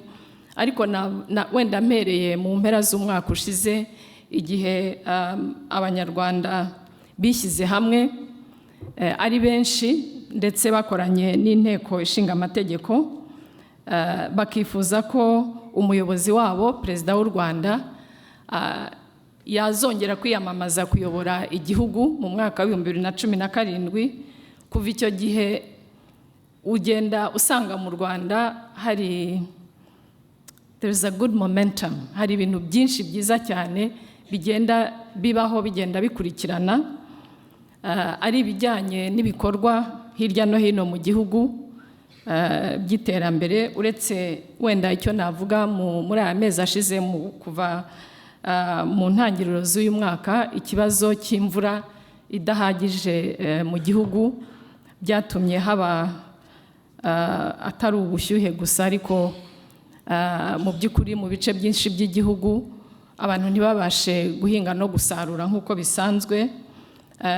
Ubundi muri rusange ibintu byinshi mu gihugu cyacu biragenda neza. Mu Rwanda muri uyu mwaka ndetse no kuva mu mwaka ushize, umwaka n'igice, twakomeje kwakira abashyitsi baturutse hirya no hino ku isi mu nama mpuzamahanga zitandukanye, ndetse n'inyinshi turacyakomeza kuzakira, zirakomeza. Bikaba bigaragaza aho u Rwanda rugeze rwiyubaka mu iterambere, n'ububasha bwo kwakira abashyitsi n'abakerarugendo, ariko bikaba binagaragaza icyizere abantu hirya no hino bakomeje kugirira igihugu cyacu nk'igihugu kirimo umutekano, igihugu gifite ubukungu bukomeza gutera imbere, ndetse n'igihugu gishimishije kuhatembera no kuhaba. Inama zagiye ziba rero ni nyinshi kuva muri aya mezi ashize muri uyu mwaka. Ari inama ya World Economic Forum yabaye mu kwezi kwa gatanu, ari inama ndavuga inini gusa kuko inama nyinshi cyane mpuzamahanga mu Rwanda ni hafi buri munsi. Inama y'umuryango wa Afurika yunze ubumwe yabaye mu kwezi kwa karindwi. Mu magambo yabaje muri iyo nama bo ubwabo bivugiye bavuga ko ari imwe mu nama nziza cyane zakozwe neza kandi zavuyemo umusaruro ufatika kuva umuryango wa Afurika yunze ubumwe ugiyeho.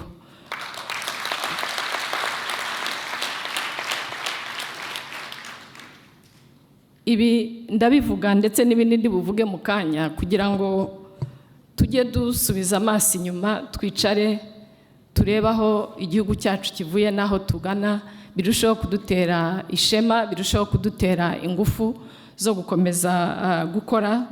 Iyo igihugu gitera imbere bituma n'abenegihugu bagenda bagira ingufu kurushaho. Abaherutse i Kigali, bamwe mu banyamahanga bakunda kuza mu Rwanda ari mu kazi cyangwa se gutembera, batubwira ko iyo uvuye i Kigali ukahagaruka mu byumweru bibiri usanga umujyi warahindutse ukawuyoberwa. Imihanda mishya, rond-point nshyashya, amahoteli mashya, amaresitora mashya, inzu zo kubamo, ukagira ngo ntabwo ari wa mujyi wari urimo mu byumweru bikeya bishize. Icyo bigaragaza ibyo ngibyo ni dynamism, ingufu zigaragara ziri mu Banyarwanda, ziri mu buyobozi bw'igihugu, ndetse n'ibyo navuze mu kanya by'icyizere Abanyarwanda bafite mu gihugu cyabo. tuvuye mu Rwanda muri iyi minsi mikeya ishize, abayobozi mu nzego zitandukanye bamaze kwesa imihigo y'imirimo hirya no hino abanyarwanda biyemeje, kuva ku nzego z'ibanze kugeza ku buyobozi bw'inzego zo hejuru. Imihigo rero ni kimwe mu bintu bigaragaza yuko abanyarwanda bifuza igihugu giteye imbere kurushaho, ariko abanyarwanda banifuza gukora ibintu biri kuri gahunda badahuzagurika. Kandi burya icyiza cy'imihigo ntabwo ari uko umuntu agomba kuyigeraho yose 100%. Icyiza ni uko icyifuzo cyacu ari uko ari aho ngaho twifuza kugera. Iyo dushyizemo ingufu bimwe bikatunanira kubera impamvu zitandukanye, ni byiza nabyo kuko biragaragaza ko mu mikorere yacu, aho twifuza kugeza igihugu cyacu, turifuza ibipimo bifatika, turifuza kugenda turushaho gutera imbere, ariko n'uwo muco wo guhiga kwifuza kugera kuri byinshi kandi byiza kurutaho ni umuco mwiza cyane. Iki cyumweru rero cyashize niho abayobozi b'inzego zitandukanye bagaragaje aho bageze mu mihigo y'umwaka ushize ndetse n'imihigo mishyashya twiyemeje muri uyu mwaka uri imbere.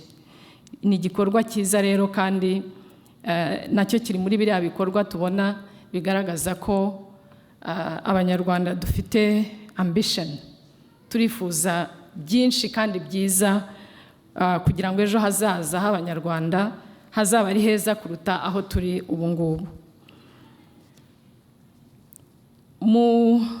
Ibyinshi nagiye nkurikira kuva ejo mwaganiriye, ari ibiganiro mwahawe na Ministre Diane, ari abadepite bacu twazanye, ibiganiro byabaye byinshi kandi bishimishije. Wenda nakwibanda ku bijyanye n'akazi ngiye nkoramo k'ububanyi n'amahanga. Umbajije utese icyo wavuga ku Rwanda n'ububanyi n'amahanga ubu ngubu, ubivuze mu magambo make wavuga iki?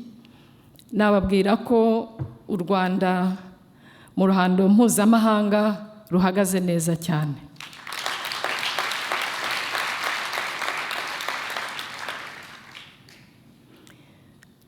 Sinshidikanya ko mu gukurikirana ibibaho hirya no hino ku isi, abanyarwanda benshi tugenda tubona ibibazo by'inzitane bikomeye hirya no hino ku isi, haba ku mugabane wacu wa Afurika, ariko no hirya no hino ku isi, ari ibibazo by'umutekano muke, ari ibibazo by'intambara, ari ibibazo by'amakimbirane.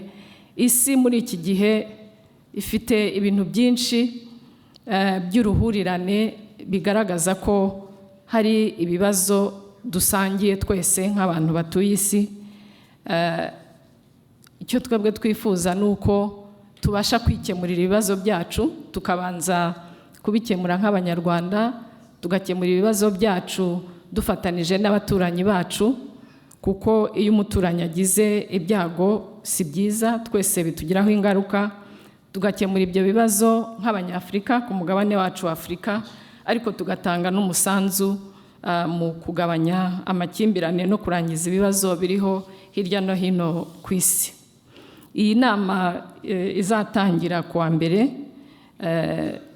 ku cyicaro cy'umuryango w'abibumbye mu mujyi wa New York, izibanda cyane cyane ku iterambere, Sustainable Development Goals. Niyo insanganyamatsiko y'inama y'umuryango w'abibumbye izatangira ejo bundi.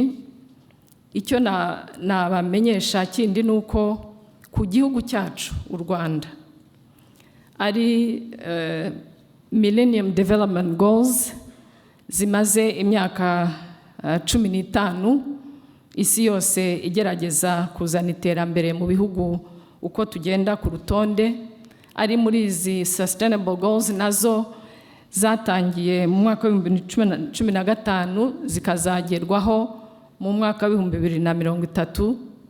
Hombi u Rwanda ruhagaze neza. Ndumva mwarakurikiranye aho u Rwanda rwari ruhagaze mu bijyanye n'izo ntego z'ikinyagihumbi Millennium Development Goals.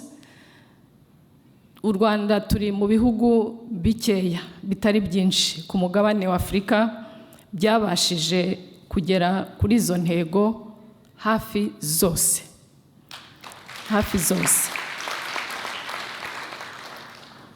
Bikaba bigaragaza aho igihugu kigeze nk'uko nabivugaga, ariko bikaba binagaragaza ingufu abanyarwanda bashyira mu iterambere ryabo. Ahangaha nkaba nagira ngo I want to claim a selfish moment to acknowledge the role of Rwandan women in development.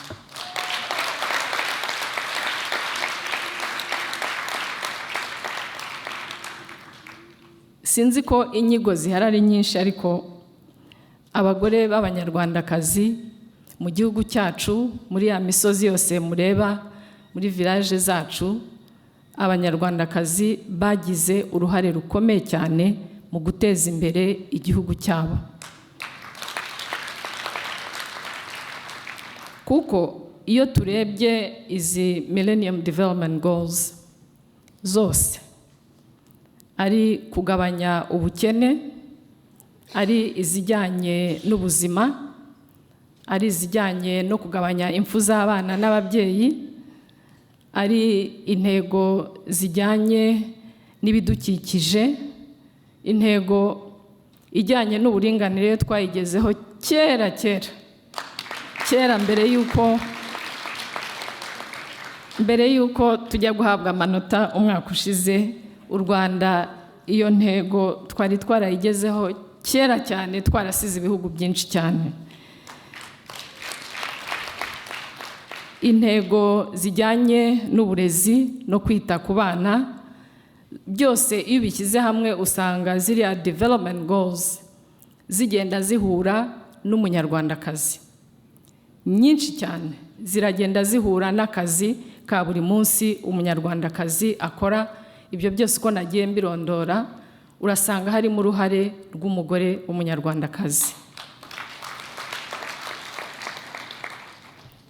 Ndetse nkaba nibutsa ko abagore b'abanyarwandakazi bari mu nteko ishinga amategeko bagize umwihariko mu bijyanye no guhindura igihugu cyacu, impinduka nziza mu mibereho myiza y'abanyarwanda, no guhindura cyane no mu mitekerereze. Ntabwo ari amategeko gusa, ntabwo abanyarwandakazi bo mu nteko bakurikiranye guhindura amategeko ngo bagende bazana amategeko meza abereye umunyarwandakazi n'umunyarwanda muri rusange, ariko bagize n'uruhare rukomeye cyane mu bindi bice bigaragaza ubuzima bwiza bw'abanyarwanda.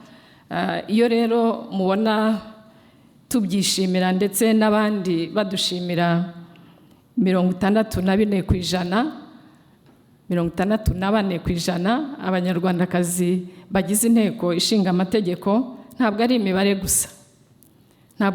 gusa, ahubwo ni ibikorwa bifatika bigaragaza ko abo bose uko ari 64% buri munsi baba bakora 100%.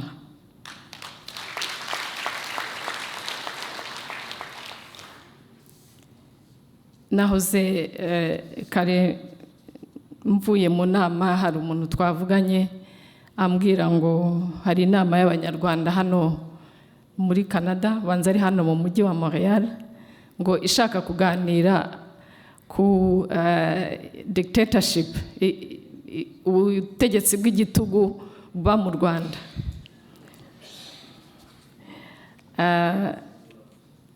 Ndamubwira nti jewe iyo nama ntabwo ariyo najemo, ariko umuntu ushaka kuganira ku butegetsi bw'igitugu mu Rwanda azabubona hehe?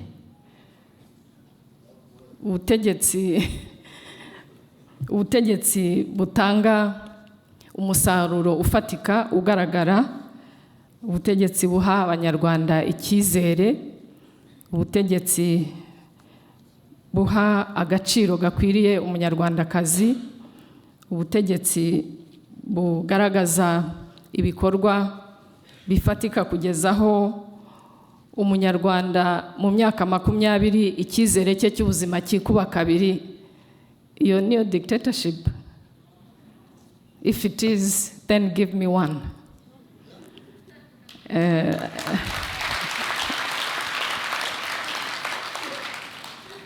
So, nta ushobora guhindura imitekerereze y'abantu, turagerageza. Nta n'uwabuza abantu kuvuga, niyo bavuga ubusa urabareka bakavuga, ariko hari bivugwa abo ngabo ugasanga ntibifatika. Wafata ubuyobozi bwavanye abanyarwanda aho bari bukabageza aho bari no munsi mu myaka 20, sinzi niba ari ukutumvikana ku magambo, ariko ntago mbona ukuntu ubutegetsi bw'igitugu bwageza abanyarwanda aho bari ubu ngubu. Byo ntibishoboka, kubera ko ibyinshi ni abanyarwanda ubwabo babikora bafatanije n'ubuyobozi bubereka inzira. So I don't know who's dictating to whom. Nkomeje mu bijyanye n'ububanyi n'amahanga, dukomeje gutera intambwe ikomeye mu guhuza ibihugu bituranye, regional integration, ari mu gace ka East Africa, ari mu gace ka Central Africa. Mwagiye mukurikira mu makuru yuko u Rwanda mu minsi ishize twasabye kongera gusubira mu muryango w'ubukungu w'ibihugu bya Afurika yo hagati. Tukaba rero mu byumweru 3 bishize twaratanze n'impapuro zijyanye n'amategeko zigaragaza ko u Rwanda rwongeye gusubira muri uwo muryango.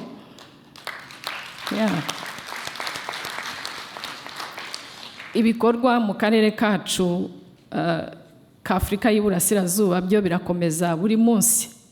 Ku badaherutse mu Rwanda ubu ngubu mu gikorwa cy'ibihugu byishyize hamwe birimo Uganda, Kenya, u Rwanda,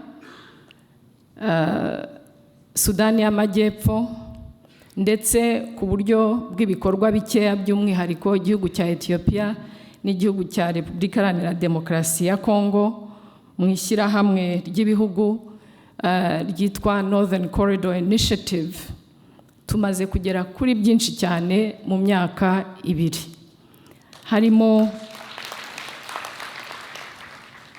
Harimo gukuraho ari amafaranga y'ikirenga igihe umuntu atelefona ava mu gihugu kimwe ajya mu kindi, roaming charges.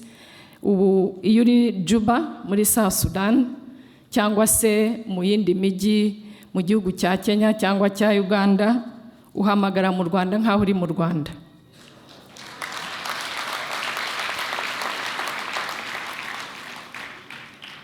No roaming charges muri Northern Corridor. Igishimishije nuko ziriya companies za telecom abantu bafiteho ifatabuguzi, companies zarungutse, abafatabuguzi babaye benshi, igiciro cyaragabanutse, nta n'umwe utarabigizemo inyungu.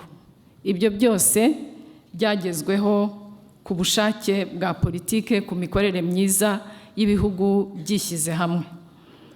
Ubu ngubu kuva imyaka 2 ishize, ibicuruzwa bituruka ku cyambu cya Mombasa bigana i Kigali byavuye ku minsi 22 bigeze ku minsi 6 kuva Mombasa ugera i Kigali.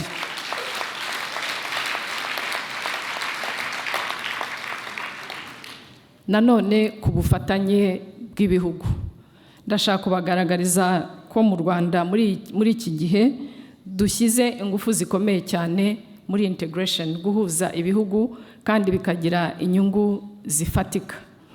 Kuva muri iyi myaka 2 ishize dushyizeho uku kwishyira hamwe kw'ibihugu muri Northern Corridor, twiyemeje ko ikirere cyacu kinyurwamo n'indege tukimanaginga hamwe. Ibihugu uko turi 6 turamanaginga ikirere kinyuramo indege nk'aho turi mu gihugu kimwe.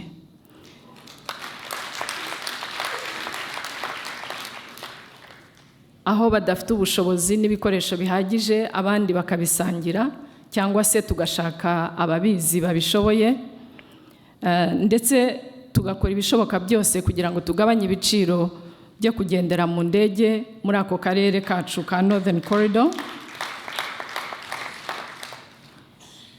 Akaba u Rwanda ari narwo uko twagiye tugabana imirimo muri Northern Corridor, u Rwanda akaba ari rwo rukuriye ibyo bya management ya single airspace muri Northern Corridor.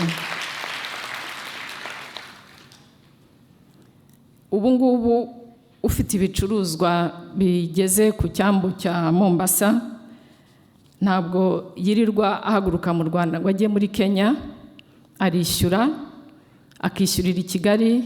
Kenya Port Authorities ifite ibiro i Kigali, ukishyura ugakurikira ibicuruzwa byawe mu buryo bw'ikoranabuhanga, electronic tracking. Ikamyo igahaguruka Mombasa uyireba, ikaza ukishyura Kenya Port Authority Kigali kugeza ibicuruzwa byawe biciye muri customs i Kigali.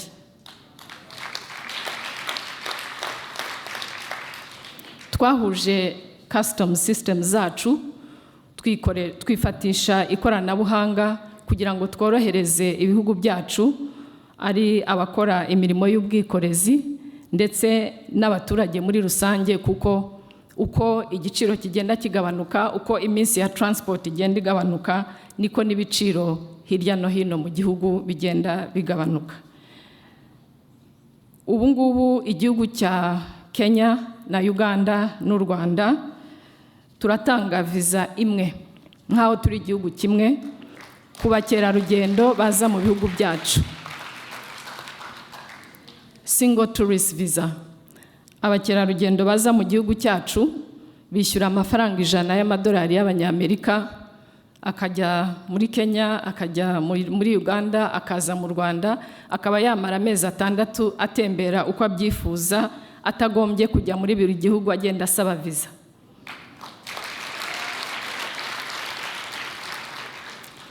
Ibi navuga ko byagize ingaruka zikomeye cyane ku bukerarugendo, ndetse bifatanije n'uko u Rwanda rwiyemeje ko umuntu wese ufite pasiporo y'igihugu cya Afurika atagomba kubanza kuyisaba, ahubwo aza mu Rwanda akayisabira kuri port of entry, akayisabira mu gihugu.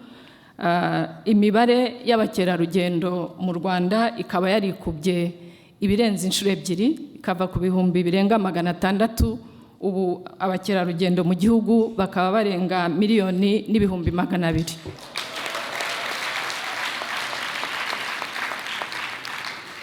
Mu gihe gito cyane. Icyo navuga we ubwo nagira ngo mbasogongeze kuko ni byinshi. Icyo nabamenyesha nuko ibi bikorwa byiza bifatika bifitiye inyungu abaturage bacu b'Abanyarwanda n'abaturanyi bacu muri uko kwishyira hamwe kw'ibihugu, regional integration. Ibyinshi byakozwe nta dolari na rimwe, nta faranga na rimwe ritanzwe, ahubwo ku bufatanye no gushyira hamwe ubushake bwa politiki.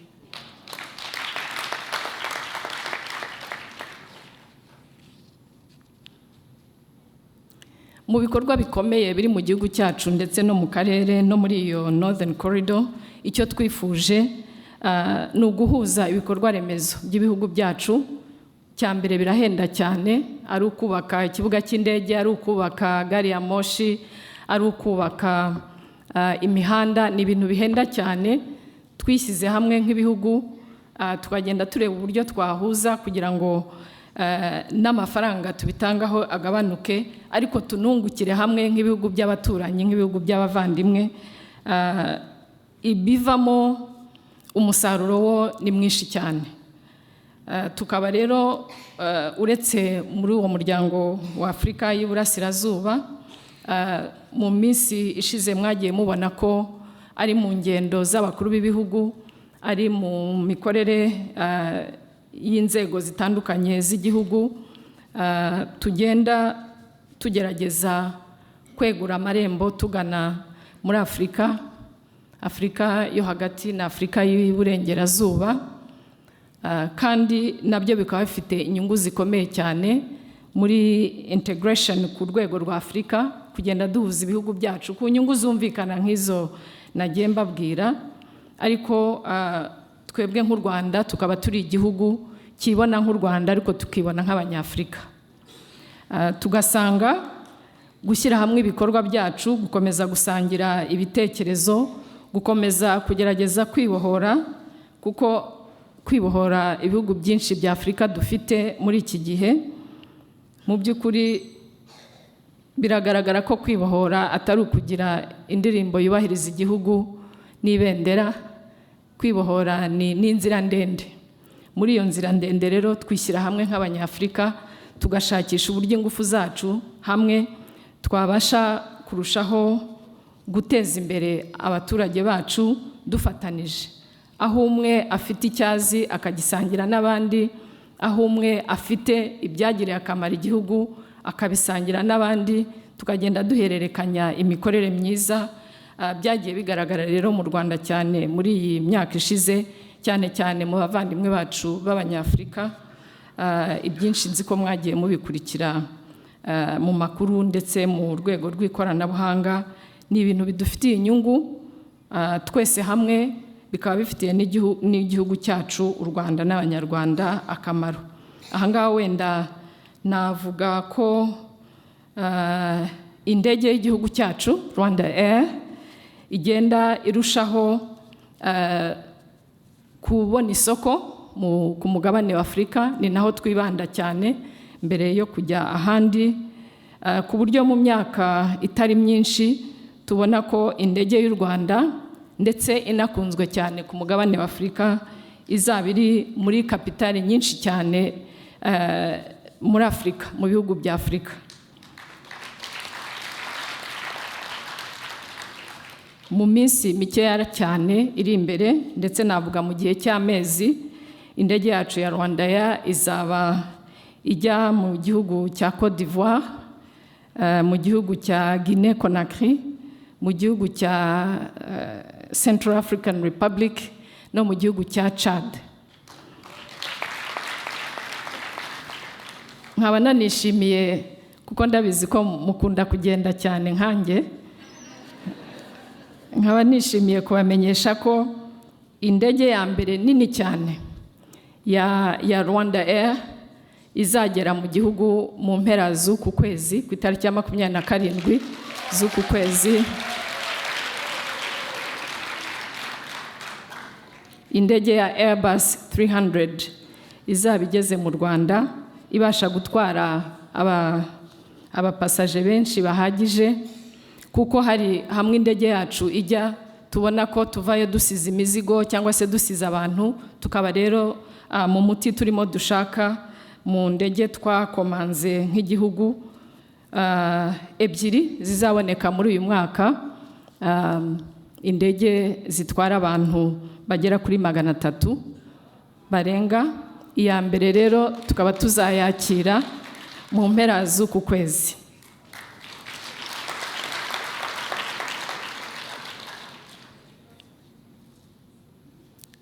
Nanone ku rwego mpuzamahanga ntabwo nahava ntababwiye ibikorwa by'intangarugero bikorwa n'ingabo zacu z'u Rwanda mu butumwa bwo kuzana amahoro hirya no hino ku isi.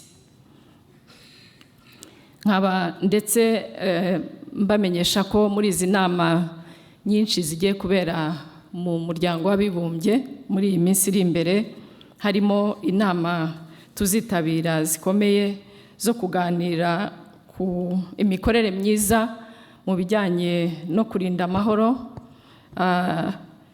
ndetse imikorere myiza mu kurinda amahoro. Ubu ngubu hakaba hariho imikorere yemeranijweho mu nama yabereye i Kigali hashize imyaka 2, yitwa Kigali Peacekeeping Principles.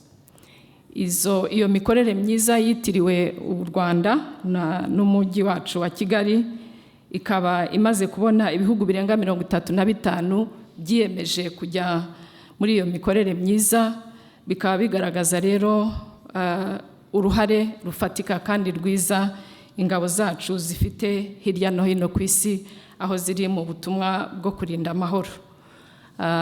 Muri ayo makuru nkaba nabamenyesha ko tumaze iminsi tuganira ku bijyanye n'igihugu cya Sudani y'Amajyepfo kureba uburyo twakongera ingabo z'u Rwanda zirahari mu butumwa bwa Loni, ariko ko turi kimwe mu bihugu byasabwe gushaka ingabo zo kongera kurinda amahoro mu gihugu cya Sudani y'Amajyepfo.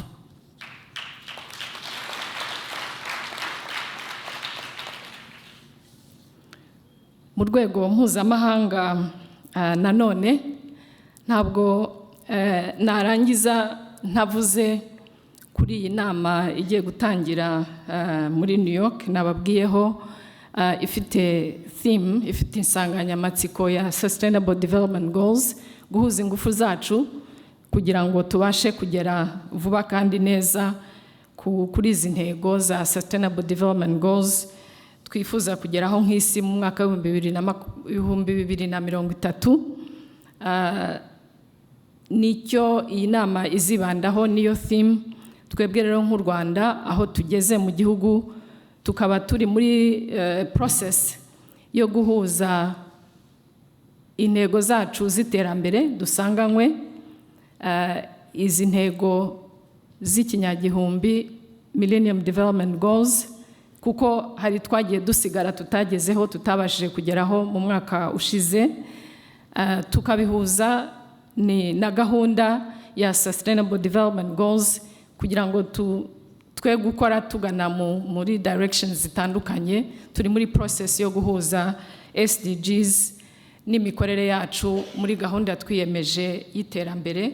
Akaba rero no mu ijambo rya Nyakubahwa Perezida wa Repubulika azavugira muri New York muri iyi nama y'umuryango w'abibumbye, azakomoza, azavuga ku mikoranire ikenewe, ku mikorere myiza ikwiye kuturanga kugira ngo tubashe kugera kuri ibi bikorwa bya Sustainable Development Goals.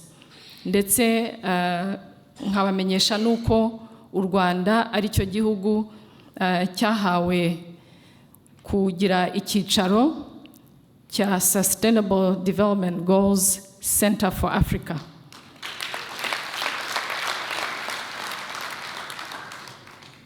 Ni inama ya mbere ya board ya Sustainable Development Goals Center for Africa, ikaba nayo izabera New York mu cyumweru gitaha. Iyo Sustainable Development Goals Center for Africa ikaba mu by'ukuri ari center ihuza ibitekerezo byiza bigamije iterambere ku mugabane wa Afurika, irimo abanyabwenge bo muri universite hirya no hino ku isi, harimo izo mu mahanga n'izo muri Afurika, harimo no kugerageza kwiga neza, gukora research, guhuza imitekerereze ku bijyanye n'iterambere muri Afurika. Tukaba rero nk'igihugu byaradushimishije, biduteye n'ishema kubona ari twebwe dufite icyo cyicaro, ndetse iyo center ikaba yarafunguye ifite n'uyikuriye. Ni ibikorwa byiza cyane rero bijyanye natwe nk'igihugu aho twifuza kugana mu iterambere. Navuze ko ari byinshi ntawabirangiza, reka noneho nifuje kusangira namwe ibitekerezo byanjye kuri theme y'iyi Rwanda Women Convention.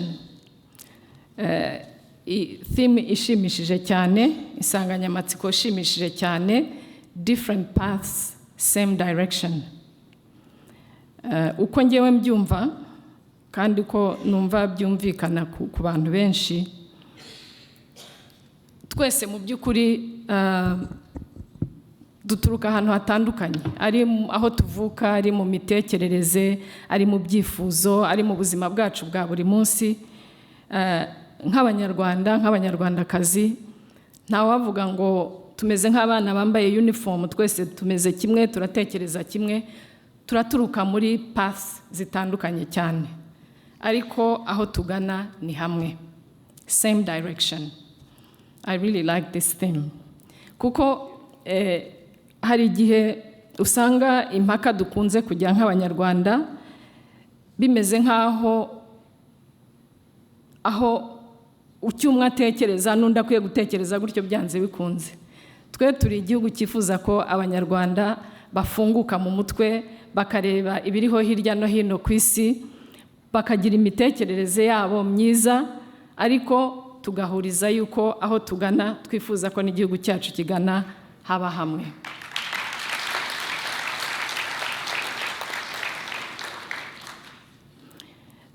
Ni ikintu gikomeye cyane icya mbere kubera amateka yacu. Amateka yacu yagiye arangwa no kutihanganira abanyarwanda tutavuga rumwe, abo tudasa, abarebare, abagufi, ab'inzobe. Ibyo ni ibintu nk'igihugu twarenze cyane. Twifuza yuko umunyarwanda uwo ari we wese uriho kuri iki gihe n'uzavuka mu minsi iri imbere dukomeza kugendera muri iyo mitekerereze. Aho tugana ni hamwe, icyo twifuriza igihugu cyacu ni kimwe, ariko ntibitubuza guturuka ahatandukanye no kugira imitekerereze itandukanye. Iki nsanga ari ikintu cyiza cyane, cyane cyane ku banyarwanda batuye mu mahanga.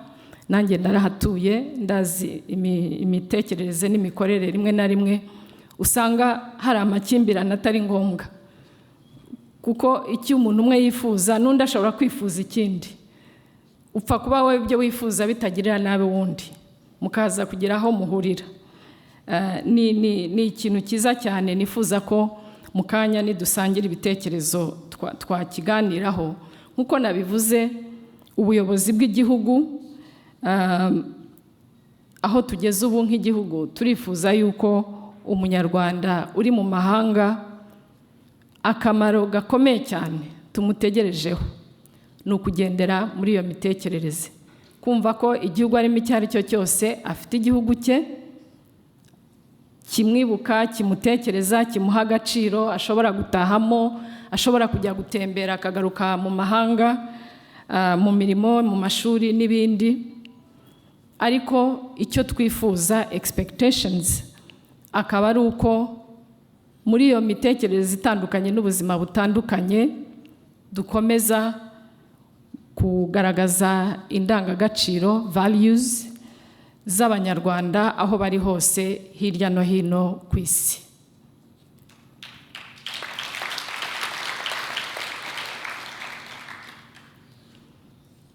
Igihugu kirabakeneye, namwe muragikeneye. Rimwe na rimwe hari ubwo nta kintu cy'igitangaza igihugu kiba cyifuza uretse kubona abanyarwanda babayeho neza, kubona abanyarwanda aho bari mu mahanga. Ugenda ugasanga nkatwe tugenda hirya no hino ku isi, birashimishije cyane ukuntu abantu batubwira neza abanyarwanda. Ujya mu gihugu utazi nuko hari umunyarwanda, ni byiza cyane. Ejo bundi ngeze hano ku kibuga nahuye n'umuyobozi w'umuryango w'ibihugu bihuriyeho ururimi rw'igifaransa, Organisation Internationale de la Francophonie. Ni umudamu tuziranye, twakoranye. Arambwira ati, uzi ko icyo nakubwiye buriya ngira umunyarwandakazi ukora muri fondasiyo yanjye, atakora neza, ni umwana w'umukobwa usobanutse, ntasiba akazi, ntakererwa, ibyo umuhaye arabikora, she's happy. Icyo ngicyo ni kado ikomeye cyane.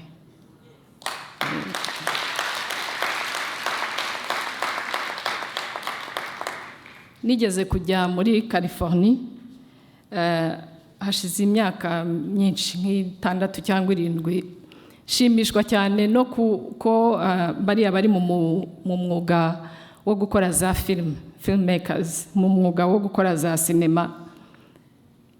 Igitangaje ni ahantu wumva ko hadashobora kuba hari umunyarwanda, not only ugasanga hari umunyarwanda, ariko ugasanga hari n'umunyarwanda ufite agaciro abantu bashima cyane. Umwe muri abo bakora za film arambwira ati, Spielberg afite umusore w'umunyarwanda who's a filmmaker, he's the best cameraman he's ever had.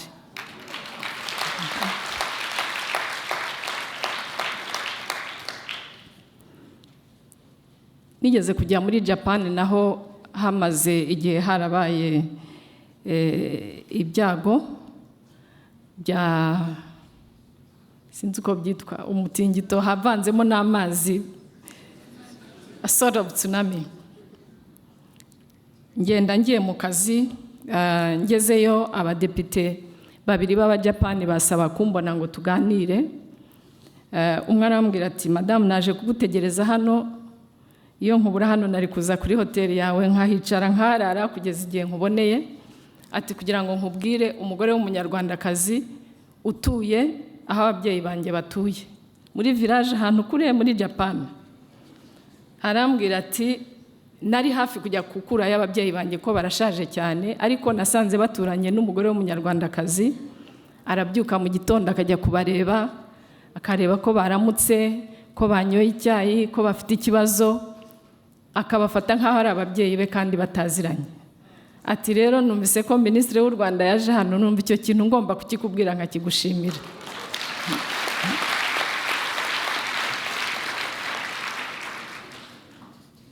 Muribaza Tokyo ubwaho ni kure cyane, no kuba naragiye Tokyo nuko ndi Minisitiri w'Ububanyi n'Amahanga nta kindi cyari kunjyanayo.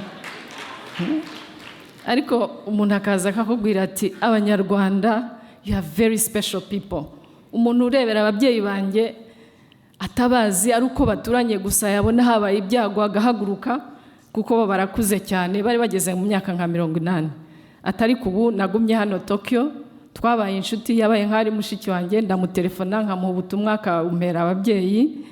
Ntabwo ngiye nari kwibaza ko hari umunyarwanda ahantu hitwa Fukushima.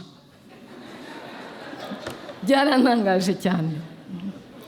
Very, very heartwarming stories z'Abanyarwanda hirya no hino ku isi. Buri gihugu ngiyemo, ejo bundi abo twazanye mu ndege naje mbabwira, nigeze kujya mu gihugu cya Angola mwaka wa 2012 hari, mpagera saa 8 z'ijoro, za ndege zigera hano ninjoro, uziko hari umuntu wo muri protocole uza akagufata akagutwara kuri hoteli. Mpageze sanga abasore b'Abanyarwanda baba mu gihugu cya Angola, sinari nzi nuko ari benshi, nzi nk'umwe cyangwa babiri. Mbona imodoka nziza cyane za siporo zitonze umurongo imbere y'ikibuga, nziza, zimwe zinahenze cyane.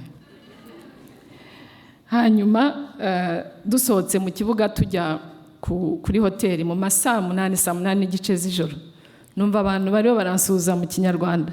Ndavuga se mwe muturutse? Bati twe turi Abanyarwanda tuba hano, twumvise kuri buze, ntituzi niba ukeneye umuntu ugusemurira ururimi rw'Igiportugize, ntituzi ko wenda n'amakuru y'ino ukeneye kuyamenya atavuye mu bayobozi gusa. Twaje hano ubu tugiye gufata imodoka zacu tuguherekeze ku kibuga, tukubwira kuri hoteli tuguha amakuru. It's fantastic kubona Abanyarwanda baraye ijoro bataryamye, sinari nzi nuko bahaba. Imodoka ziratonda cortege, baramperekeza bangeza kuri hoteli, turicara tunywa icyayi, turaganira, bambwira amakuru yaho, bambwira ibyo bakora, abana b'abasore b'Abanyarwanda. It's really fantastic. Hafi buri gihugu nababwira Abanyarwanda baba muri ibyo bihugu, ugenda kuri iki gihe ugasanga Umunyarwanda ni bene wa Munyarwanda ufite imico itubereye nk'u Rwanda kandi twifuza. Nagiye Chad, naho hashize nk'imyaka 4. Nari nzi ko ari nk'Umunyarwanda ukora muri Loni nk'umwe, ntago nari nzi ko aba Abanyarwanda. Umunsi wa kabiri umwe aza kundeba kuri hoteli, arambwira ati rero Minisita turashaka kukuganiriza, twafashe umwanya hariya mu restaurant uzu tuganirize. Nkumva ari nk'abantu babiri, UNHCR, UNICEF, babandi bakeya. Sanga Abanyarwanda bageze barenga 20 baricaye mu restaurant, turasangira, turaganira, turatarama. Ngenda nanjye menye yuko dufite community y'Abanyarwanda ifatika iri mu gihugu cya Chad. Abashatseyo, abatuyeyo, abahungiyeyo, abakora muri iyo miryango navugaga mpuzamahanga. Ibi ndabaha ingero zo ni nyinshi cyane. Ndabibabwira kugira ngo mbahe uko twebwe nk'igihugu Umunyarwanda uko tumwifuriza kwaba n'umunyarwanda icyo akeneyeho igihugu cye biragenda bigahura. Different paths, one direction. Wenda icyo navuga kindi cyane cyane ku banyarwanda bakiri bato batuye hirya no hino mu mahanga nuko mu gihugu hari opportunities nyinshi cyane, ariko nk'ibindi byose bisaba kubikorera, bisaba gufata umwanya ugashaka amakuru ahagije, information, bisaba rimwe na rimwe kuba patient, kugenda ushakisha uko igihugu gikora iyo wabaye mu bindi bihugu by'amahanga, ariko ikigaragara nuko kandi koko ni ikintu cyiza umuntu yifuza cyane, ibyinshi ntabwo ushobora kubibona utabiruhiye, kandi ibyo umuntu ataruhiye burya ntabwo biryoha. Opportunities zirahari hirya no hino muri sectors nyinshi cyane, tukivuza yuko namwe mwadufasha kurushaho kunoza uburyo izo opportunities zigaragarira abanyarwanda batuye mu mahanga.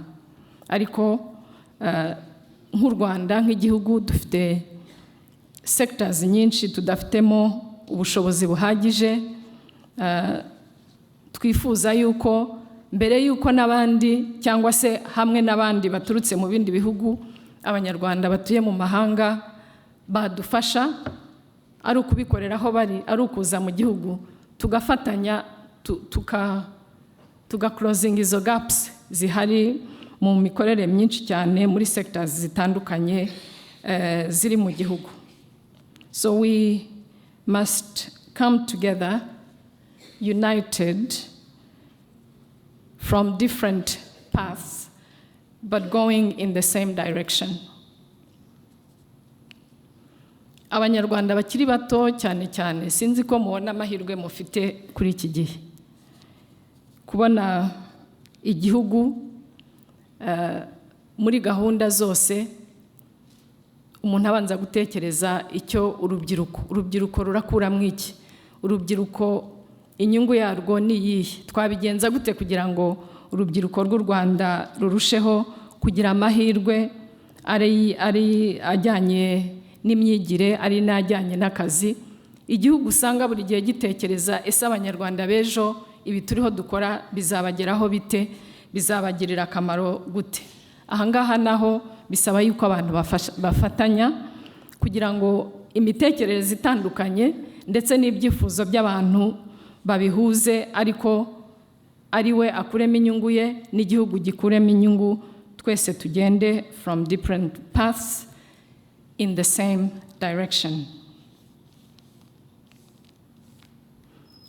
Nagira ngo nibutse cyane cyane abanyarwanda batuye mu mahanga, abakuru n'abatoya, ikijyanye umuco wa Kinyarwanda. Mu mpera z'uku kwezi ku itariki ya 24, actually it's next week, ku itariki ya 24 tuzahura n'abanyarwanda ndetse n'abanyamahanga benshi bo muri Leta Zunze Ubumwe za Amerika ndetse n'aba hano muri Canada, nabonye hari abahari, kwishimana, kunezerwa, kuganira mu munsi wa Rwanda Day ufite theme ya culture, Rwanda Cultural Day. Muri iyi minsi dutegura uyu munsi uzaba ku itariki ya 24 niho twabonye neza koko byatwibukije ukuntu umuco wacu ufite akamaro. Mu kuwutegura rero twifuje yuko iyo tuvuga umuco ntabwo ari ukubyina gusa, ntabwo ari kugaragaza ibiseke. Umuco wacu urimo n'imitekerereze yacu, impamvu twebwe abanyarwanda turi abo turi kuri iki gihe, imitekerereze y'abakurambere bacu uko bagiye babiherekanya n'abana babyaye through generations, zimwe mu ndangagaciro abanyarwanda bari bafite kuva kera ariko zikigaragara n'ubu. Tuzabona umwanya uhagije wo kwigisha abakuru bigisha abatoya, ari imyambarire ya Kinyarwanda, ari imbyino zitandukanye za kinyarwanda, ari ibisigo. Abagiye kuri website ya Rwanda Culture Day mwabonye yuko hari ikintu cyashimishije cyane abanyarwanda bakiri bato, application ya sakwe sakwe.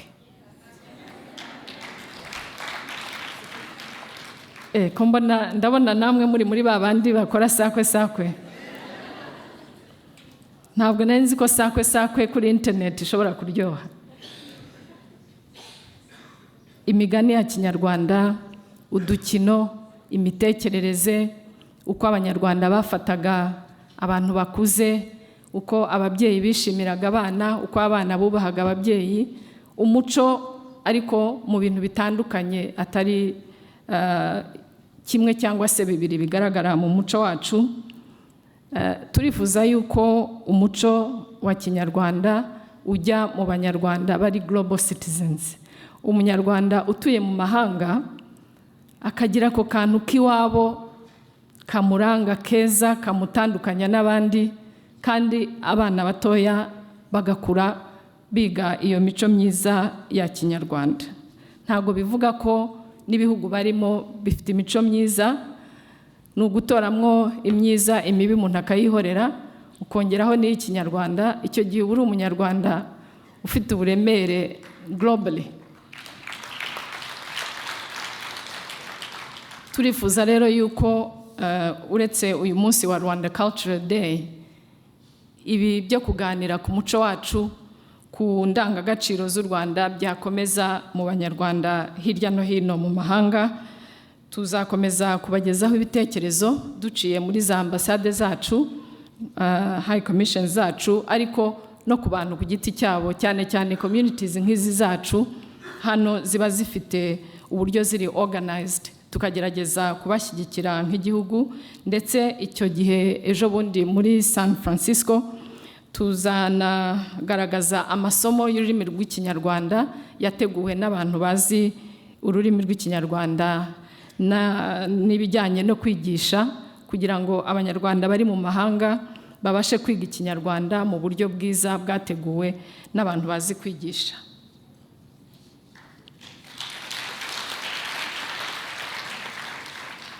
Turagira ngo rero icyo tubifuriza ni ukubaho neza aho muri, kurangwa n'umuco mwiza w'abanyarwanda. Buriya nta bantu batagira ibyiza n'ibibi, ariko iyo umuntu ashaka gutera imbere akurikiza ibyiza gusa, ibibi akagenda bisiga inyuma. Uko tugenda duturuka mu duce dutandukanye, different paths, same direction. Reka ndangirize kuri icyaduhurije hano, Rwanda Women's Convention, ibijyanye n'umugore w'umunyarwandakazi n'iterambere ry'umugore w'umunyarwandakazi.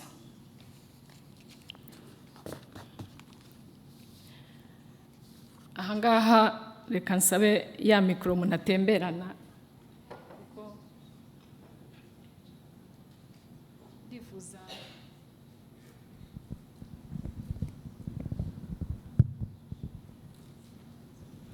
Ndifuza yuko mu kanya nidutangira kuganira tubiganiraho neza, ariko nk'uko nabivuze mu kanya, ndetse ndumva hari n'inyigo nyinshi zagiye zibigaragaza ko kuri iki gihe nta gihugu cyiza gishimishije cyo kuvukiramo nk'umwana w'umukobwa kuruta u Rwanda.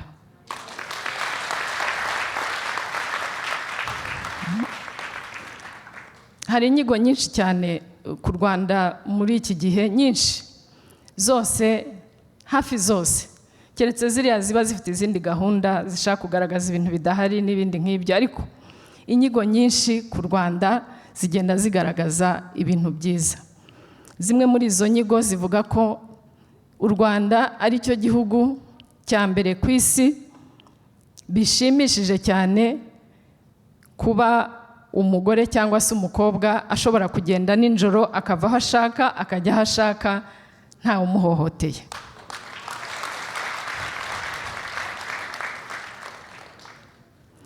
Ibyo rero ni bikeya cyane mu bintu byinshi bigaragaza u Rwanda n'umugore w'umunyarwandakazi. Ahangaha nagira ngo tujye twibukiranya ko hari ubwo ibintu biba byiza ugakomeza ukabona biriya byose nababwiraga namwe muzi uko igihugu gitera imbere. Nta gihugu kitagira ibibazo, byo ntibishoboka, ariko ukabona ibintu byiza bishimishije bifatika biba mu gihugu cyacu, ibyinshi cyane usanga bibereye umugore n'umukobwa.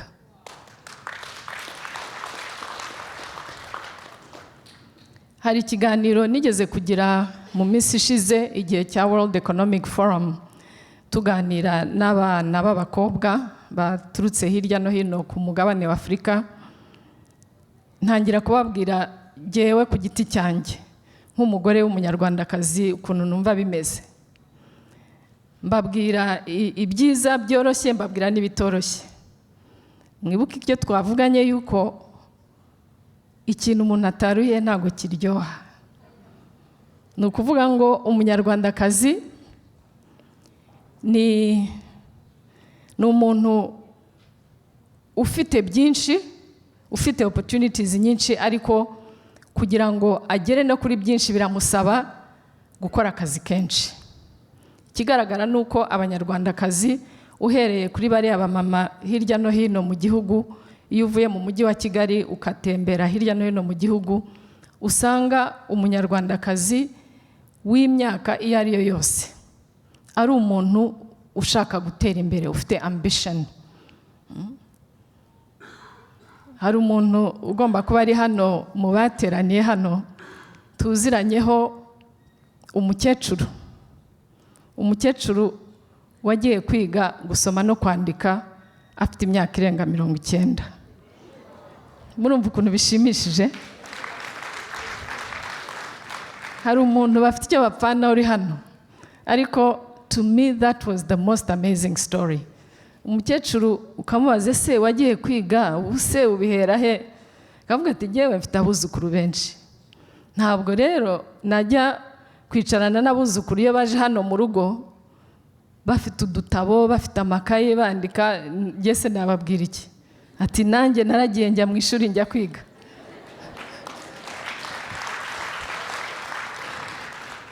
Kugira ngo njye mbone uko mbafasha gukora devoir, dukorane, twicare dukore devoir, tuganire, mbone ibyo mbaganiriza. Ati ntabwo waba uganira n'abana nawe ngo ube umuntu w'injiji. Umukecuru urengeje imyaka 90 yaje kugeza no ku myaka 100. Actually this is a true story. Biragaragaza iki? Biragaragaza umugore n'u Rwanda aho rugeze iki gihe. Dufite nk'uko twavugaga mu kanya, gufatanya k'umugore n'umugabo byo ni ngombwa. Iyo tuvuga rero aho umugore ageze n'iterambere ry'umugore, buriya haba hari umugabo bafatanije, umushyigikiye, umwifuriza gutera imbere. Iyo batabifatanije ntago bigenda neza. Ubu ngubu mu Rwanda abahaba dufite inkuru nyinshi cyane, ahantu usanga umugabo w'umunyarwanda agenda agasigara mu rugo, akarera abana, akabatwara mu ishuri, ku mugoroba akajya kubakarabya, akabaganiriza. Muretse ko mu mashyi. Mbere yo gukora ibyo ngibyo agafata umugore we akamuherekeza ku ishuri akajya kwiga nimugoroba.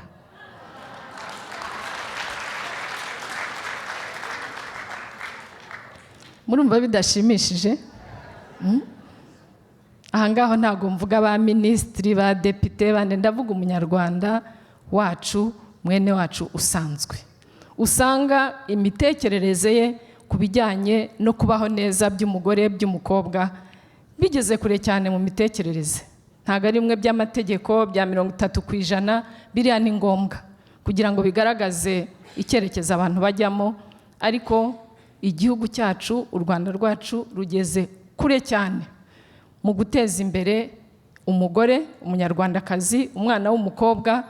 Nubwo hakiri inzira ndende, hari aho tugifitemo utubazo tw'amakimbirane mu ngo, ndumva abo mwaganiriye baragiye bababwiramo bimwe mu bibazo bihari, n'ibibazo biri muri society, nta nubwo byaba mu bindi bihugu ngo iwacu bye kutabaho.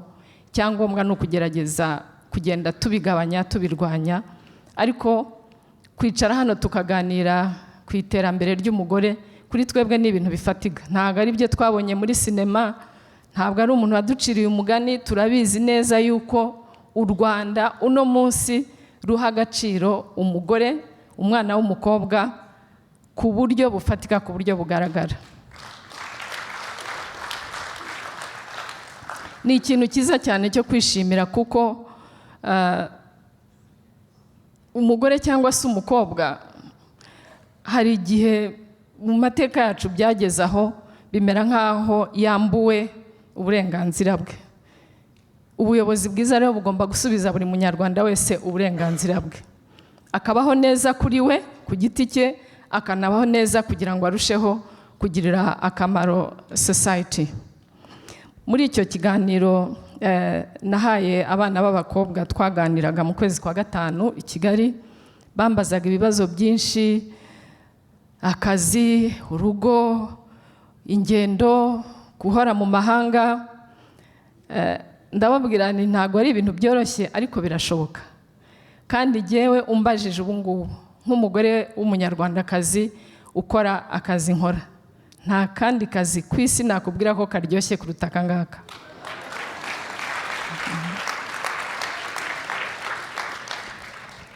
Icya mbere, guhagararira u Rwanda mu mahanga kuri iki gihe ntako bisa.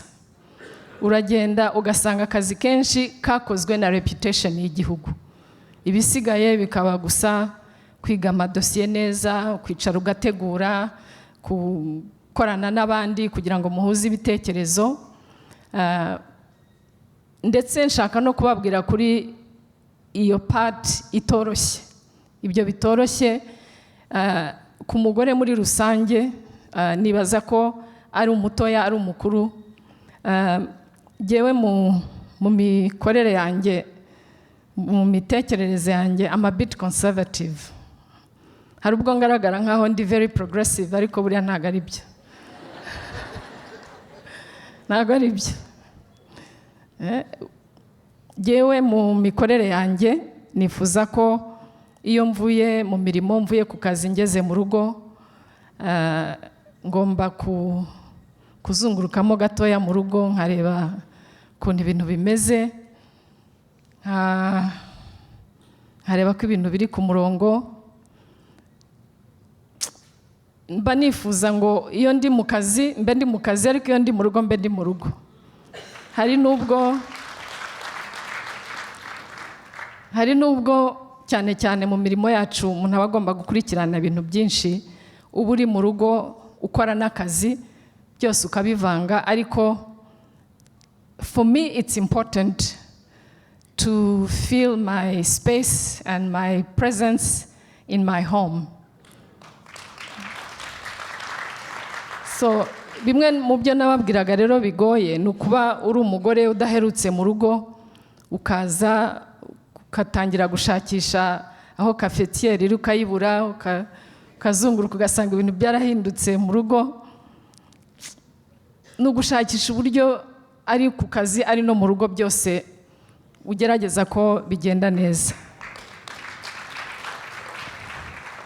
Ababyeyi bacu n'abatante bacu n'abanyogokuru n'abandi batubwiraga yuko umugore w'umunyarwandakazi arabyuka agakora akazi agomba gukora, ariko buri gihe agakora ku buryo uwinjiye mu nzu mu rugo arimo yumva ko ari ahantu heza hari amahoro. Ibyo ndabyemera cyane ko abantu bakuriye batubwiye ibintu buriya biba bifite aho byaturutse. Umwana w'umukobwa, umugore kuri iki gihe uri mu ishuri, uri mu kazi, bimusaba guhuza ibintu byinshi. Bimusaba mu by'ukuri kugaragaza yuko urugo rurimo umugore, kandi umuntu arabyumva. Ahangaha abagabo barambabarira, ariko iyo winjiye mu rugo rurimo umugore usobanutse, yaba muto yaba mukuru, urabyumva, urisanga.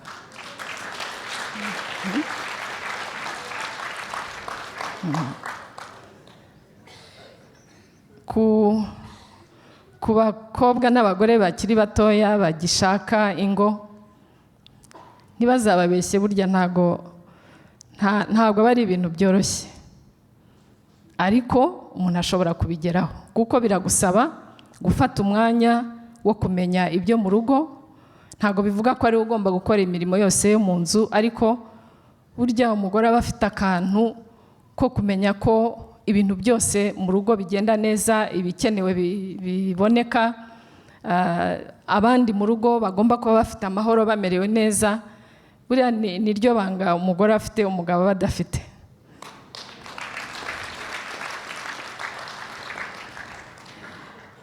I'm going to be very unorthodox, ariko buriya hari umumama w'umukecuru dufite ikintu dupfana, yigeze kumpamagara ndi mu rugo ku mugoroba, arambaza urakora iki? Ndamubwira ntabwo mperutse mu gikoni, ndatetse. Arambwira ngo hanyuma se umugabo arihe? Ndavuga nawe yicaye hariya ariho arareba televiziyo, arimo kunywa byeri. Umugabo wanjye ntanywa byeri, ariko yifashe neza, arimo kunywa icyayi, arareba televiziyo. Ati ubwo uri mu gikoni uratetse, we yicaye hariya? Ndavuga ariko buriya mu kanya nawe araza koza amasahani, ntacyo.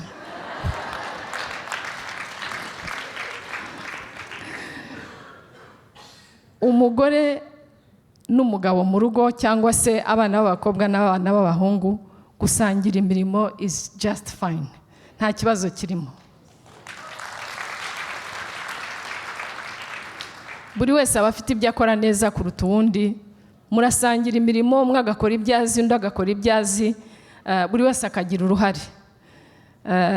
Icyo nzi ni uko ibintu byo kuburana, ntiwagize iki, wakoze iki, biriya ntabwo bizana amahoro mu rugo. Ndumva murimo guseka cyane cyane abakobwa b'abajene hariya inyuma, ndumva barimo guseka, ariko biragaragara kuko twese dufite abana batoya bashaka ingo muri iki gihe, ugasanga umuntu araza kukuregera ikintu kidafatika, ngo ubu ngubu asigaye ava ku kazi, tumaze amezi 2 twarashyingiwe, yava ku kazi simubone, nkaza kumva ntabwo yagenda ngo urare hanze. Ariko niba umugabo ashaka gusangira na bagenzi be, bitemberere, baganire, upfa kuguma muri number 1 gusa, ibindi ntacyo bivuze.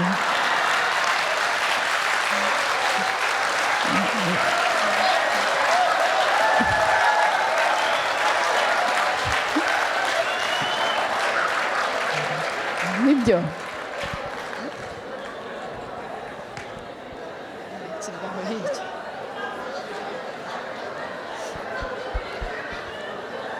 Ndagira ngo tubiganireho,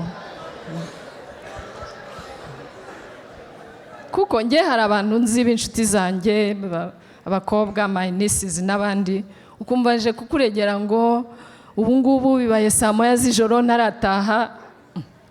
Ashobora kuba afite ahandi yanyuze, ari kumwe na bagenzi be, cyangwa aracyari ku kazi.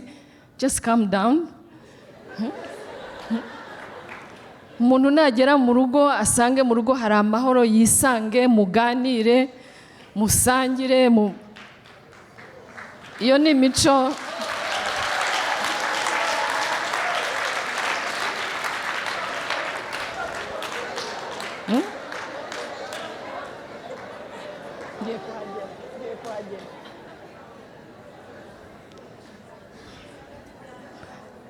Ubwo icyo navugaga ni abakobwa batoya, young professionals. Ariko rero wa musore nawe young professional,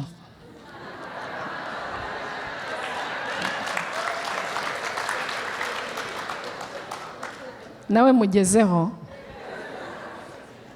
Uriya musore nawe ushatse umugeni, aje mu rugo, usohotse n'abacuti bawe kuwa mbere, kuwa kabiri, kuwa gatatu,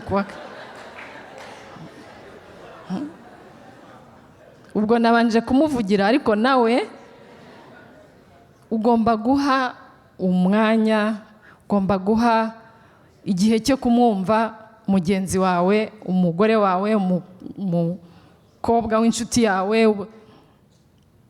This is a two-way conversation.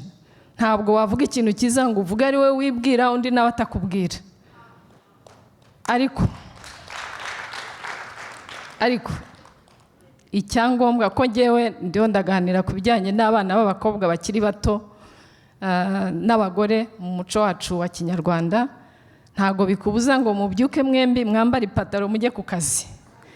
Ariko iyo mutashye mu rugo, umwe akora iki undi agakora iki, mugahuza. Kandi tukagendera kuri uriya muco wacu mwiza wo kugerageza gufata umwanya ukumva umuntu, waba uri umumama ugafata umwanya wo kumva umwana ikibazo afite, umwana akaganira na bagenzi be, wabona hashize iminsi atameze neza ukamukurikira ukagerageza gutuma akubwira ikibazo afite. Ntabwo rero ibyo ari ibintu byoroshye. Ntabwo uzajya uva ku kazi wagize long day ngo nugera mu rugo ya long day yawe uyikomezanye n'umugabo n'abana n'iki. Long day uyisiga ku muryango iyo winjira, kugira ngo iwawe mu rugo umererwe neza.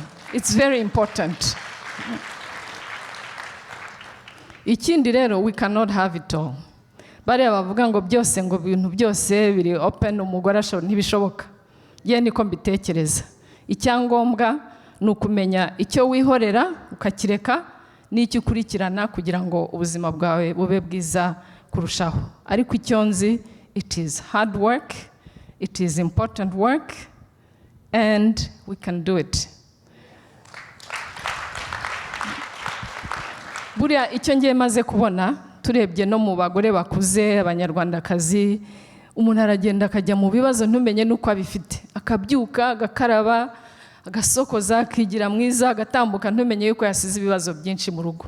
Biriya nabyo ni umuco mwiza wa Kinyarwanda wo kutavangavanga ngo uzane amatiku n'umutima mubi mu bantu. Ku kazi usanga abantu bose urasubiramo inkuru uko byagenze. Uriya ni umuco mwiza wa Kinyarwanda.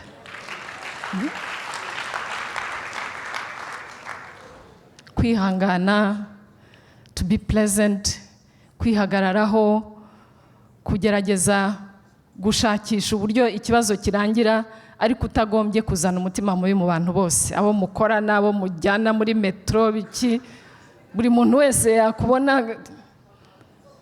Buriya abanyarwandakazi dufite akabanga ko kunyura mu bintu ukabitambukaho nk'uri muri patinage, ntagire umenya ko ufite ikibazo, sibyo?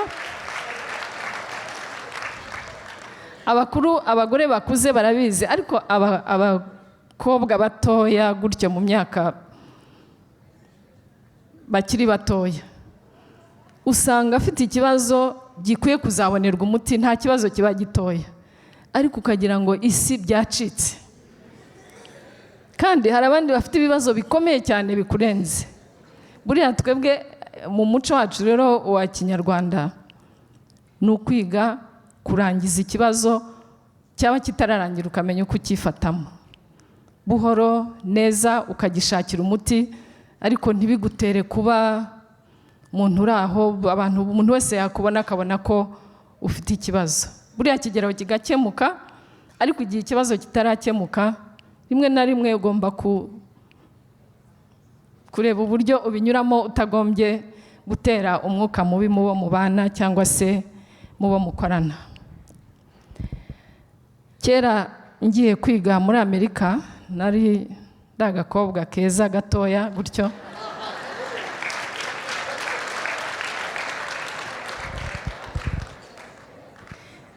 Ndibuka ubwa mbere mbona snow, neje. Ndicara ndayireba mu idirishya imanuka, ndavuga ntago ndi bujye mu ishuri, ntago bishoboka, hanze harakonje, ngiye gusubira mu gitanda niryamire, hanze harasa nabi, ntumenya mu gitondo, ntumenya nimugoroba. Ariko nkareba ubu naje kwiga, naturutse iriya hose kure mu Rwanda, nongere nsubire mu gitanda ngiye kuryama, nkagenda ngakaraba, nkambara, ngashaka amakaye, bitabo, nkambuka umuhanda nkajya gutegereza basi. Buriya tough conditions zikwigisha ubwenge. Hari ubwo rutangira kuvuga njye ndi umwana w'umukobwa wenda biriya n'iby'abahungu, njye ntabwo nshaka kuruha, ntabwo njye namenyera ibintu byo kuruha, iwacu bari barantetesheje.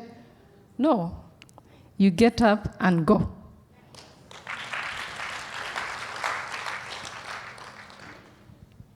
Again, it's not easy, but it can be done. Ikindi wenda nasozerezaho kandi kijyanye n'umuco wacu wa Kinyarwanda ku bagore n'abakobwa, no gutekereza abandi, kugira umutima ushaka gufasha undi muntu, ari ukurangiza ikibazo, ari ukugira icyo wamufasha. Buriya selfishness is not a good thing. Kandi nzi ko muri ibi bihugu nanjye ibyo nabayemo namwe ibingibi mubamo, barakubwira ngo we urireba ku giti cyawe urangiza ibintu byawe, undi ntibiramureba. Mu muco wacu burya kugirira undi akamaro ni ikintu cyiza. Kwibuka umuntu yagize ibyago, utamuherutse, utazi uko abayeho, ugafata telefone ukamuhamagara uti nagira ngo numve uko umeze. Uriya ni umuco mwiza wa Kinyarwanda. So muri ya mico rero twigira mu mahanga harimo byiza, harimo kumenya uko isi ikora, harimo ikoranabuhanga, harimo amashuri ahambaye, harimo n'imico professional attitude. Ariko tujye twisigiramo akantu ka space kacu k'Ikinyarwanda. Wibuke gufata telefone uhamagara umuntu, wibuke ababyeyi n'abavandimwe wasize mu Rwanda. You save your money, nzi ko ariko bigenda, imyaka 2-3 ugafata indege ukajya kubaramutsa. Mu mico y'abanyamahanga nk'aha ngaha hirya no hino tuba twirukanka kugira ngo umuntu azafate amafaranga ye ngo agure ticket ajyanywe no gusura umuntu ntibibaho. Arayafata akajya gutembera, akajya kwifata neza. Mu muco wacu rero kwibuka abandi, generosity is a very, very important trait.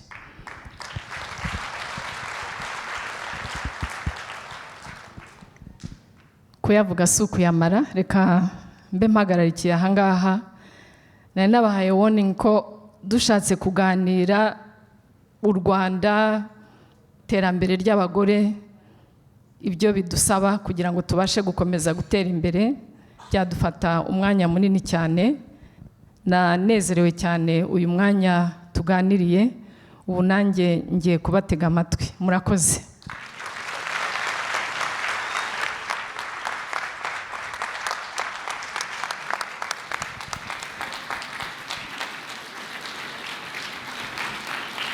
Arakoze Minisitiri, Nyakubahwa Minisitiri, ijambo ryiza yatugejejeho.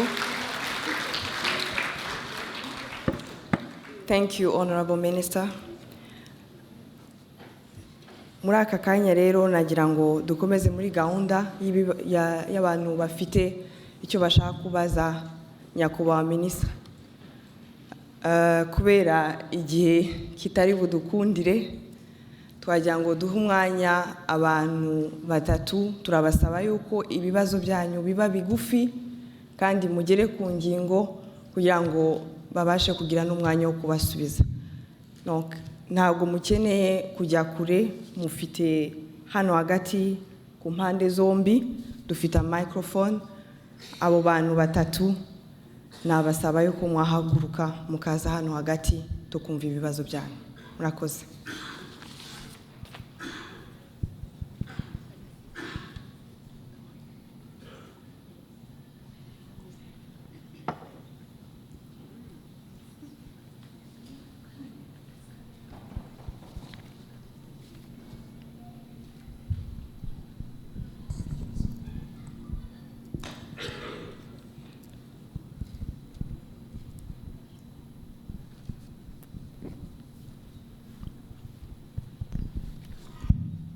Thank you.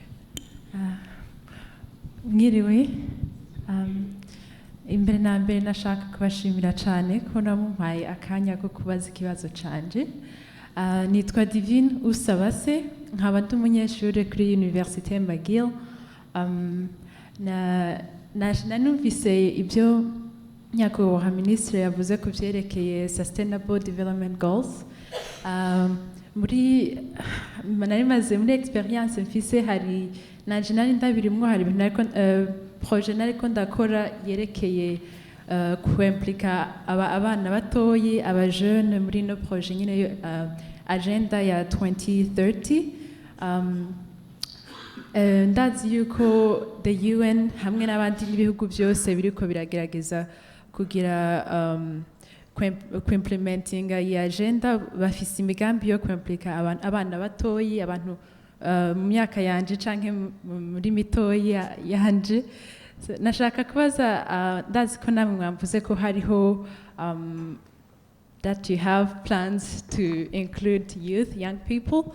I was wondering if you have already existing plans on how you're going to implicate the youth. Thank you very much.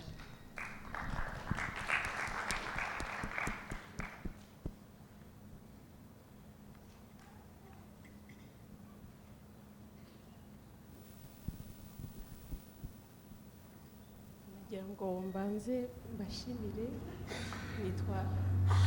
nitwa Beretirida Muroronkwere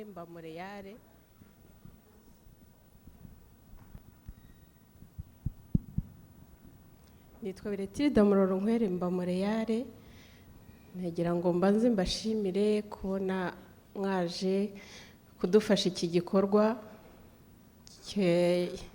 kijyanye na convention y'abari n'abategarugori kuko ni urugamba rukomeye nk'uko mwabivuze ni nabyo twasubiriyemo abakiri bato baba abahungu baba abakobwa ubuzima bwiza umuntu arabukorera byaba ngombwa akabuharanira ni nabwo kenshi njya mbasubiriramo nk'abana nkababwira nti yiba ibintu byari byoroshye mwese mwajya musanga diyama imeze nk'umusenyi ku nyanja niba babanza kuyicukurayo na zahabu nuko ibyiza biva kure ubwo rero ngira ngo mbashimire ko mwaje kudufasha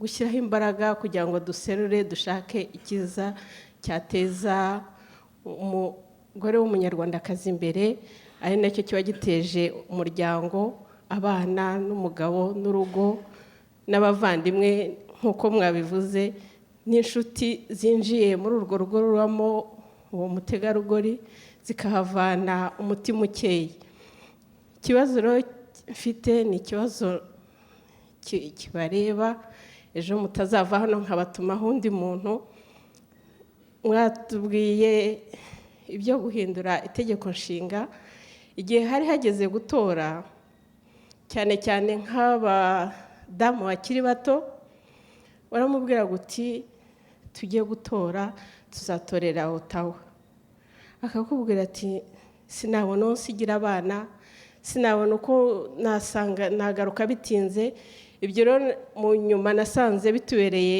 inzitizi zikomeye kuko tugomba twese kujya Ottawa nyakubahwa charge d'affaires turashima cyane ko nubwo akora akazi wenyine nacyo ni ikindi kibazo wenda muzadusubiza mukurikije ibikorwa byanyu cyo kubona tutagira ambasaderi ntabwo nigeze mvuga ngo akazi akora turagashima cyane ahubwo tugerageza kumworohereza nk'abaturage nk'abanyarwanda kubera ko umuntu ari umwe muri kariya kazi gisinzi uko kangana kuko ntabwo nzi uko kangana ariko icyo nzi cyo tugerageza kumworohereza ariko bibaye ngombwa tukamusaba ibyo dusaba byose nibaza ko atabivamo yaradutoresheje inyenyeri zirinda zigera mu bicu ubwo rero nagira ngo mbabaze nti ni gute iki gihugu kinini dushobora kugera ku buryo bwo gutora ku buryo bworoheje tuturutse kure kugira ngo abantu benshi bashobore kubikora merci.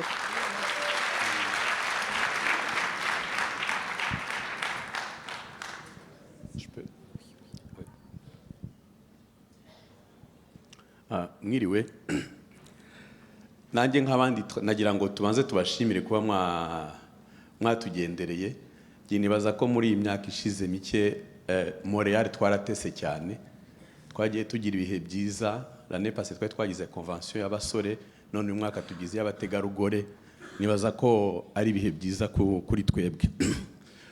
Bon, mwatugira ikiganiro vraiment très riche. Umuntu ntabona aho yahera kugira ngo abaze, ariko harimo ibintu by'inshinga mwagiye mushingiraho mujya kurangiza, cyane cyane mbere yo kutuganirira ku byerekeye urugo. Mwavuze cyane ku bintu byerekeye umuco. Nibaza ko ikintu cyagiye gifasha abanyarwanda mu mibereho yacu ari ugukomeza dukandamiza ku muco wacu. Ababaye mu buhunzi bazi ko twakomeje abana babyina, bakomeza baganira ikinyarwanda, tugakomeza gukomereza ku muco. Bon. Maintenant, dans un monde globalisé, ubwoko butazagumana umuco wawo buzahona. Abanyarwanda rero aho turi dukomeza tugandamiza ku muco wacu. Aba bana bari aha ngaha babakiriye benshi ntibavukiye mu Rwanda, ariko bakomereje ku muco ababyeyi babo bagiye babaha. Abanyarwanda bari aha n'abandi bato bari aba Miriam n'abandi bakomeje bafasha abandi bana kubyina, bakomeza bafasha kwiga ikinyarwanda, bakomeza babakundisha u Rwanda.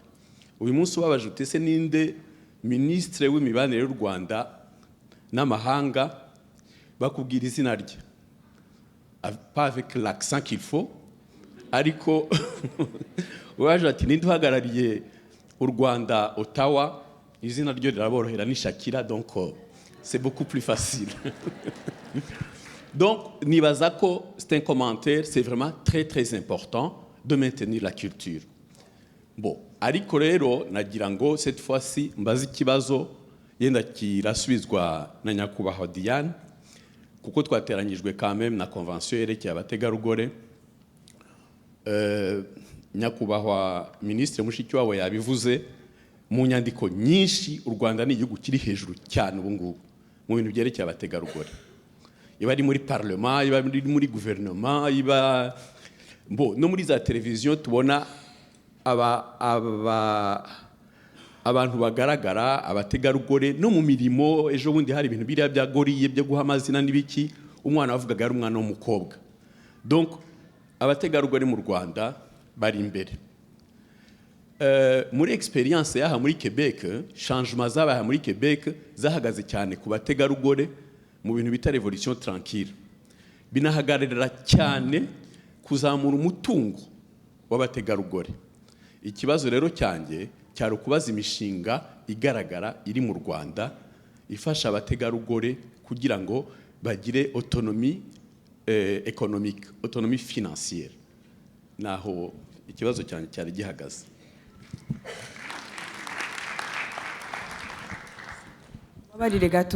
Mbabarire gato nagira ngo duhe umwanya nyakubahwa minisita niba yasubiza ibibazo bibiri mbere yo kudukomeza. Akoze.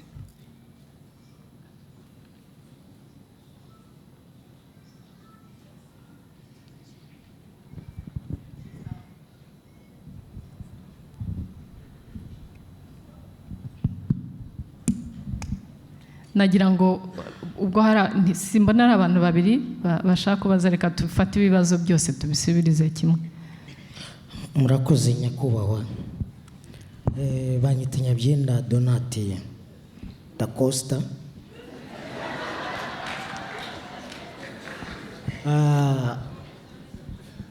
Nari ngukumbuye cyane kongera kukubona. So ikibazo mfite ntabwo ari kinini cyane. Ndashaka kubabaza abategarugori n'abakobwa bashubijwe inyuma n'amateka, ubu mubatekerezaho iki, mubakorera iki kugira ngo bave mu mateka bari barimo barapfuye abakandamijwe inyuma n'amateka. Ngira ngo sinzi ko mubumva abatwakazi.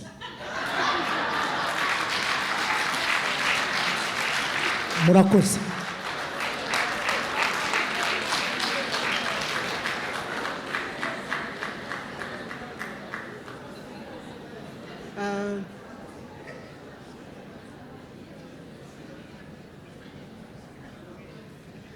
nitwa Maria Ntaganda nkaba ntuye Sudbury n'ahantu kure muri Nord ya Ontario. Nkaba nashimishijwe cyane kubona mwafashe urugendo rurerure mukaza kudusura, biradushimisha cyane, byanshimishije cyane ku bwanjye kuko naho turi mu mahanga naho turi kure ariko kumva ko dufite igihugu cyacu kandi tuguma turi abanyarwanda biradushimisha. So mwakoze sana kuza kudusura, tukaba twagize uyu mwanya wo kugira ngo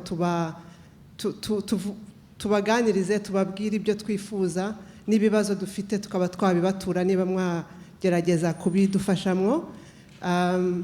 Nkaba naragiye mu Rwanda mu 2011 nkajya gusura umudugudu witwa Kavumu mu Ruhango. Ngezeyo baranyakiriye, baranzimana, turanaganira. Nagira ngo mbashimirire abaturage baho. Tuganiriye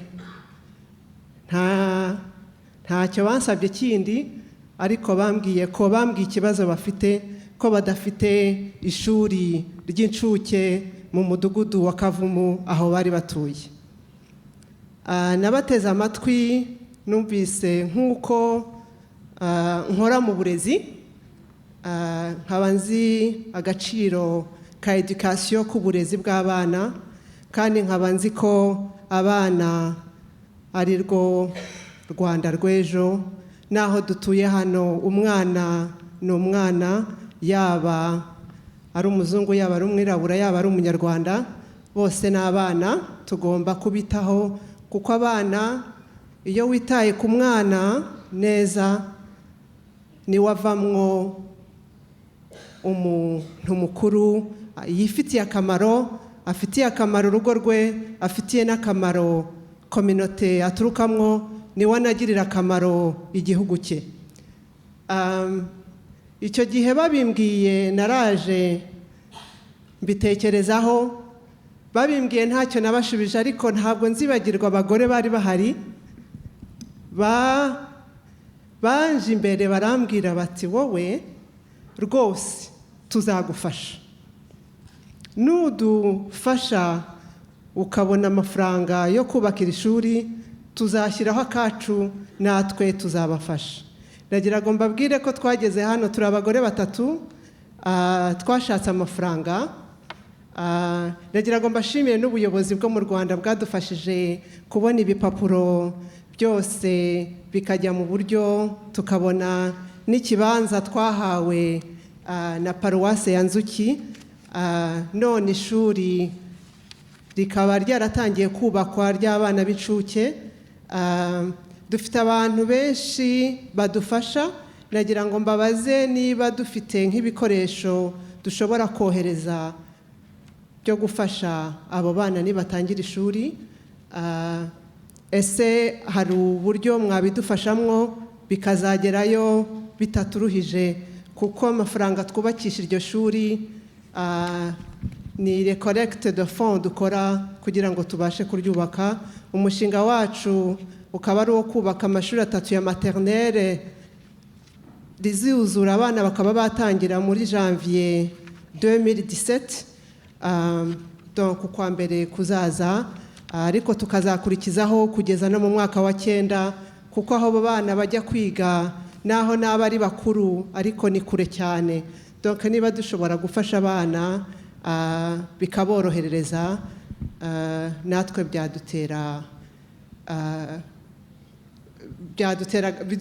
biduteza agaciro kubona abana bacu. Tout passe par l'éducation, guteza imbere uburezi ribaza ko ari igikorwa kireba buri muntu wese. Ikindi kibazo nari mfite, icyo ni ikibazo cya mbere nari mfite. Icya kabiri, dufite amakonseye adufasha adusuporta kuko dufasha abana bacu bari aho muri education. Nta haruta ahantu heza no kujya kugira partenariat n'amashuri ya hano. Nagira ngo mbabaze partenariat aho umuntu yanyura, nari kuzabikorera recherche nkabishaka, ariko ubwo nababonye hano nagira ngo profite iyo occasion mbabaze ukuntu partenariat umuntu ashobora kuyibona ishuri na hariya aho umuntu anyura kugira ngo binyuremo. Murakoze cyane, murakagira Imana.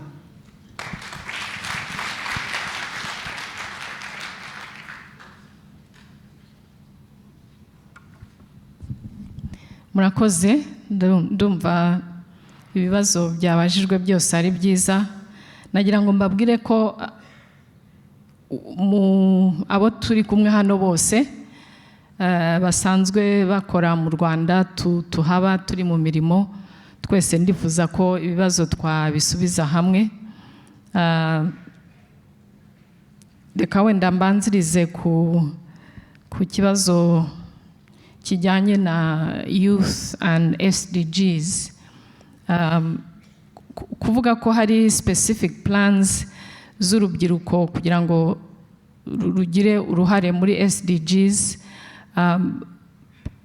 sinavuga ko plans zihari, ariko nta kibuza kuba twafatanya n'urubyiruko on some specific aspects za SDGs, kuko murabona ko SDGs ni nyinshi cyane, ziri mu byiciro bitandukanye, ziri muri sectors zitandukanye.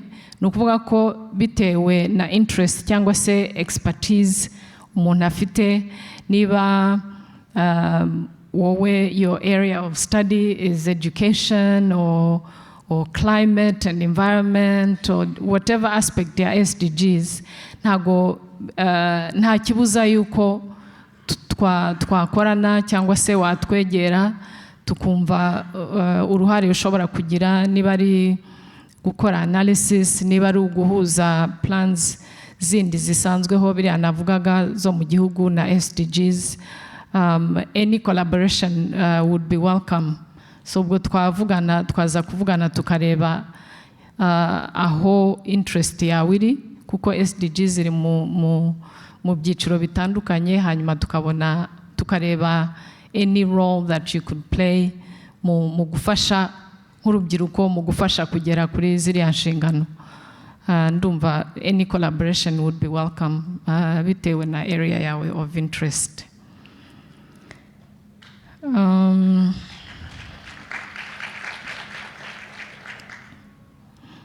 Ikibazo kindeba in particular kijyanye no gutora hirya no hino, cyane cyane mu gihugu kinini nk'iki ngiki. We are very conscious of it. Mu biganiro twanagiranye hano hashize iminsi 2 tugeze hano, harimo gutangira kwitegura dukorana na Minisiteri y'Ububanyi n'Amahanga ikoranye na komisiyo y'amatora, kugira ngo tubashe kubona uburyo abandi bantu batari ambasaderi cyangwa se abadiplomate, abakozi ba ambasade bahabwa ububasha bwo gufasha mu bijyanye n'amatora. Kuko naho waba ufite ambasade nini, ntabwo ushobora kubona abakozi ba ambasade 3 cyangwa 4 muri buri mujyi wose ushobora kuberamo amatora. Ariko what I can promise nuko amatora ataha tuzaba twiteguye ku buryo tugabanya distances abantu bagendamo bava mu mujyi umwe bajya handi gutora. Nta nubwo ari na hano gusa, hari n'ahandi dufite ibihugu bitari binini cyane, ariko usanga ambasaderi ahagarariye u Rwanda mu bihugu nka 3 cyangwa 4. Akenshi igihugu kirimo ambasade niho byoroha cyane, ariko hari uburyo dushobora kumvikana abandi bantu bashobora guhagararira ambasade bijyanywe n'amategeko y'ibyo bihugu, kugira ngo tubashe korohereza abanyarwanda hirya no hino kuba bakora amatora. Tuvuge niba ambasaderi uhagarariye u Rwanda mu Butaliyani aba mu Bufaransa, ugasanga mu Bufaransa biraborohera ariko mu Butaliyani ntibiborohere. ibyo turabitekerezaho uburyo twabyoroshya. Kimwe muri byo akaba ari uguha ububasha abandi bantu batari abakozi ba ambasade, cyane cyane nka community members bazwi bizewe bashobora gukurikirana iyo mirimo. Turabyigaho. Ibijyanye rero no kuzana ambasaderi mu gihugu cya Canada nabyo biri mu nzira.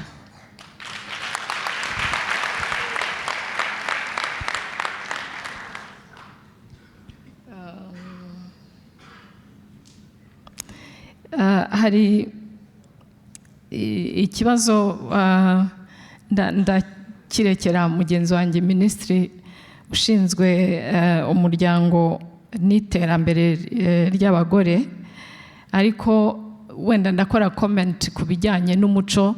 Icyo mwavuze cy'uko ku bantu babaye mu mahanga cyane bahabaye imyaka myinshi, umuco wacu wabaye a very important aspect of our fulfillment, no kugerageza not just kwiga ururimi n'imbyino, ariko no gukomeza identity yacu nk'abanyarwanda.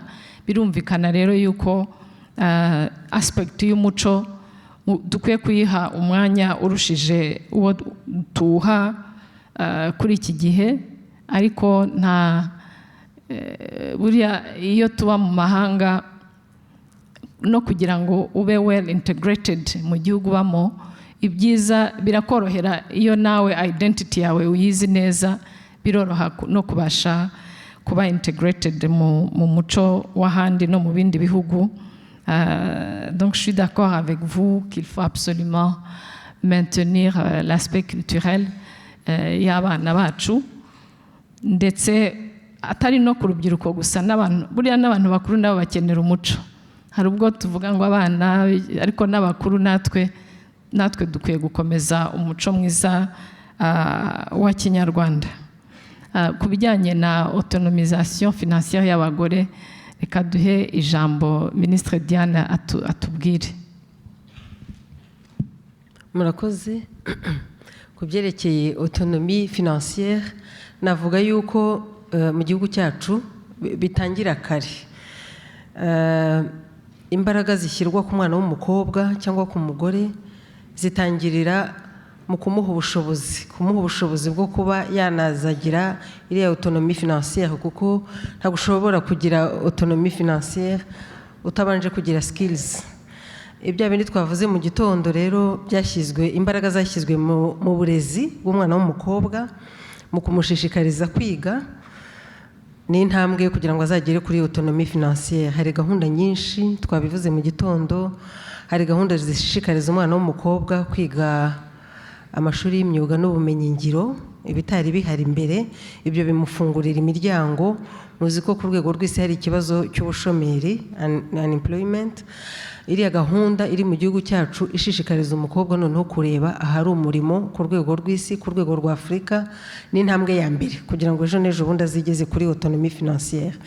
Ibyo tubisanga no muri gahunda ya He4She. Muzi mwese nyakubahwa umukuru w'igihugu cyacu abereye champion mu ba champions 10 heads of state.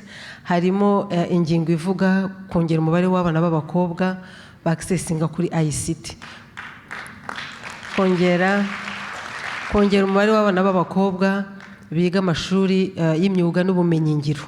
Ibyo ni ibintu bibiri bikwereka ko muri vision y'igihugu, mu buyobozi bw'igihugu, harimo gutekereza imbere nk'umwana w'umukobwa.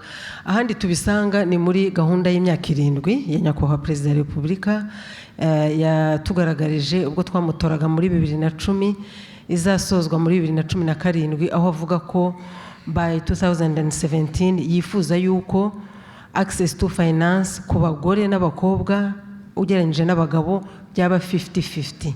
Icyo ni icyerekezo abaduhaye, noneho bikagaragarira muri za gahunda twavuze za ministeri zose ndetse n'uturere iyo bagiye gushaka budget. Nureba muri gahunda ya ministeri iyo ariyo yose, uzasanga hari umwihariko w'abakobwa n'abagore muri rwego rwo kubridginga ya gap dufite autonomie financière. Niba hari imishinga y'ubuhinzi n'ubworozi bagaragaza ngo umwihariko w'abakobwa ni uwuhe.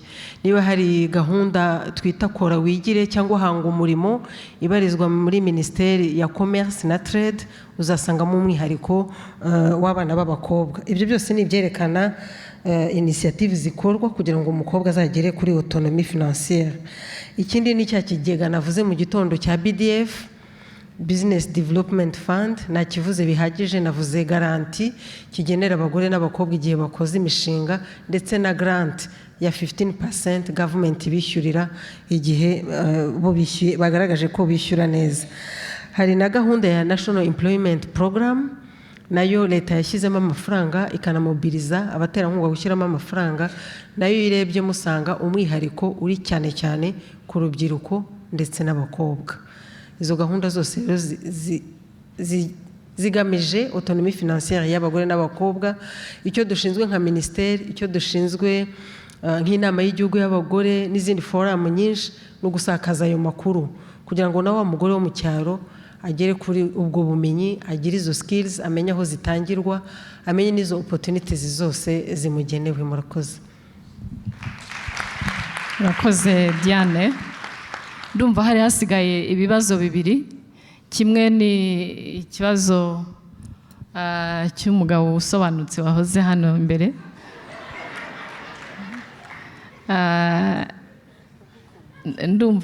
Ndumva tugiye kugiha intumwa za rubanda zihora zizunguruka mu gihugu, ariko icyo nakivugaho mu Rwanda uko tureba iterambere ry'abagore ntago tubacamwe ibice. Abatwakazi, abatutsikazi, abahutukazi, abafiriya, abaruguru, umunyarwandakazi wese tumufata uko ari, tukagerageza muri izi gahunda nk'izi Ministre Diane yavugaga yuko buri wese zimugeraho. Ntabwo rero tufata abanyarwandakazi ngo tubatandukanye, kuko abanyarwandakazi benshi ibibazo bagiye bagira barabisangiye. No gutera imbere rero bisaba yuko bose bazamukira rimwe. Ariko reka mpijambo ba honorable uko ari batatu bicaye hariya bagira icyo babitubwiraho.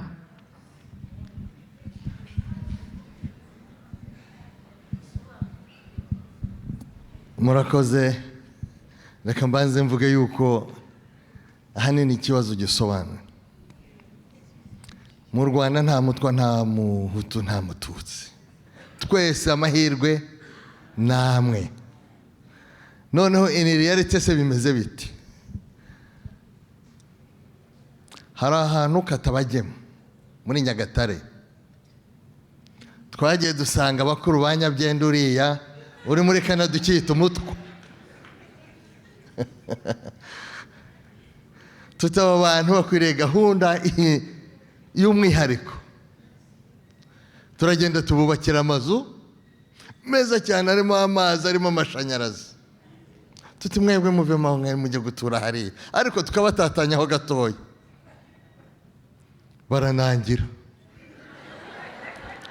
bati twebwe twumvise umudugudu witwa Shimwa Paul, nimutatujyana muri uwo mudugudu ntabwo tuzava, muturekera.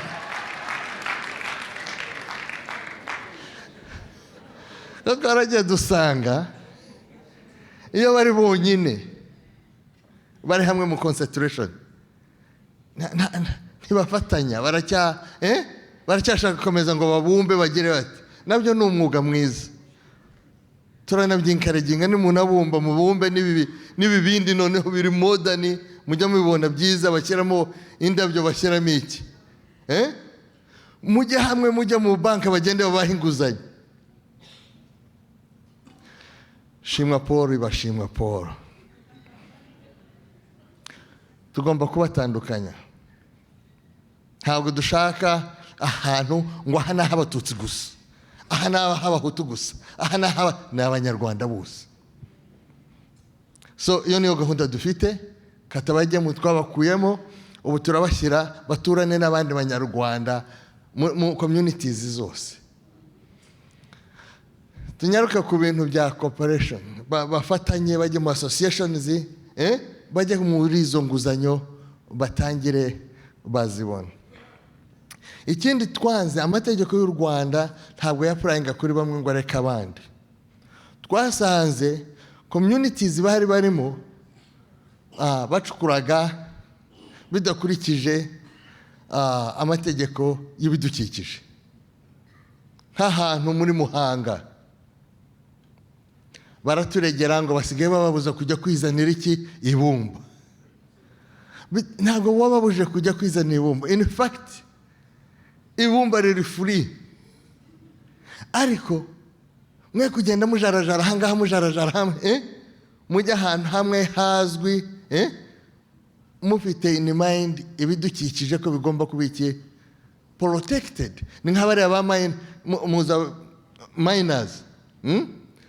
Ntabwo twemera mining ijarajara, wacukuye aha undi yacukuye hari undi yacukuye hari. Hari amategeko agena ibidukikije. So ni muri urwo rwego ba antibanyabugenda twababwiye tuti ntababaje kujya mu bibindi, ariko mugire mute mucukure bikurikije amategeko n'ibumba riri free. So bafite access ku anything nk'undi munyarwanda, everything nk'undi munyarwanda wese, atari umuhutu atari umutwe atari umututsi. Murakoze. Sorry. Murakoze Honorable Minister.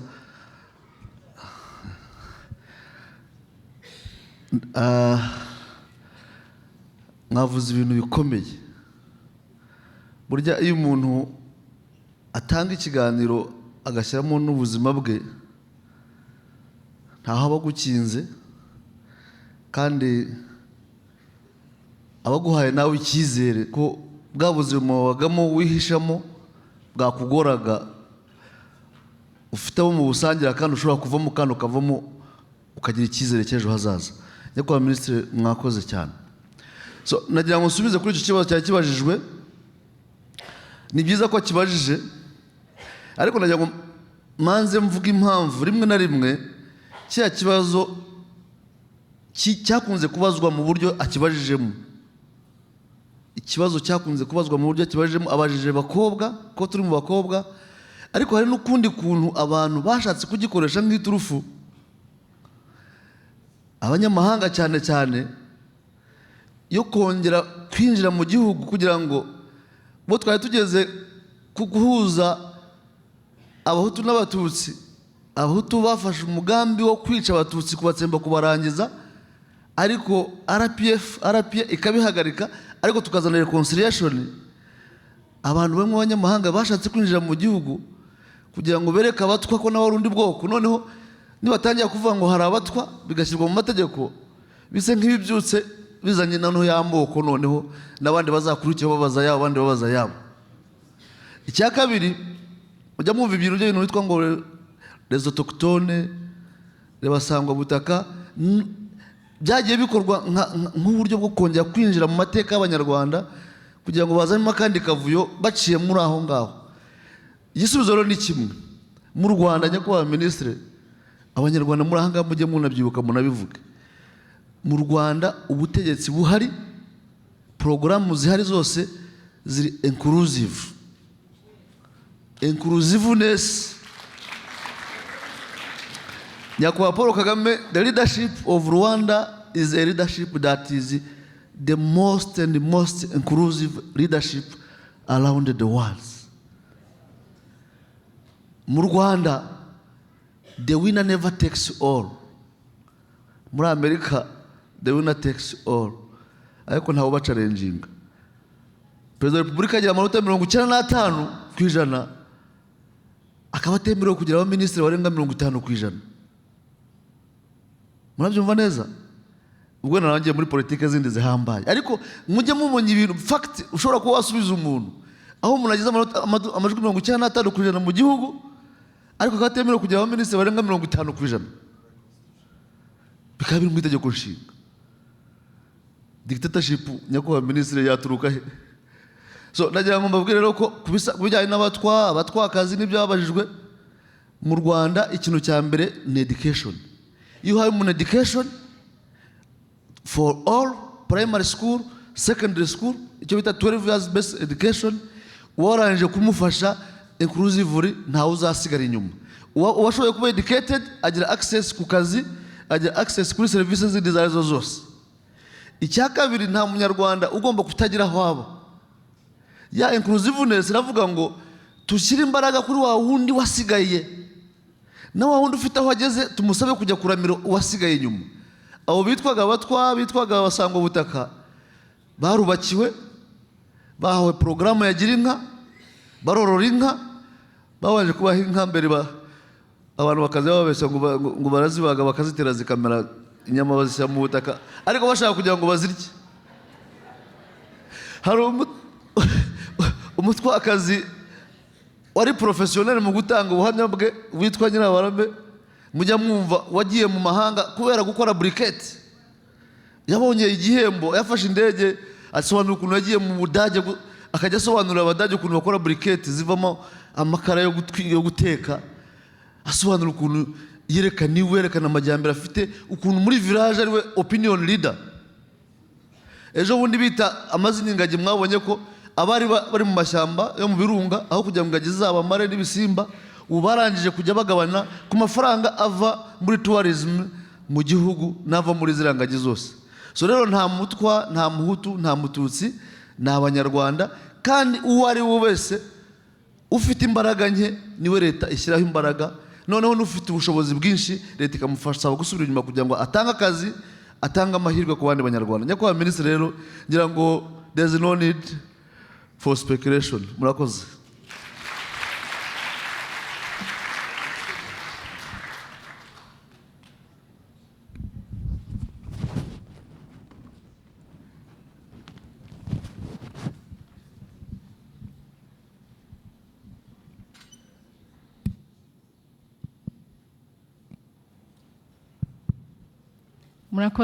murakoze intumwa za rubanda. Hari hasigaye ikibazo kimwe kirimo ibibazo bibiri bijyanye na education. Cyambere cyavugaga niba hari uburyo bwo gufasha transport ya materials za kindergarten mu mudugudu, watubwiye twabyanditse.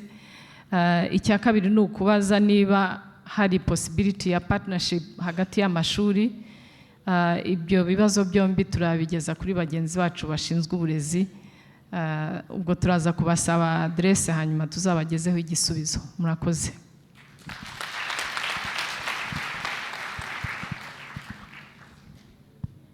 Nyakubahwa Minisita, hari ikintu nifuzaga kuvuga mbere ko dusoza. Twabashije kubona mutaragera aha, numva ari ikintu cyiza cyo kumenyekanisha. Twashimye kuza hano gutanga experience y'u Rwanda, ariko hari umuco mwiza twabonye aha ngaha twumva twifuza gushima. Twabonye imikorere myiza y'abana b'abakobwa bakiri bato n'abahungu bakiri bato ba hano. Twakomeje kwitegereza Shakira n'abakozi bakorana uko bategura iki gikorwa, tugasanga nta stress bafite.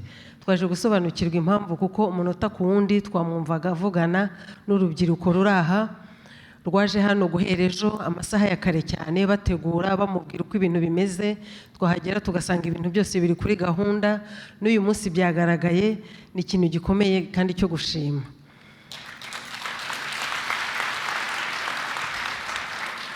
Nkaba mbishimira cyane ababyeyi b'aha ngaha, kuko hari ahandi ujya ntubibone. Ni umwihariko ngewe ubwanjye nabonye aha ngaha, mbona dushobora no gusangiza ab'iwacu, kandi ubona nta mukobwa nta muhungu bafatanyirije hamwe kugira ngo igikorwa nk'iki kigende neza. Ejo twagize ba MC beza, ejo twagize abana baturirimbira beza, badutaramira beza, kare twagize pano nziza cyane, ejo bundi twagize exhibition, ejo nijoro twagize exhibition y'urubyiruko. Nukuri twabashimye cyane, kandi ni ikintu turi butware iwacu mu Rwanda tukagisangiza abandi. Ni mentorship igaragara ko ababyeyi ba hano bari kumwe n'abana babo, kandi nta discrimination, nta mwana w'umuhungu nta w'umukobwa. Tukaba tubibashimira cyane. Murakoze cyane banyakubahwa abaminisitiri. Nabasaba yuko mwajya gufata ibyicaro hasi. Muri aka kanya hagiye gukurikiraho icyo twise celebrating success stories in our communities. Ndahamagara hano imbere Madame Liliane Gasake na Monsieur Achille Ubarijoro kuza kutugezaho uko gahunda iri bukurikire muri ibi biganiro. Murakoze.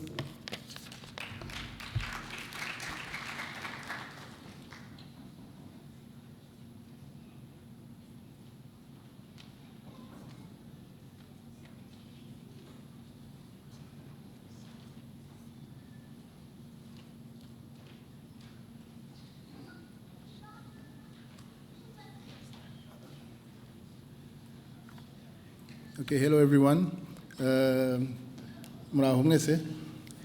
Turagomba unfortunately kugira vuba as time is running out. So I'm going to ask Liliane to say the closing statements. And donc, our role basically as a jury, we received the input from the public in terms of the nominees. Twagize aba nominees benshi cyane. Unfortunately, we had to make very difficult choices. What we want to say is all the nominees are definitely leaders of the community. So now what we want to do is call the finalists and congratulate them and give them the certificates. So starting with Liliane Iradukunda, if you want to come up.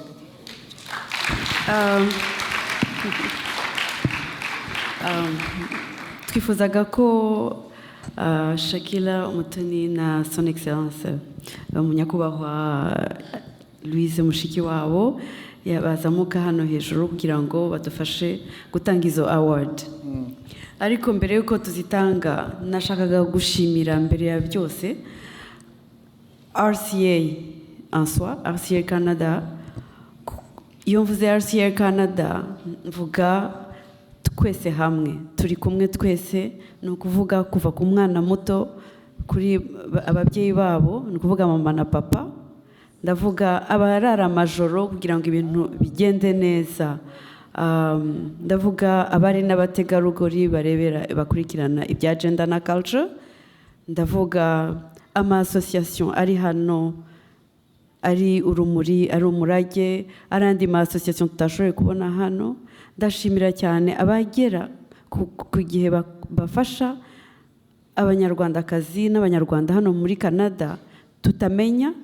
Ubu rero tukaba dushaka ngo twumvishe neza ko nubwo tutababona kenshi muba muhuze muri ibyo ngibyo mufasha abanyarwanda bari hano muri Canada. Ni nayo mpamvu izi awards ziri hano, mwatoranyijwe n'abanyarwanda n'abanyarwandakazi bavuga ibyivugo kuri mwebwe. Aba rero tuza guhamagara nibo bashoboye kugira kota twifuzaga, ariko bitavuga ngo abandi ntabwo bashoboye kubigeraho. Tukabasaba rero ko mwakomereza aho ngaho kugira ngo bizafashe n'abana batoya bari hasi. Murakoze. Ubwo rero ngiye guhamagara wese mugerageze kwihuta kugira ngo twihutishe ibintu. Liliane Iradukunda,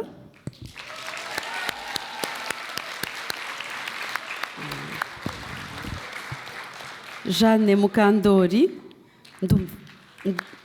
ndumva atageze hano.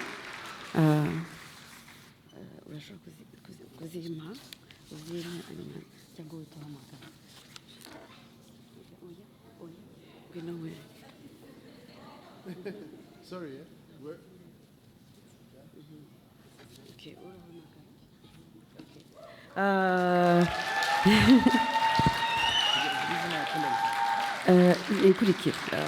Jeanne Mukandori ntawe uri hano, ariko turaza kuyimugezaho. Ashobora kuba ari Jackie Mukama cyangwa se Immaculée abashobora kuza kuyimufatira. Hari Eliane Ubarijoro, Dr Eliane Ubarijoro.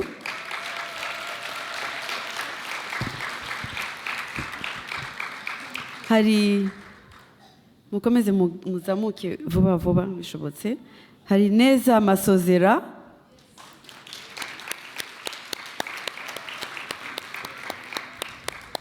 Hari Musoni Nicole. Musoni Nicole. Neza Masozera baje. ntago bahari. Ils sont pas là? Ok. Joy Ruhigisha yaba ari hano? Ntabwo yashoboye kuba ari hano. Félicité Murangira, please.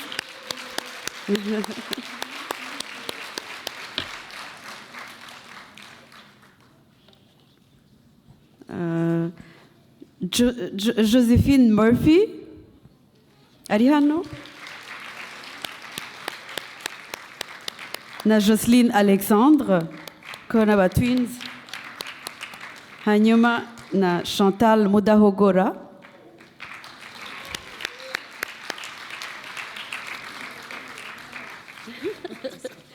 Yeah, you know. Congratulations.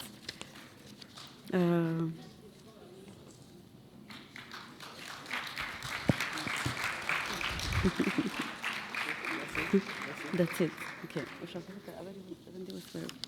Murakoze, ndumva ari abo ngabo bashoboye gutoranywa mu bantu 20 bari basabye, kandi tukaba tubashimiye ngo bakomereze aho ngaho. N'abatashoboye gutorwa turifuza cyane ko bakomeza, kuko ibyo bakora ni byiza cyane. Murakoze cyane.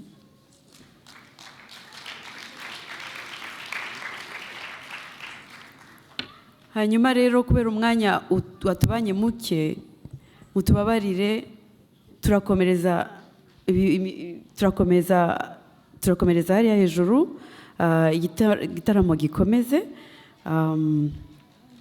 kubera ko sale dukwiriye kwitanga, ariko ndabashimiye kandi bivuye ku mutima cyane cyane son excellence.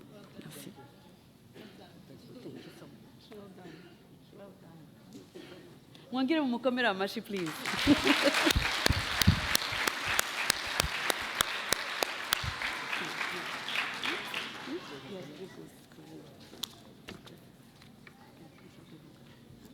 Abantu ba Montreal muracyahari?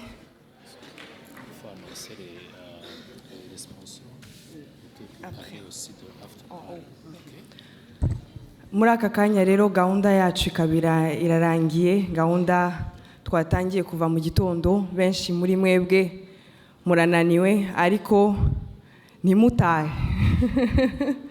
Turacyafite igitaramo, turacyafite amasaha make n'abanyakubahwa bacu bari hano.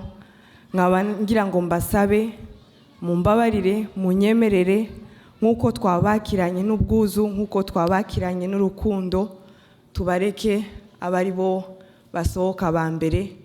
Hanyuma gahunda iri bukurikireho, turi buhurire kuri 4e étage, donc 4th floor upstairs, saa moya n'igice kuza gukurikira.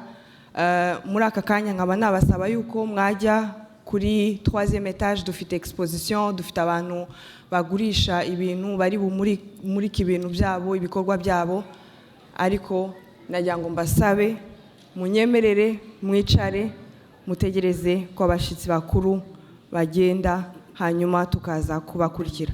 Turabashimira kandi turashimira aba sponsor bose, turashimira aba partners bose badufashije muri iyi Rwandan Women Convention. Turi butanga amazina yabo hejuru muri aka kanya. Nagira ngo nsabe delegation y'aba minister n'abamuherekeje niba basohoka ba mbere, munyemerere mukomeze mwicare mutegereze ko basohoka.